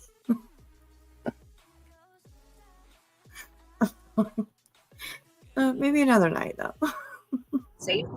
We stayed in a hotel room for 2 days. I mean, it kind of sets a little bit on our mission. You know, we're trying to go find a missing 15-year-old boy. It is a setback. But you know what? In the grand scheme of things, maybe it's what the audience needs to see. I mean, this stuff, it's not easy. It's not cheap. You never know what's going to happen at any given time. And the people that, you know, like to make fun of people that, you know, that work like me, that go out there and into these fields and stuff like that, they really don't know. And honestly, I don't think that they would have the wherewithal with half the crap we have to face out there in the wilderness. I mean, literally, we got people on here that can't even change their own tire. You know, I'm driving all over this country. You better learn how to change a tire. You better learn, if you're going to be spending the kind of money we do to travel and stuff, you better. Who were the people? Who were the people that can't change tires? Did you hear what she said? You wouldn't believe what half the crap we have to face out there. There's some people that can't even change their own tire. What? What is she talking about? I don't even know.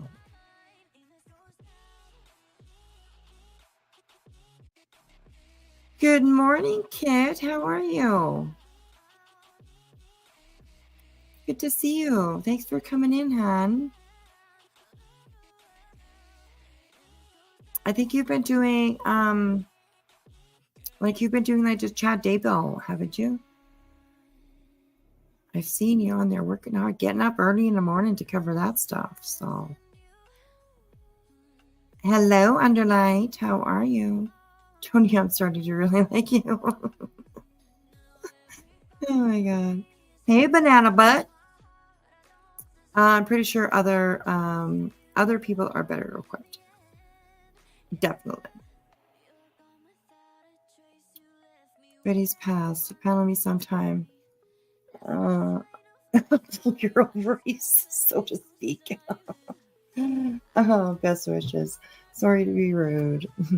It's late for me. Sunday the 28th. Yes, Sunday for you. You've been all right. You've been, you know,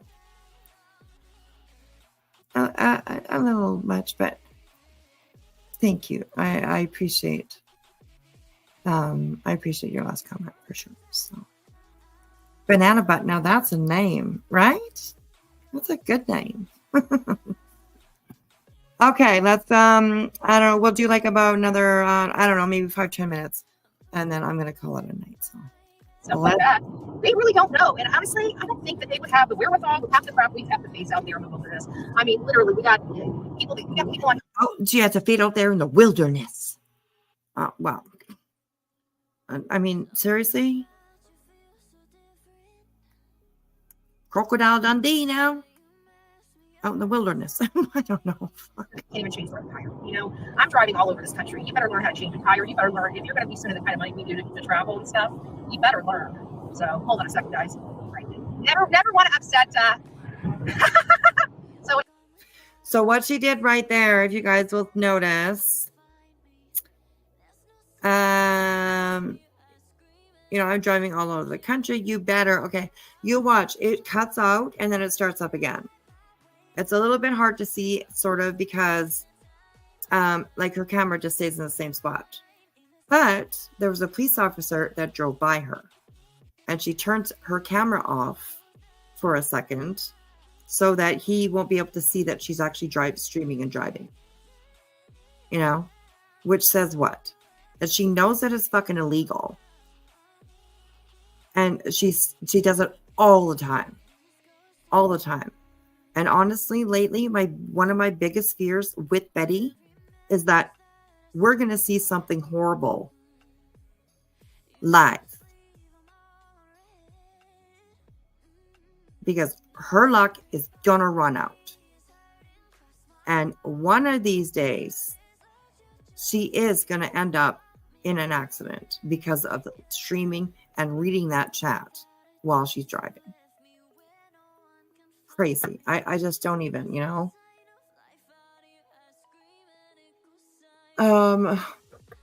Betty and me, Dr. Phil said no. Too hard to fix.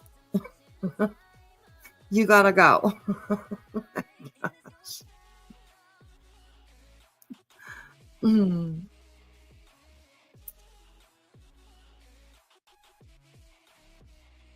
Oh, before YouTube. Okay, Tony. Seems to got all the good information, you know. All the jaw droppers. Better learn how to change a tire. You better learn, if you're going to be spending the kind of money we do to travel and stuff, you better learn. So hold on a second. What kind of money do you Never want to upset. So when I see something, I gotta chill for a second. So that's what I was doing. Chilling like a villain. Chilling like a villain. No, chilling like a lawbreaker. Right? She had to turn it off because the cops were driving by her, and they would see that that she was streaming. Imagine that, Betty. Right, chilling like a villain. So we're heading home again. So far, no chug-a-lug-a-lug. It didn't start right. There's still something wrong with the car, but Callie Dimes, I agree. I'm definitely not a fan of hers either, but I would definitely not want to see that. Definitely not. And I don't want to see her hurt either. Nobody on here I want to see hurt. I mean, just because we talk about these people and sometimes we don't have a very good opinion of them, definitely does not mean that we want to see them hurt or suffering or anything like that, you know? So, yeah. Why do people stream live? So many people die from people like her. It pisses me off. Yes, absolutely. Absolutely. It makes me think of Controlla. If you guys know who Controlla is, I think that's her name. She was streaming live, reading the chat, and just to throw something else on the pile, she was also smoking weed. She got into an accident, and her daughter was in the car with her. So it happens, definitely. There's plenty of things that people see online streaming from people streaming live that we should never see, you know, and it's sad. So anyways, yeah, that was horrible. That was.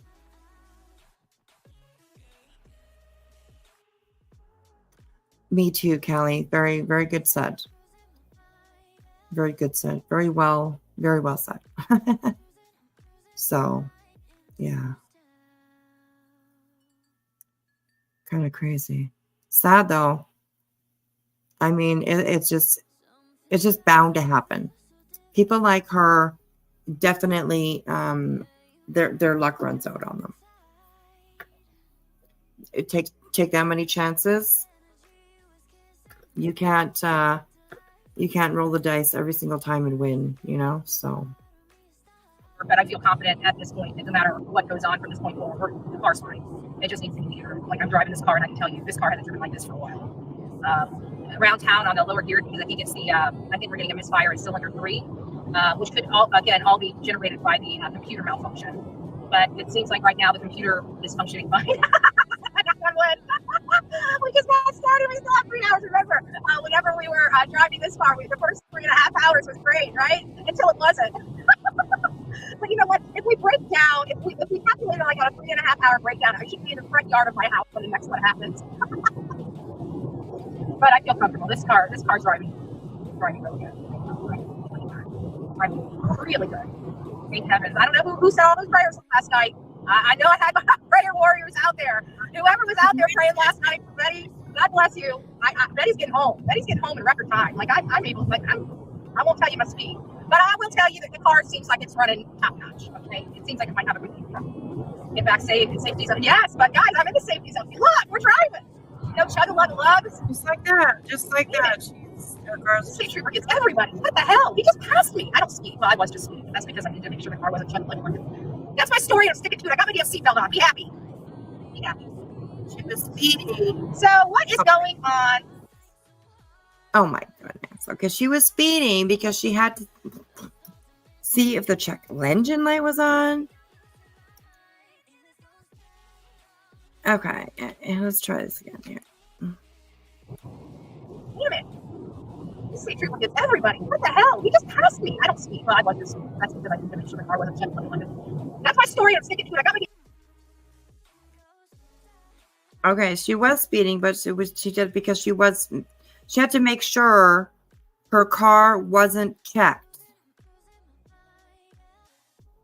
Seatbelt on. Be happy. I don't even know it. So what is going on? You pray for you, Betty. JR Boston, I agree. Nobody drives the speed limit. I don't either. Lots of times I speed too. Absolutely. I put my hand up and, swear to tell the truth, the whole truth, and nothing but the truth. Yes, Your Honor, I speed. I speed every day. Every day. So, but yeah, I don't stream live and read the chat while I'm driving either, but I do speed for sure. I love speeding. I don't know. I mean, okay, that doesn't sound so good. I love driving fast. I'm a speed demon too. I can't drive 55. No, I have to go faster than that. So, yes. Thank you guys. I know that there was a lot of prayers out there. I really do. I know you guys had a lot of. I know this has been stressful for all of you that love me because I'm out here on the road. And sometimes I think you guys think of me as your, at least for the older group, I think you guys think of me as your like daughter or your granddaughter. And when I start freaking out, and because my mom's freaking out, and I see you guys freaking out, almost similar to my mom. So I know you guys love me like that. But I can tell you, I'm safe. I've been safe. This, with all these bumps and twists and turns and everything. So far, I mean, even in the whole breakdown of nowhere. Okay, so that right there, even the breakdown in the middle of nowhere. I think that she was, I think that she is lying. I don't know. I don't think that she broke down in the middle of nowhere. I think that this was all planned out for her to, grift more money. I really, really honestly do. I could be totally wrong, but that's my opinion about this little teeny tiny trip. Not out of, she didn't make it out of Florida. So yeah, I don't know. Anyways. I'll never forget Miss Robin on her Mod Squad chat message saying, you may just have to get an Uber. I just started busting out laughing. I'm like, well, we're having problems getting delivery. I don't know if we had Uber, I wouldn't have a problem with delivery right now. I don't know where. If I can't get delivery, how am I getting an Uber? That's all I'm in the middle of nowhere. There's no business out there. Like, you know, that's just a stop. That is a pull through. That's not, there's no town there. There was literally nothing but land. It was so like this hotel, McDonald's, and gas station were so out of place. It was literally slapped in the middle of nowhere. I know places like that exist. I travel all over. I didn't know a place like that existed in my own backyard. But there we have it. And you know what? For that little nothing, it saved poor buddy's butt. So, you know, they might not be able to save everybody, but they saved me. And they had a freezer section. The first thing I got was a Snickers candy bar. Oh, good Lord. Not a Snickers candy bar, a Snickers ice cream bar. It was an ice cream bar. Oh my gosh. I was so stressed out by the time I got to that hotel. I could have eaten like, I don't know, like 20 of those things. That's how stressed I was. But there was something, I don't know if I told you guys this or if I told TikTok or if I told you both. I don't know. But it was crazy because, you know, I was broke down on the side of the road. And the tow truck comes and gets me. Well, all of my stuff, like all my bags, my purse, my wallet, everything is in the car. And it's not drugged behind, it's up on the bed, like a flatbed. And so he lowers it down. Well, I walked in there for a second and the lady wasn't behind the counter. And I guess she was in the back and she must have heard the ding. Well, I didn't see her then. I'm like, okay, well, I'll just get my bags and go back in. And so while he's unloading, or not unloading, but it looked like he's unloading, he's lowering it so I can get up there and grab my bags and get checked in. And she's walking out of the. See, and that's another part. And that's why I think it's bullshit. Because there's no way. And now I'm just having deja vu that like we did review this video. Because I was saying before that there's no fucking way that I cannot see it happening. That a tow truck driver, and like I said before, I think maybe because it's just a small little place, not a lot of people there, definitely rules get broken or whatever, you know what I mean? But like she's saying that like the tow truck driver lowered the bed down for her so she could go up there, go into her car and get her stuff. Like that to me, like I don't think that would ever happen. Tow truck drivers would be like held liable if she went up to climbed up on that bed and happened to fall off. So I don't believe that that happened. I just don't. I don't know. I just don't.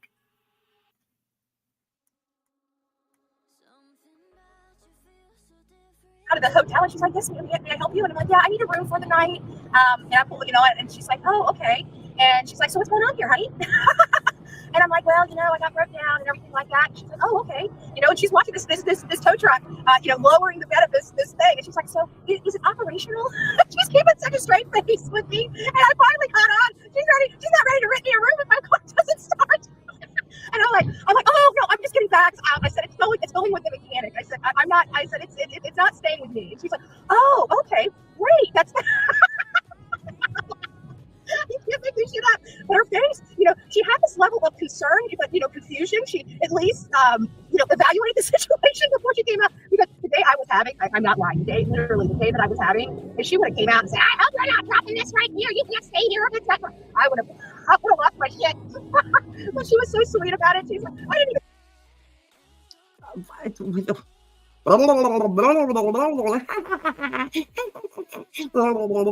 my god, that's what it sounds like listening to her. So, like unbelievable.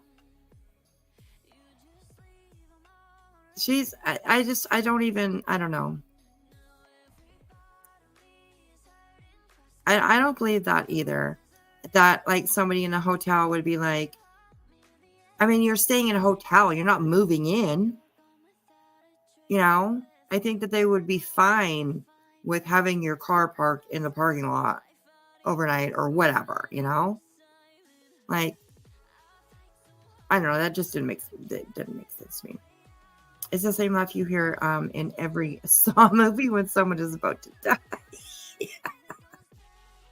That's true. I don't even think about it, you know. I don't even think about stuff. I don't break down. You guys don't understand. I do maintain. I mean, this is a 2011 with 185, almost 86,000 miles on it. And this thing drives like a dream, okay? Like, it had a little chug. It had a chug. I went to fix the chug. That's all I did. I just had a little tick in it. That's it. Because I maintained the shit out of my car. So it had a little sniffle. So I took it to the doctor. $3,000 later. my first child, my liver, my kidney, and my appendix. But she's driving. See what you just said? Oh my God. My first child, my liver, my kidney, my appendix. My first child. Betty. Oh, okay. I'm not even gonna. Oh my God. I'm not even gonna. Jesus. Oh my Lord. You've never had a child, babe. See, this is the thing. Like, why? Like, a normal person that's never had a child probably wouldn't say something like that. But, like, I mean, I don't know. Anyways, I don't know. That voice gets curdled in the milk while still in the cow. You get to go up there, little Minx. You get to that's good. Oh my gosh. Oh my God. Okay, a few more minutes. It's 3:21. So we're gonna watch this until 3:30 and then I'm out of here. I'm out. I'm out. So I don't feel like I just got royally screwed, right? I mean, the reason why we fixed her is so we could drive her for a few more years. I have to say, unless if the engine and the transmission are as strong as they say it is, this bad girl's gonna be with us a couple more years. Because I'm not getting rid of her unless I have to. I'll tell you that. I love this vehicle. It's called the car. She's getting a little bald on top. You know, she's starting to wear a little up there. I think from the sun damage, just like over Betty's lips. And I don't know. Good morning, everyone. I see you guys in chat. We have already 100. You guys, we have 178 people in chat watching me drive. Don't you guys have anything better to do? I know. I am kind of funny. I make them okay. And in all true Bullhorn Betty fashion, I mean, in the grand scheme of things, my life really is a shit show. maybe that's what everybody comes in here. How much crap did Bullhorn Betty take today with a smile on her face? I don't know. I'm starting the day. Today's started out. Oh, this poor girl. My heart bleeds for her. She's constantly taking crap. She's constantly dealing with crap. She's constantly. Daddy's baby girl. No, I didn't. Thank you so much for reminding me. I appreciate you guys. Where would I be without you guys? Honestly. Thank you. I'll take them right now. I appreciate that. Better than expected. I will tell you that. I was expecting a jerky, bumpy ride all the way back where I was just going to be miserable and be like a volcano ready to explode when I got home. That's truly what I thought was going to happen. However, now that I'm on the interstate and I'm driving, there's not a tick, not a bug, not a bump, not a chug, not a nothing. Everything is like freaking hidden. It's hidden. So I feel much more better. I don't English teachers stop, okay? I know I just spoke wrong, okay? Again and again, okay? I know it can't be more better. It's got to be one or the other. I already hear Sue's rolling her eyes at me. If Robin's in the chat, she's probably going. Oh, good gracious. So I don't really know even. Like I'm trying to find angles to discover. Man, not a chug. This bad boy was up her nose. Nice. She says nice, but she seems like a little bit, you know. I mean, the fake laughter and the, you know, I don't know. That's you on me of a fringe is so high and dry right now. I know. And like, remember, like she cut all of her hair off not that long ago. And it's still so bad. And it's because she keeps fucking bleaching it. Betty, stop bleaching your hair. The runaway to today's the first day I could let meds wear off and not end up screaming. I'm looking forward to reducing meds drastically in the future as I heal. I only have 3 vertebrae left untouched now. Oh, girl, I hope that I hope it all goes good for you. That's really cool. You can let meds wear off and not end up screaming.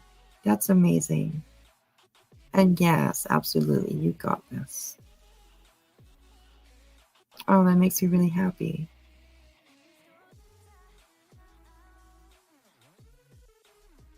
I totally understand where you're coming from with that, for sure. So, yay. I'm out of bed. Oh my goodness. Oh, that makes my heart so happy for you. It really does. Yay, that's awesome. Okay. Another few minutes of this, and then we're out. I think we'll be fine, guys. Driving like this, I almost wish I would have. But you know what? Better safe than sorry. And you know what? If I was going further north, you know, the ride wouldn't be like this. You know, that's the way it goes, right? What is that called? Murphy's Law. I forgot all about Murphy's Law. I'm living Murphy's Law. Shit. That sucks. All right, guys. Watch. I think maybe you're the creator of Murphy's Law. Oh my god. But see, can you pull up what she uploaded a little bit ago? Who Betty did? On her main channel?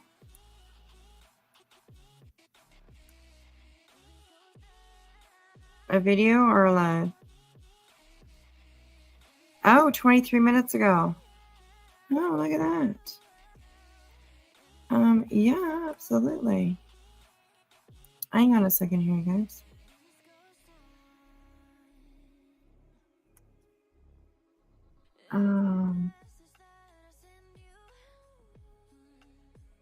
True crime is we are asking for the public's help. We are searching in the woods. We are doing what it takes. Okay, here we go. Good guys. morning. This is look, and there's her mouth again, acting a little weird. This is called Sebastian Rogers and the Many Unanswered Questions 23 minutes ago, you guys. Guys, I don't know how many people. I'm gonna try and let this play as much as I can. So, you don't know what it is? Oh, well, I'm sure it's some sort of shit. I hate her intro. I know, me too. I cannot stand it. And that song that she has, as soon as it starts playing, I get an instant headache. Honestly, I really do. So, okay, let's listen to this. What she had to say this morning. People are up this ridiculous time of the morning. It's shit. There's 115 people up here, Betty. Come on now. Like around 5 a.m. And I was not here yesterday. I took a day off. I completely unplugged, turned the phone off, literally everything. I just took a down day, and now we're kind of back here. I have a lot to go over this wonderful morning. It is a beautiful Saturday, so I don't anticipate a whole lot of people being up unless they haven't gone to bed. So good morning to all of my beautiful people. It's nice seeing you guys joining this morning. So this is Sebastian Rogers. We're going to go through his stuff here in just a short moment. But we have another Rogers case to go over. Okay, I covered the Crystal Rogers case, pretty in depth on my YouTube channel. I dropped plenty of videos here on TikTok. This is Brooke Hout. Crystal Rogers is a mother of 5 that disappeared. Right, Daddy's baby girl? We can still do it. We can stay up all night long. Jared Boston, no, I don't know if she's on right now. But this was posted 23 minutes ago. So it's brand new. So yeah. Disappeared on the July 4th weekend in 2015. Crystal Rogers is a mother of 5 beautiful kids that went missing on July 4th weekend in 2015. Her boyfriend, Brooks Howe, came under heavy scrutiny about her disappearance back in 2015, but for whatever reason, the case went cold. Well, this particular case just heated up most recently in September with the very first arrest of a gentleman by the name of Joseph Lawson. This is an employee of Brooks Howe. Brooks Howe was later arrested after Joseph Lawson, and the case kind of died out. There was some major shocks in the case when the state prosecutor, Brooks Howe's bail hearing, tells the judge that his brother, Nick, might have been the one that shot Crystal's father, Tommy Ballard. If you're unfamiliar with this case, Crystal is a beautiful young lady that disappeared in 2015, and her father went out looking for her and searching and was probably finding evidence about what happened to his daughter. Well, during a hunting, what many thought was a hunting accident on Tommy Ballard's property, he was shot to death. And apparently during this bail hearing for Brooks Howe, it was alleged that his brother Nick may have killed Crystal's father. Today in court, prosecutors said they believe they have the gun used to kill Tommy Ballard now, connecting the investigation with the death of his daughter, Crystal Rogers. Waiting for testimony to come back on the firearm we believe was used to murder Tommy Ballard, a firearm that we purchased from Nicholas Howe, who was using a fake name when he sold the rifle. This case has a lot of twists and turns, and that's not it. In 2013, an officer was ambushed. His name is Jason Ellis. And people are starting to feel that this Jason Ellis is connected to this particular case with Crystal Rogers and Brooks Houck. So now we have 3 people arrested in connection with the death of Crystal Rogers, although her body has not yet been found. Brooks Houck is a millionaire. His family is fairly well-to-do, and his brother worked for the Bardstown Police Department at the time. This is a crazy case with a lot of twists and turns to it, where it involves an execution of a law enforcement officer a year prior to. And again, it was the same officer that was working on Brooks Houck's brother's schedule, his routine. And so many people kind of believe these cases were together, but they're unsure whether they're together or not. We've been getting mixed information. I tried to figure out how in the world Ellis was associated with Crystal Rogers and her father, Tommy Ballard. That's another thing. Crystal Rogers' dad, a year later in 2016, was gunned down on his own property. And it is believed that Brooke Houck's brother, the police officer, Nick Houck, was responsible, yet he has not yet been arrested.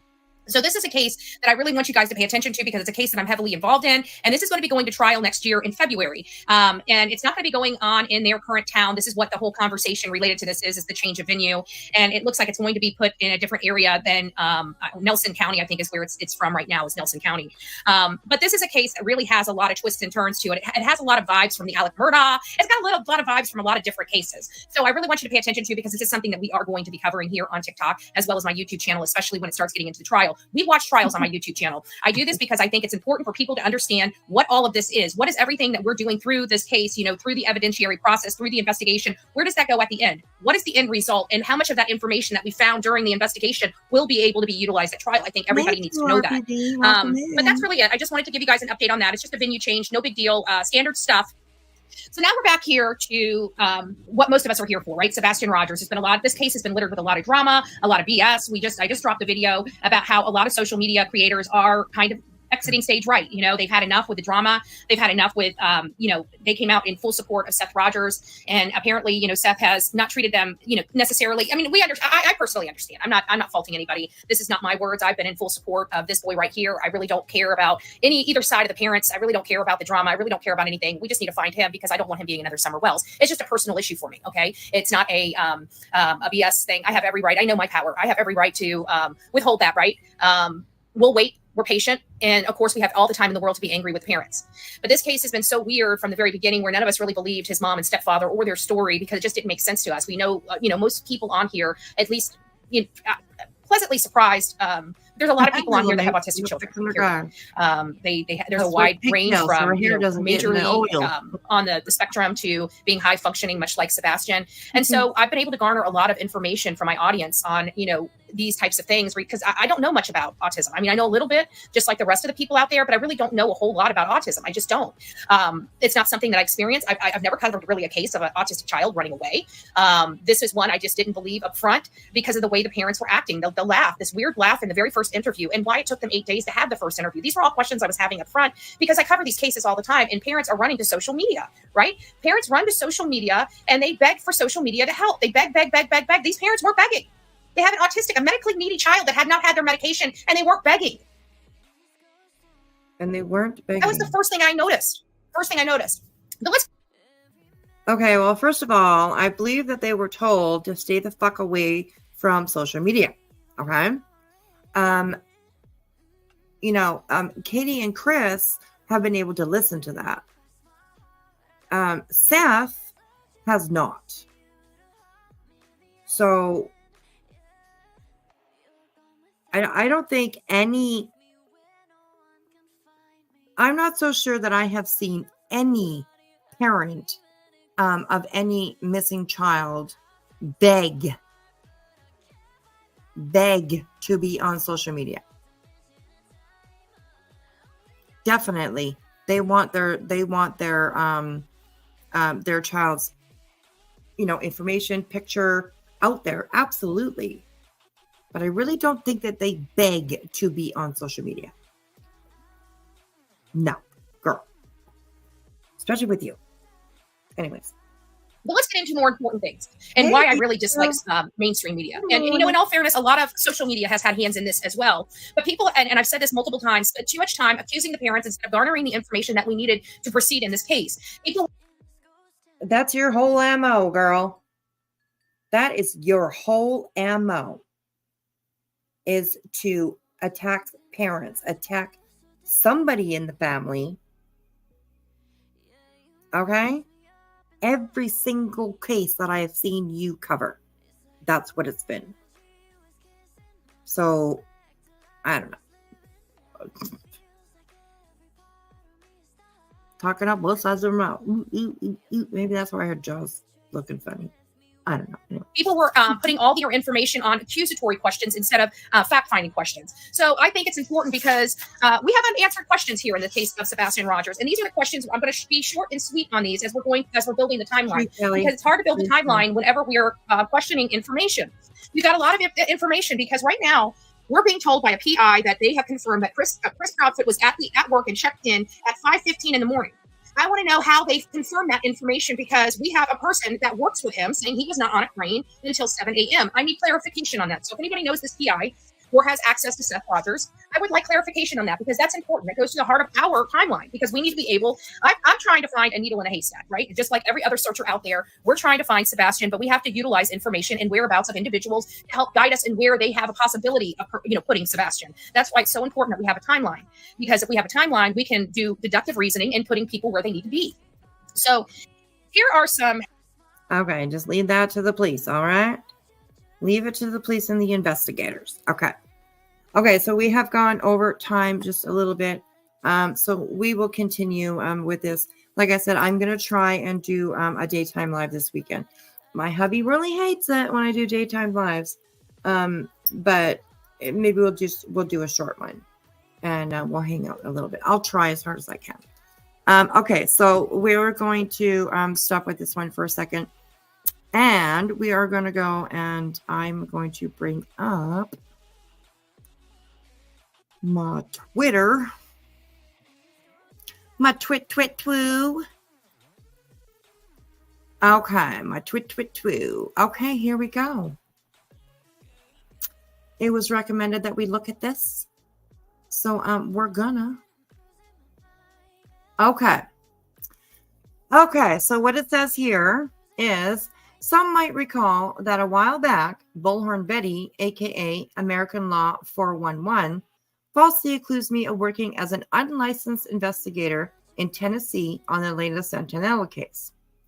In her fury over my decision to remove the marble slab as Layla's last known location in December, she claimed I had ruined the investigation.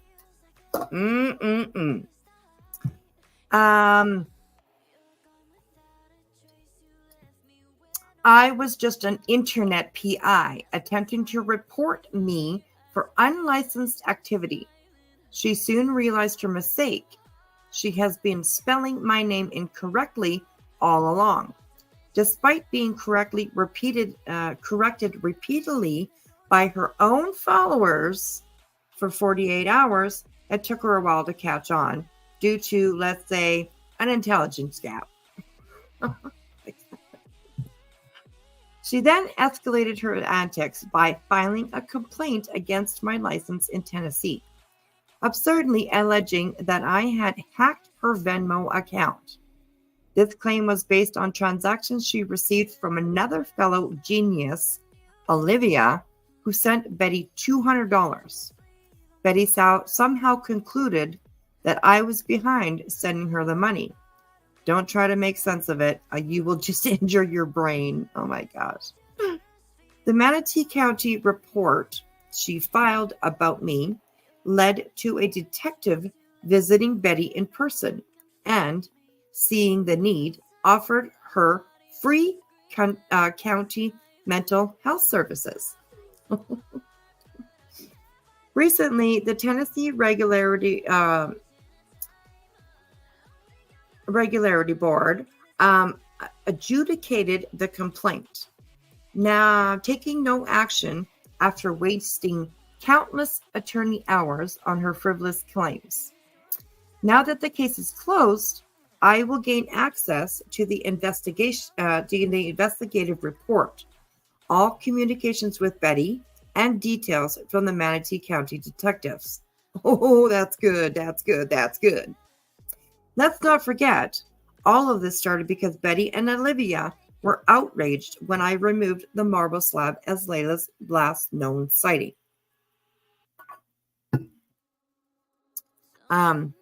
Last known sighting after I became convinced in November this was a false lead.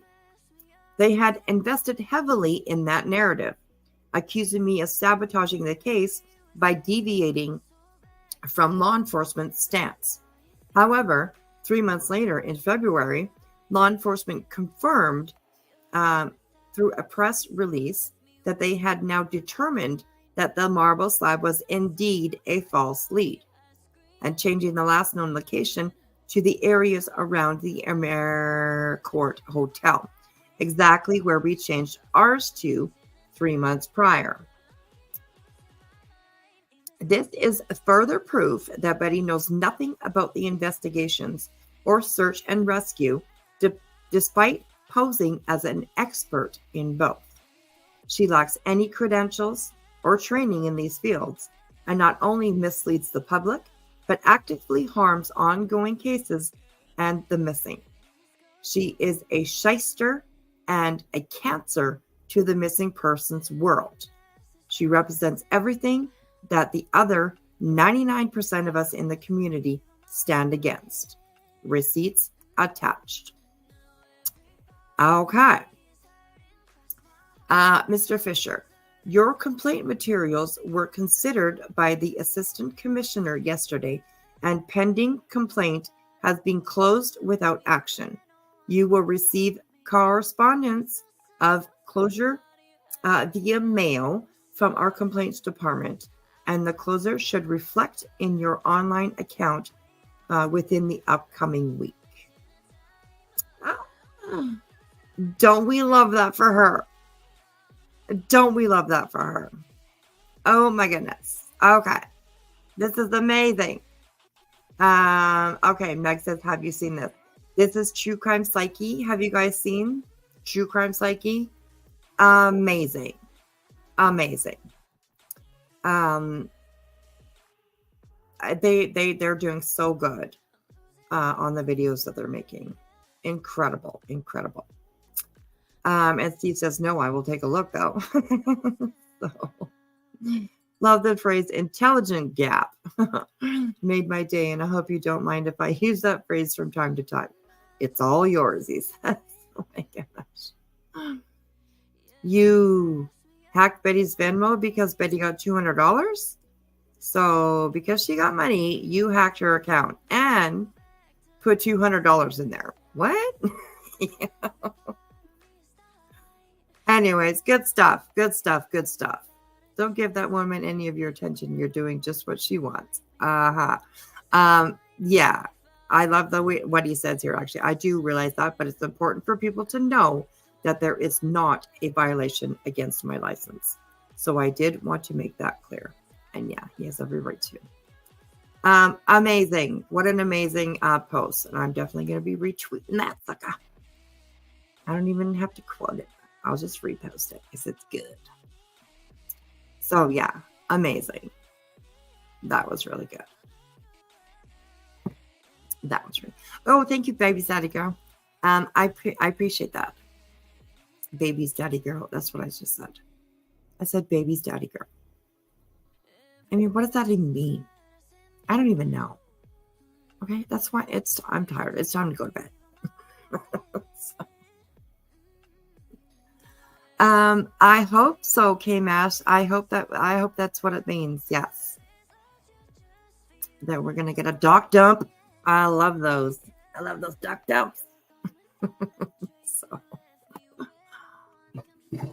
good stuff, good stuff. So if you guys are on Twitter, then make sure you go on over and give him a sub. Oh, well, a follow, I guess it's follow over on YouTube. So on YouTube, on Twitter. Yes. So All right. Well, you guys, thanks for hanging. Thanks for.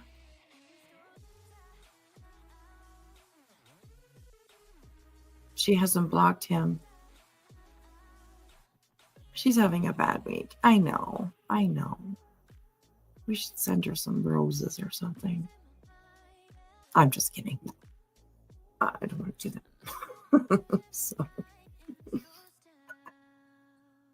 All right, you guys. It is almost 4 o'clock in my time. I think almost 7 o'clock some people's time. 6 o'clock other people's time. Yeah, that's crazy. The next day on other people's time. So, yeah. Anyways. All right. Thank you guys for hanging out with me. I really appreciate it. I really, really do. She only wants a new car. Yeah, exactly.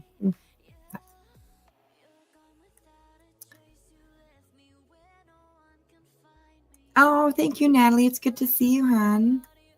You're watching from the beginning. The very beginning, please be careful. Trigger warning. It deals with some hard stuff to hear. So, yes. Hey, mother of two boys. Good night. Good to see you. Good night, Callie. Good night, Daddy's baby girl. Bartman. Callie Dam. Dizzy runs with scissors. Little Minx. K-Mash. I love you guys very much. And thank you for hanging out with me. This was a late one, early one, however you want to put it. But I will, I'll have 5:45 a.m. here. Contemplating coffee. Maybe sleep. Maybe both. Oh, that's awesome. I love it. Alrighty, guys. I will see you hopefully this weekend. I will be around in the bushes this weekend for sure. I'll be looking around and stuff like that. But I will try and do a live that's like daytime-ish, you know. I don't know about later on today, but Sunday. I'll try to do something on Sunday. So, hi, Tia. How are you, girl? All right. I'm out of here, you guys. Go to bed. Go to work. Go have dinner, breakfast, lunch, whatever you're doing. So, before we go, thank you very much to Ert for your 1 month membership. It's been longer than that, but and also thank you, Tony. I appreciate that. You certainly brought something to chat today. You certainly brought something to chat. So, all right, you guys. I love ya, and I'll see you guys tomorrow, somewhere around here. Anyways. All right, guys. Love you. Have a good night. Thanks for being here with me. I appreciate it. All right. Bye, guys.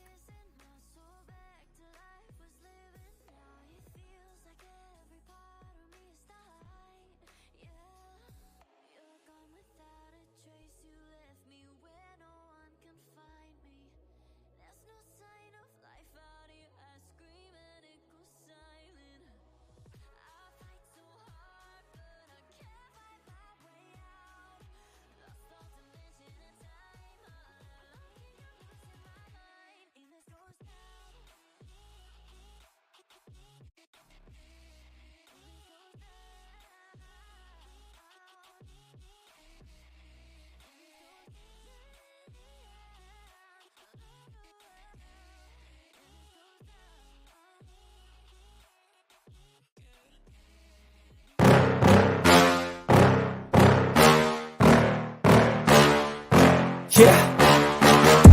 Please tell me that I can't, that I won't, that I fail, that I'll never make it out, yeah. Please tell me all the bad, never good, fill my head full of every single doubt, yeah. Please say any negative thoughts, I pop off when I hear people say I cannot. I get off to the thought of proving everyone wrong, I won't stop to the top, so you better back off and get lost. I'ma stay loud, stay proud, never running out, never heading south. I'll be spreading out, call it word of mouth, can't put me down, I'll be getting loud. You can have it douse, not what I'm about, have your f***ing cloud, it be raining now. I keep making sound, go another round, I'm legend bound, can't stop me now.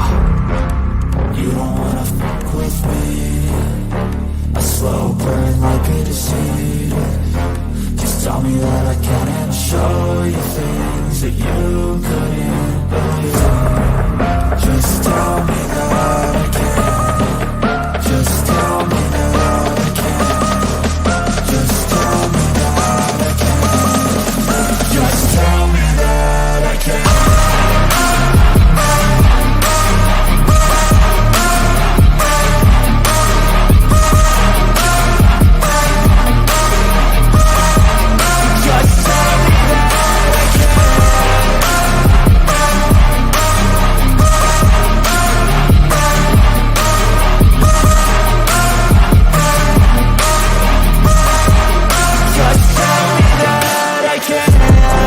anything negative, cause I just wanna hear it out your mouth, yeah. Give me fuel, it's a tool that I use to go ahead and run my mouth, yeah. I take shots, I take loss, I make shots, I miss lots. That's how you get big box, you get yachts, you swing lots and pop off a big shot. I ain't done chasing, got big dreams, bigger things, impatient. Who's at the top think they need replacement? Who's at the top think I'm gonna erase it? Face it, I don't give up quick, I don't give up shit, I won't give up this. Cause I know that I want it, know that I'm on it, I'll make it, I promise. You don't wanna fuck with me. A slow burn like a disease. Just tell me that I can and show you things that you couldn't believe. Just tell me that I can. Just tell me that I can. Just tell me that I can. Just tell me that I can.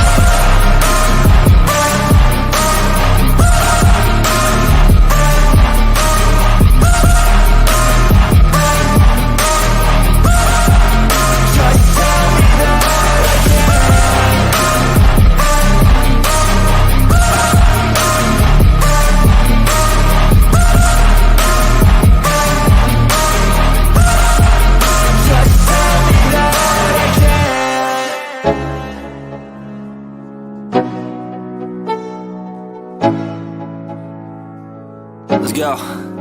Yo, I'm like an addict, do I gotta have it. I ain't even playing, got a really bad habit. If it moves, gotta grab it, fuse like a magnet. Lose, won't have it till I'm doomed in a casket. I ain't playing, got a weird mind. If you work 8 hours, I'ma work 9. If the shoot tastes sour, you should taste mine. I'ma stay in power for a long time. Get up, nah, I ain't a quitter. Toss me the ball, I'm a really big hitter.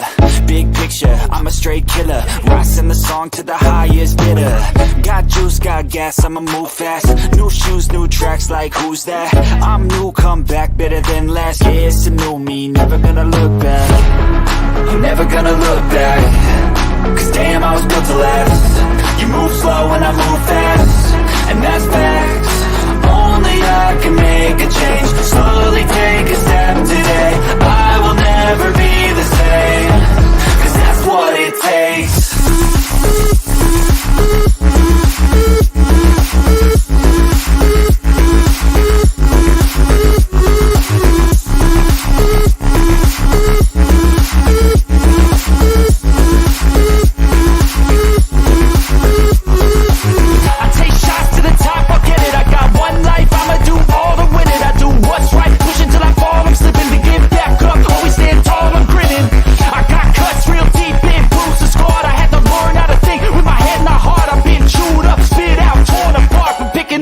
Pieces is a form of art. I'm never gonna look back. Cause damn, I was built to last. You move slow and I move fast, and that's facts.